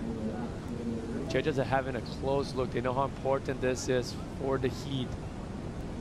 That wave, I mean, that could change Alejo's whole season. It could. It really could. And on the other hand as well, because Cole obviously hasn't done so much damage throughout the year so far. And this has kind of felt like the momentum was shifting for him. The surfing that he was doing, it's pretty second to none on the backhand. It started off with an 8.5, backed it up, had priority, and let 2 waves go.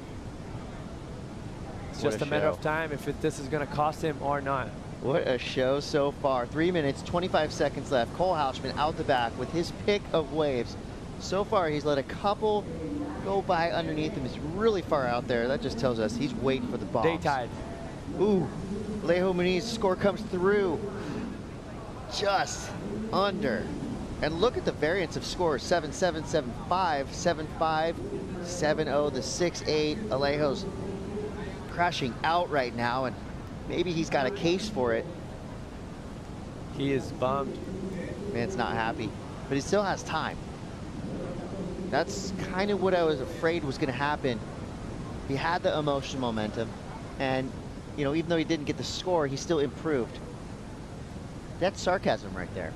100%. I can read that body language. 2:30 now. There's still time. This is where you just take those emotions, you bottle them up, put them to the side. I mean, you have to, like, realistically speaking, that's what we're talking about. We're all humans. We're all going to go through emotions, but the best ones are the ones able to bounce back from the situation and get themselves out of it. But I understand Alejo's frustration, needing a 3.34 and get 3.33 in ties with your opponent. And I personally thought he did enough on that wave. And 1, 2, 3 judges actually thought the same thing. You cut the higher one, you cut the smaller one, you have the average between the three scores, and came down on top of the requirement. But untying, it goes to the best scoring wave of the heat, and that's Cole Hausman with an 8.5. Yeah, I can totally understand Alejo's frustration, but in looking at those scores, you know, it was close enough to where, to me, it's not a controversial call. It was right there on the edge. You have different opinions if you go right now into the competitors area, obviously. Like we mentioned, it's like, hey, this feels close. And the surfers are going to have their opinions as well. Some of them probably going Alejo's way, some of them going Cole's way. I'm going to stay out of the message boards for a little while after this heat. Just because, you know, the passion of the fans. Everybody has their own opinions, but that's why we have 5 judges. That's why we throw out the high. That's why we throw out the low. Great heat for both of these surfers. Cole Hausman, at the moment with the edge, that 8.5 looming large in his scoreline. And Alejo is just right there. Now needs a 7.01. Here are your top scores, the breakdown.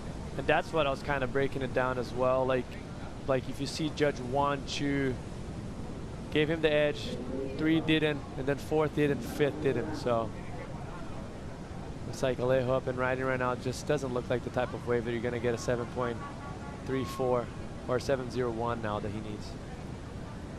Yeah, you don't want to be Alejo's surfboard right now. Might be on the verge of being destroyed. And you know what? You want these surfers to want it, right? You want them to show their emotions. You want them to show their passion. Well, Leo mentioned in an interview just a little bit ago, like, it's a lie when guys say they don't care about it and they don't come in. Like, it means, like, if you're nervous, it means, if you're bummed, it means that you care about it. Yeah, I mean, you look back at the entirety of that heat, that was a great wave from Alejo, but it felt like Cole Hausman with that 8.5, well-deserved victory. We got more to come, more drama, more excitement, more perfection. It's the Surf City El Salvador Pro.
The Surf City El Salvador Pro is brought to you by Yeti, built for the wild.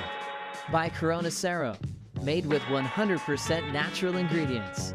And by Surf City El Salvador, home of the right surf. Welcome back to the Surf City El Salvador Pro. Alejo Muniz coming in. Vai ser sempre assim. And that was a harsh finish for Alejo. Give it up to Cole Hauschman. Well-served heat.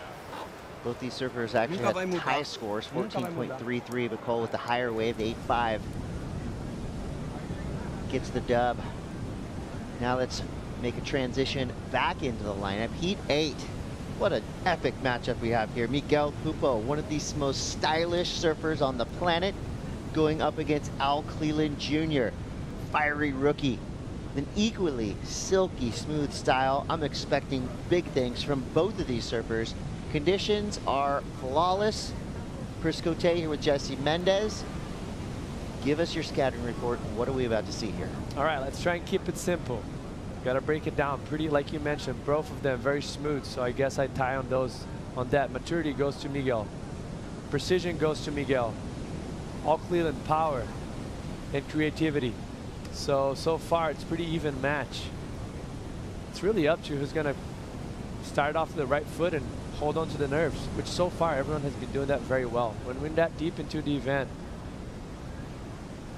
First wave goes to Miguel Pupo, late drop. Just what I said. That was a stunner.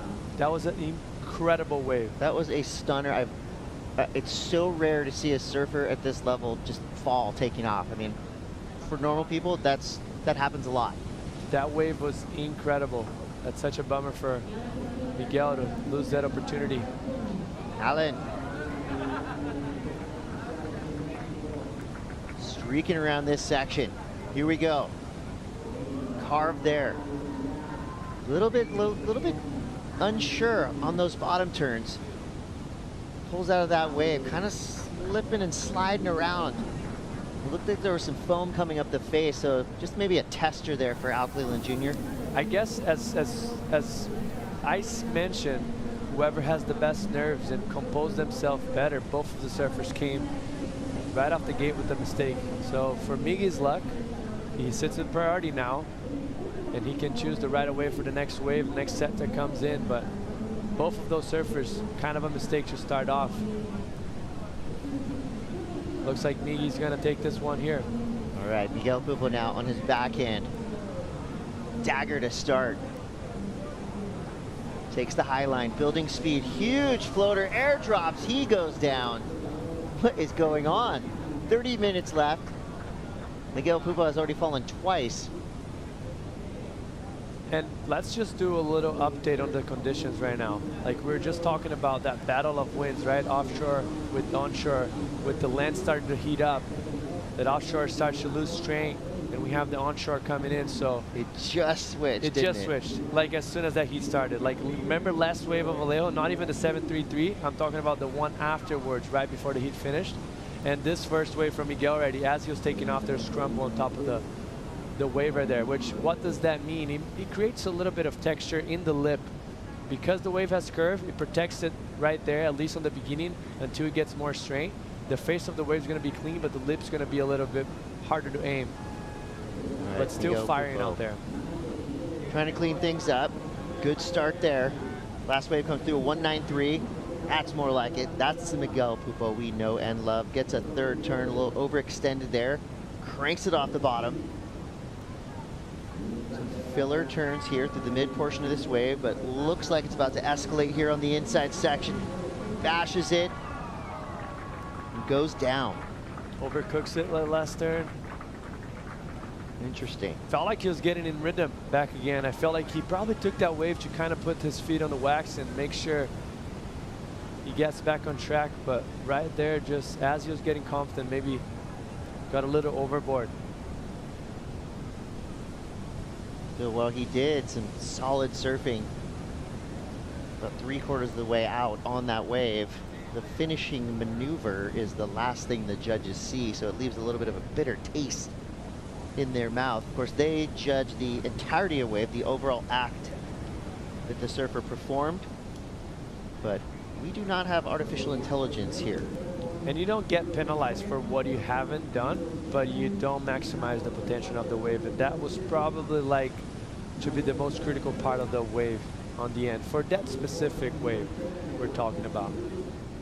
So it is tempered a little bit at 4.07. You know, of course, you look back in hindsight, You know, had he made that finishing move, may have been a 5 or a 6. But still has the lead. A lot of time to go, 27:30. It seems like he's calling Adriana. It looks like Adriana is sprinting down. Should give him the backup board. I've seen a lot of board switches today. Oh, that's actually not Adriana. Adriana probably was in the Leo's heat and had to go in, so that's their friend that it's staying with them. Board swap there. I mean, they look from here. They look identical. Maybe it's different fins. Maybe that board's buckled. But either way, it could be the difference to just give Miguel Pupo a little bit more comfort, because he's looked slightly uncomfortable in all the ways he's surfed so far. Miguel Pupo makes his way back to the takeoff zone. Let's go to the glass. Rosie Hodge is with Cole Hausman. Well done on the heat win, Cole, but as close as it gets, tying on the heat total there. Talk to me about the decision to let Alejo go with priority. You know, what's the feedback on that? Yeah, I guess you could call it a mistake. It was, I think I just had my eyes set on those big sets after that first exchange, and rode a few smaller ones, and that one didn't look great out the back, but it's such a long wave, you can't really tell. It's, yeah, it was kind of unfortunate I let that one go, and it was that close of a heat, but I'm no judge. I'm just here to do my best surfing and try my best. So sometimes it goes your way, sometimes it doesn't, and I'm just happy it went my way this time. Well, the 8.5 that you opened with, I mean, yourself and Jordy have the highest wave totals of the event so far. Does it feel to be getting excellent ranges from the judges? Yeah, I mean, the waves are firing. It's that's what you kind of hope for on days like this, is just big surfing on bigger waves. And yeah, I'm stoked. We waited a week to surf, and the swell showed up, and yeah, just finding my flow, and each heat's a new heat, and just trying to stay level-headed. I'm excited to see you in the quarters. Thank you, Cole. Big dog with big waves and big turns. Cole Hausman advancing through to the quarterfinals. His best results so far. And here we go. Al Cleland Jr. onto the inside section. Goes upside down and inverted. Front side 540 attempt. Goes awry. Cleland Jr. now underwater. Grabbing his board. Getting back to it.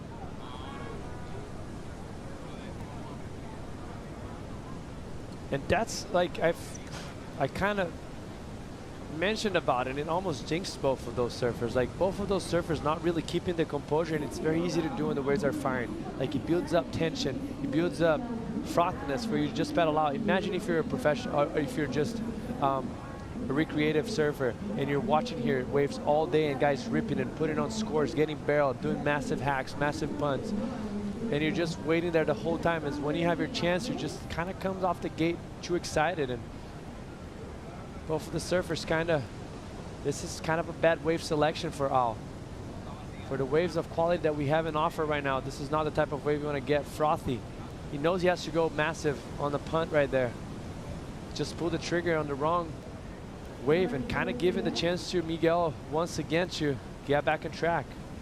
Let's see if this time Miguel's going to be able to capitalize. Yeah, this heat's gone a little bit weird so far, but we have a lot of time left. 24:20 to go.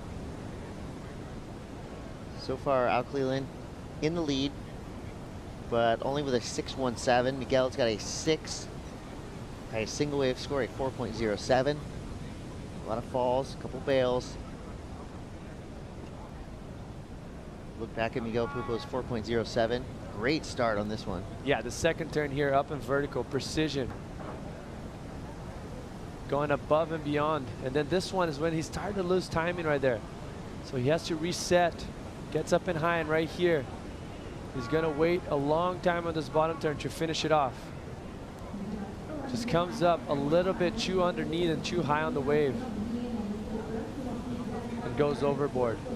With a karate kick and missed. Those first two turns, proper.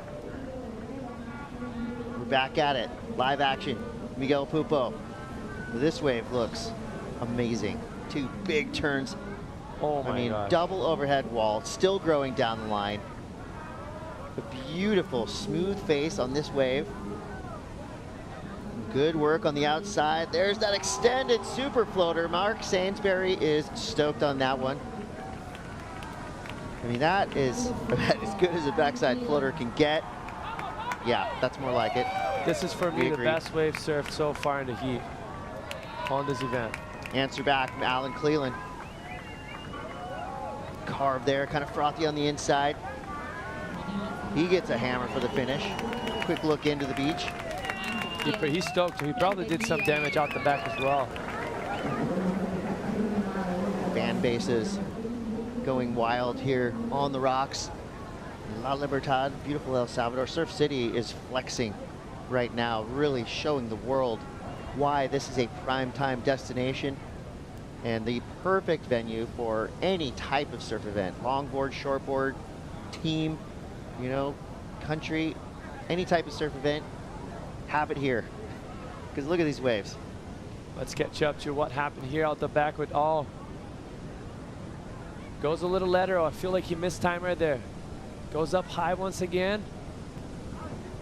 This is more likely. That's what he was probably trying to do in the first few turns. Gets up in vertical, better timing, a little bit underneath than going overboard.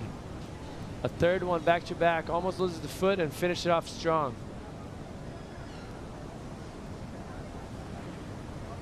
Gets a nice lip line right there. Air drops off the sky, stomps it.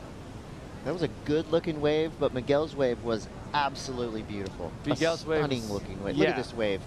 Look at the Beginning to size. end, flawless.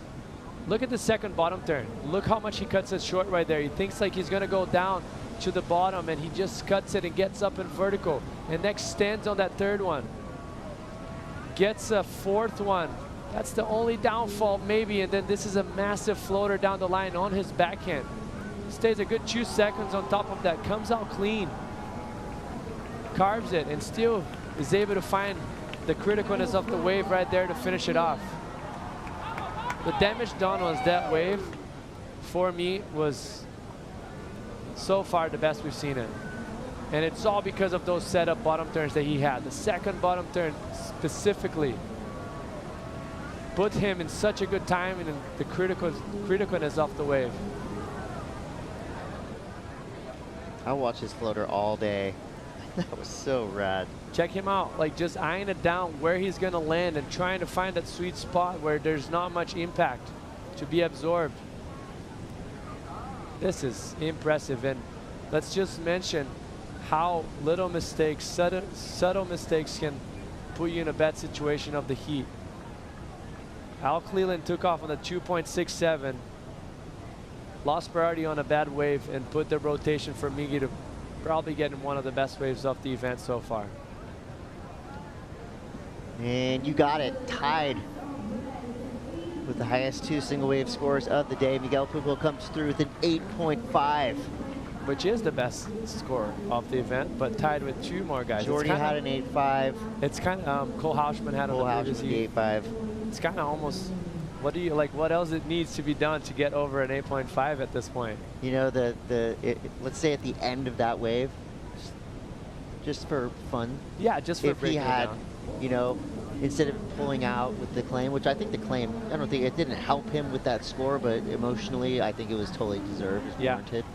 But had he had a section and just hammered the finish, finish it off, 9.5, had to be going around that.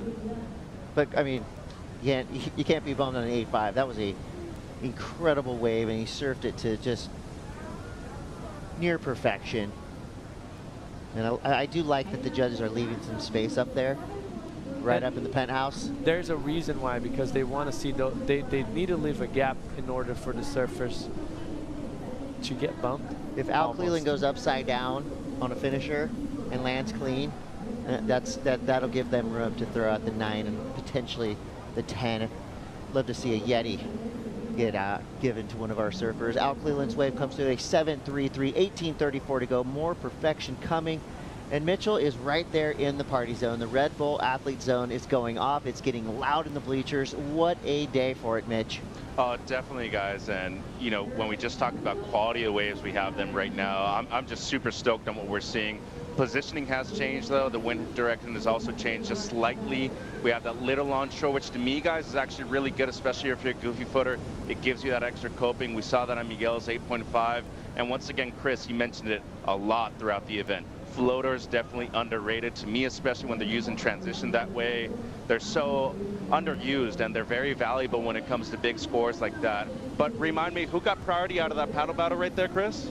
It's Al Cleland Jr. out the back with priority. So this is a big moment in the heat right here because both of these guys made mistakes at the beginning. They fell on their waves. They're a bit out of position. With the tide still rising right now, we have a few more hours of the tide still coming in. Positioning has changed, and having been here so many times before, having competed here at the QS level with 4 people out of the water rather than just 2, there's a couple of markers up the point, and there's a couple towards where the lifeguard towers are that I think are going to be essential right now to a backup score. The 7.33 from Al, great answer back. Right now, you need to be on the best wave of the heat, in my personal opinion. You have the 8.5 that you're going up against. You want to be on one of those sets, and it's so hard to really decipher which is the best one. It still seems like the second or third wave of the set tends to be the better one, though. Thank you, Mitch. Can you take a quick scan of the Red Bull Athlete Zone? Are the women arriving? Are they ready to rock and roll? 100%. Quarterfinal number 1, Caitlin Simmers, Sori Lindblad, 2 great friends going at it once again. It's going to be a great day of action. We have women's quarters, then men's quarters after that. We got some more waves on the horizon, gentlemen. Let's do it. Can't wait. Quarterfinal action from the women coming up, and what a way to start the quarterfinal series in the BFF battle. Caitlin Simmers going up against Sawyer Lindblad. Can't wait for that one, but we got more from this heat in the water. Miguel Pupo now gets this wave under priority, and it's looking like it's offering up plenty of room for Miguel to work. Outside section, kind of as expected, nice and vertical. Now he just works his way through to the inside. Subtly building up points down the line here, but the judges really looking closely at that end section and not super impactful there, a little lackluster. Not Miguel, but the wave didn't really allow him to open up and really hammer that final hit. But nicely surfed there. He's looking to get rid of a 4.07 and may have done that on that wave. Yeah, he definitely did, and that was smart from both surfers. Al Cleland first to let that wave go because he's not looking for a backup. He's going to be looking for a bigger score if Miguel better, and then Miguel should just better. First turn, very critical. Second one, he jams it right on the pocket, brings that board around. And then here's where you mentioned the wave starts to slow itself down, starts to get that track from the previous wave, gets a bit foamy. He still keeps his rails very clean. And finish it off with a decent turn for the section he had in front of him. So great surfing, gonna better his 4.07 because the damage out the back was done mostly on the second turn right here. You see the extension, acceleration throughout the turn, and the amplitude. Good surfing there for Miggy. Yeah, I mean, even his transitional turns, they just look so nice. They look like turns that feel good. He's just loving life. Look at that. Have to. Yeah. Situation How he's could in you right not? here. This is going to set a good scale and a good idea for what Al is going to be needing moving forward with this backup of Miggy on this last wave. We're over halfway through here with 14 minutes, 30 seconds to go. We're waiting for the last score for Miguel Pupo. At the moment, Al Cleland well within striking distance. Only needs a 5.25. That's 2 turns for Al. And if he gets the right wave and puts together the right performance, I'm going to go ahead and throw it out there. We got a 99% chance of an excellent score for Al Cleland in the next 14 minutes. Yeah, I agree. You going to take that bet? I feel like mostly with how many waves we have, it has been on offer the last few heats. And he's going to probably need that because Miggy's score is going to come decent, you know, like, and most likely you think Miggy's probably going to better his situation as well once again. Yeah, 6.83 for Miguel Pupo's last wave, and that was kind of a, you know, medium-sized wave. So to get that big of a score on that type of wave, he's done something massive. 8.5, 6.83. Katie Simmers coming up next against Sawyer Lindblad. We got 13 minutes left in this heat in the water, but we're going to take a quick break. We will be right back with more from the Surf City El Salvador Pro.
Welcome back to the Surf City El Salvador Pro. In 11 and a half minutes, Punta Roca is for the girls. Katie Simmers going out with Sawyer Lindblad for quarterfinal, heat number 1. Dream matchup for surf fans all over the world. Can't wait to watch that one, but we've got some business to take care of now. 11 minutes, 20 seconds left. Miguel Pupo now in the lead with an 8.5 and a 6.83. Al Cleland Jr. in a little bit more of a sketchy situation. Now needs an 8.01. That would be the second best wave surfed in this heat. Miguel Pupo did it on kind of a whatever looking wave, but made it work. Got the attention of the judges. 6.83, more than enough to get rid of the 4.07 he'd been hanging on to for quite some time. So now with 10:45 to go, Al Cleland Jr., what's he waiting for? Does he have to take the biggest bomb, or can he do it on a mid-sized set wave, Jesse? I don't think it matters. I mean, it matters the size of the wave, but a medium-sized wave could have the shape and potential for an 8.01. I think it's a pretty set and standard go in his mind. Set anchor. When that wave comes towards you, pull the trigger, be composed, be sure-footed, and go huge, because Miguel has done that already. So did Alan on the 7.33. Had a glimpse of it. He just kind of mistimed the fuel of the turn, so he needs to clean that up. Well, he's got 10 minutes to do it. You know, our camera crew, our social teams, we don't miss any moments. And we got a cool little moment yesterday. Al Cleland Jr. got one of the biggest wins of his career so far. Let's listen in to this behind-the-scenes moment here from El Salvador.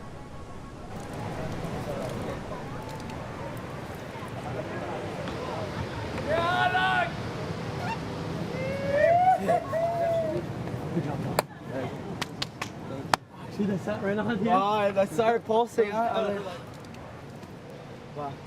It was good. It was good. Yeah. Good job. Honor surfing against you, big dog. Keep going. Always. You're my idol. Keep going. Keep ripping. Go get them. Try to. Yes, sir. You know how to do it? Go get her, brother.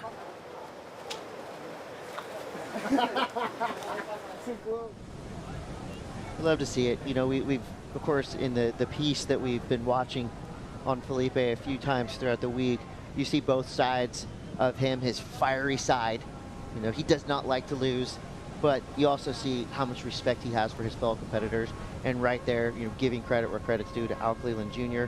You know, there was no denying that Al Cleland won that heat. Felipe knew it, and I just love to see that type of good sportsmanship going on behind the scenes. They didn't know there's cameras on them. That's a real, honest, cool moment of what happens here at these events. And, you know, you just love to see it, because at the end of the day, they all are surfers, they're all surf fans. And regardless of who wins, how they win, you know, they all have the ability to take a step back and give full credit to their competitor. Yeah, they're all pretty good friends as well. No, like most of these guys have been traveling around the world since, you know, Grom days. So, I mean, at least most of them are good friends, you know?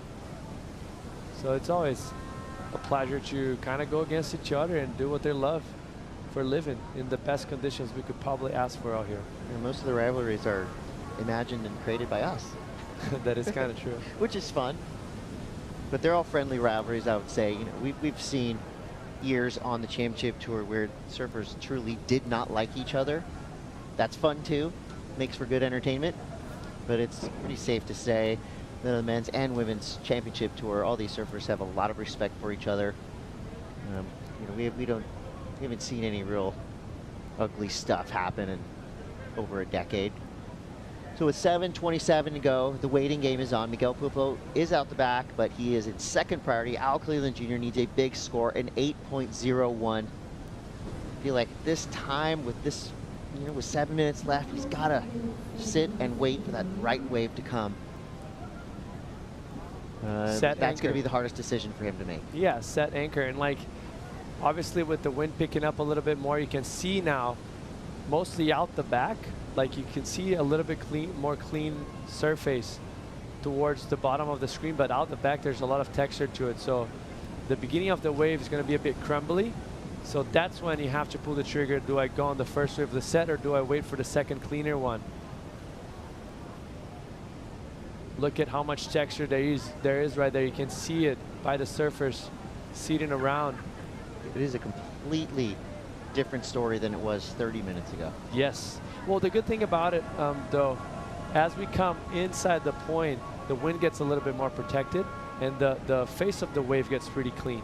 So that's what happened in both of those surfers' wave, but just the beginning gets a little bit more crumbly, which it's going to be an adversity for the surfers right now, mostly for Al. Like, Miki doesn't care. He already has a 15.33 total. He's probably hoping he'll blow even harder, you know, to make things tougher for Al Cleland. What are these waves coming in from the side? It looks like the wind has actually switched almost 180 degrees. We're seeing cross chops going the opposite direction now. Yes, 100%. You're right. Like it literally, that's what it is. So obviously wind creates swell.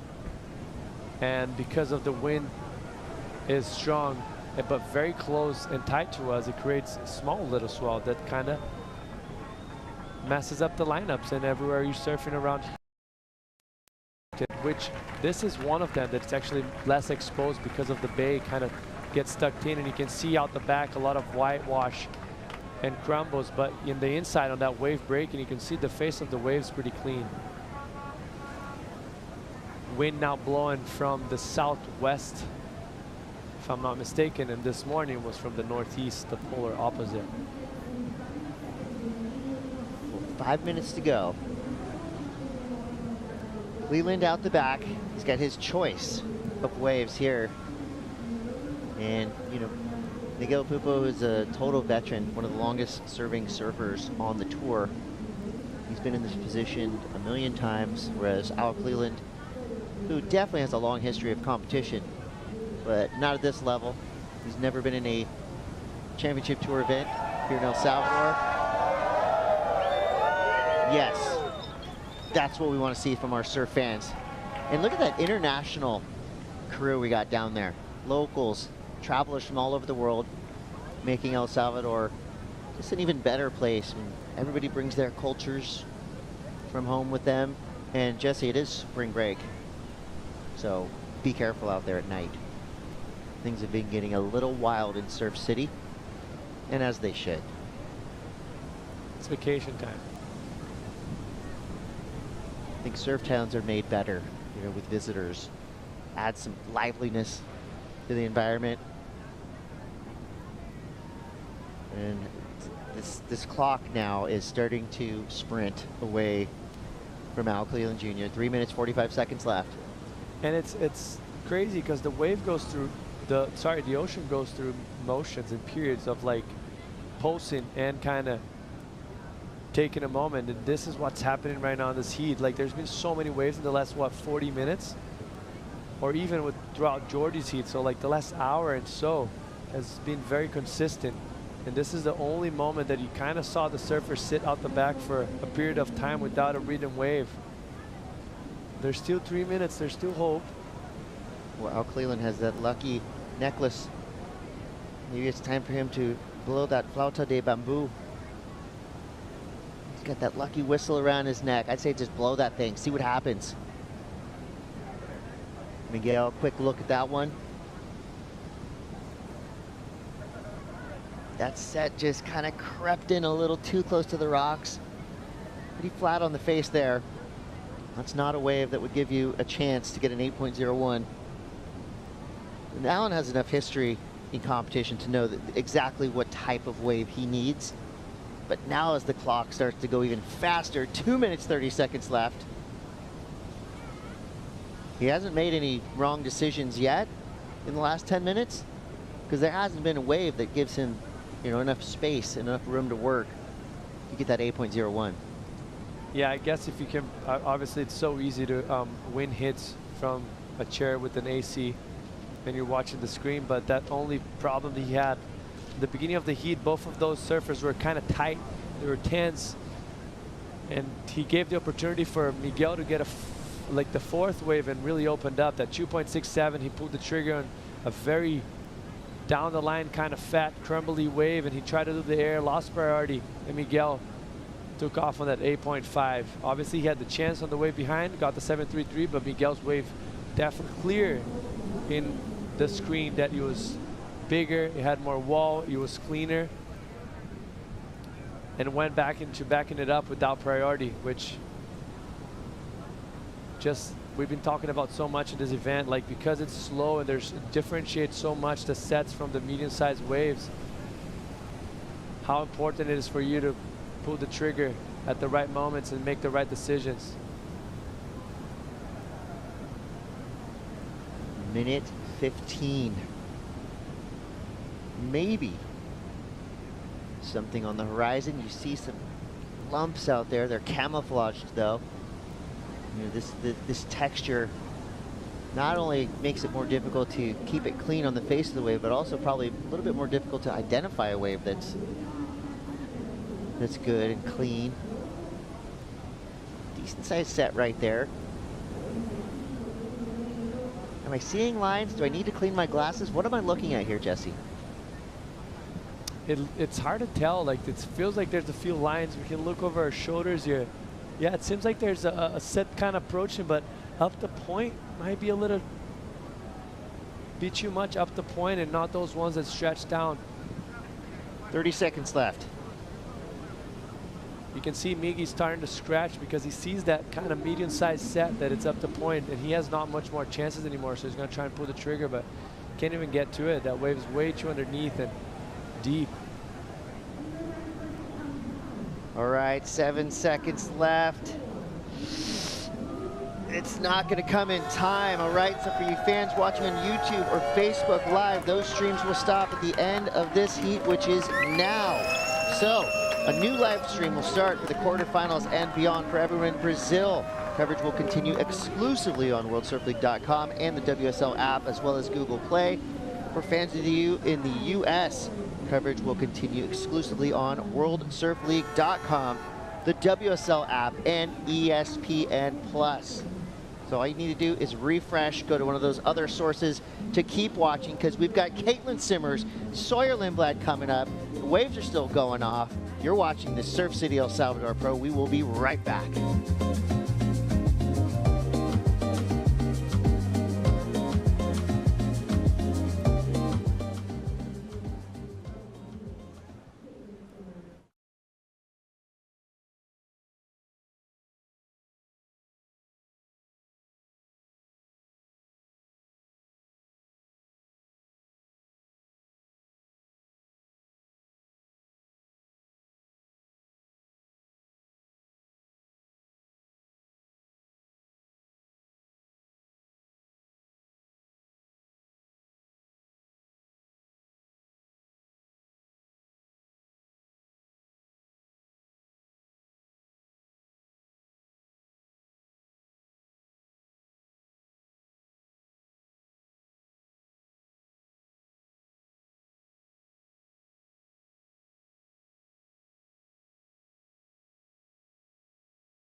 It's time for the quarterfinals. Sawyer Lindblad, Katie Simmers in the lineup now. Two 19-year-olds looking for some big sections. Right out of the gates, we've got the goofy foot from San Clemente, California. Sawyer Lindblad throwing down a two-turn combo. One of her best friends on tour happens to be a world champ. Katie Simmers throws down the slice, driving right towards Lindblad through the froth on the face of this wave. Finding her bottom turn, nice arc. into the pocket, back into another slicing cutback. The pride of Oceanside enjoying this ride all the way through this inside track. She loads up, throws down the carve again, finds a lip section, and goes down on the finish. What a great young gun. See, we have two 19-year-olds with a big future. Katie obviously accomplishing so much, but same with Sawyer Lindblad as last year's Rookie of the Year. Definitely, I love these matchups. I love these young matchups because this is, you know, what we're expecting, that next generation meeting up now in the quarterfinals. I love the contrast of styles, backhand versus forehand. Katie had some great moments in the opening rounds. I think she still holds on to the highest wave total of this event so far. Been a number of days since we've seen Katie compete. We saw Sawyer the other day, but it does feel like a lifetime ago that we saw the women in competition at this event. Yeah, a lot of lay days. The good news is El Salvador has a lot of different surf spots, and sometimes even on the lay days, Punta Roca had a window, maybe 20 minutes here, 30 minutes there, where you can actually get some good practice in on those days off. So Sawyer was all over it, waiting for her score to come through. Let's go to Katie's wave first here. Yeah, lengthy wall for Katie to really sink her teeth into. You see Sawyer on the inside there, just watching her competitor. A lot of foam on the face. This is the second wave of the set, so she's got to kind of get around all those lumps and bumps. Seeing the wind coming from that southwest direction. And Katie just relying on that rail. Feels like this wave, you know, really figuring out the tempo and the timing of this wave. Looking for that finish on the inside as this wave starts to steepen up. You know, the only critique, obviously, that you didn't make that last maneuver there. Loving the water angle. You can see how cupped out this wave gets, and loving this long period swell, Joe. A lot of the surfers coming out of the water saying that the energy right now, the wave's got a lot of push, a lot of power behind it, and really enjoying today's conditions. Love the mix-up of the layback there. What's your favorite part about Katie's style with turns like this? Unpredictable. I think Katie, you're always looking at her repertoire. You never know what she's going to do. I mean, it's always interesting when Katie gets to her feet because she's got such a unique read on the wave. Beautiful bottom turn. I mean, just her fundamentals are just so strong, and then you've got the added elements of unpredictability. And the long trunks are back. Here was Sawyer on her first wave. Yeah, Sawyer, this was a really staunch wave from her. I like the way that she attacked these bigger oncoming sections. I mean, when you look at the height of those sections and just how critical her maneuvers were, I think the judges are really going to enjoy this two-turn combo. The degree of difficulty right there to maintain her body composure over the stringer of the surfboard, ride out clean. Giant talent pool in San Clemente. Sawyer, one of those surfers that you get to see all the time, Rosie, when you're at home, not just at lowers, but all the great waves that are in that amazing surf town. And Sawyer's turned into quite a leader with the younger girls coming up. She is, and she's so humble. I mean, she is such a good mentor for the younger girls in San Clemente, or anyone in San Clemente that's out there surfing, because she's so quiet and humble and just always has a smile on her face and really enjoys her role as a professional surfer. This is the final series, the final bracket here of the Surf City El Salvador Pro. We will have a new champion on the women's side and the men's side, as the first event was won by Stephanie Gilmore. Caroline went back-to-back. Katie Simmers, world #1, has Sawyer Lindblad in the water right now. We got a big heat up next. Gabby Bryan, Bella Kenworthy, Molly Picklum versus Brisa Hennessy, then Isabella Nichols first, Betty Lou Sakura Johnson. So many stories to tell throughout this round. Yeah, I mean, the way that this event has evolved in front of our eyes. I mean, we were talking up the goofy footers when we first got here, and now there's only one left in the draw in Sawyer Lindblad. And also only one other rookie with Bella Kenworthy in the mix, with all the other rookies unfortunately falling out, even though they were in that top 10 picture of the rankings coming into this event. That's right. Aaron Brooks, Vahine Fierro, part of that great rookie class. And we're also seeing some call-ups for Nadia Aristarbe as well, with Joanne DeFay taking the rest of the year off, Tatiana Weston Webb as well. Katie Simmers becoming the youngest world champion in history. Before, it was held by Carissa Moore, winning her first title when she was 18.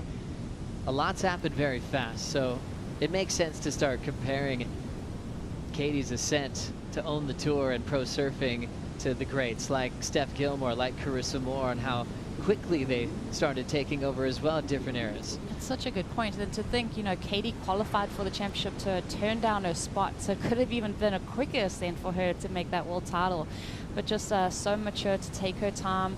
And to me, she's one of the women that's really enjoying everything around competitive surfing, all the locations that we're traveling to. She's bringing friends, she's surrounded by a good crew, she's got a lot of support, so it's cool to see her also really involved at the rising tides that we've seen at every event. And sometimes surfers take a few years before they start kind of redefining their trips. You know, it's like Katie's got that real cool, mature soul to her where she's already looking at the fun factor of this lifestyle. You know, our team asked her before the year started, you know, how has her life changed with this world title? And she's like, yeah, well, more money, people know me, and I guess that's cool, but she has such a real answer to all those questions. It never looks like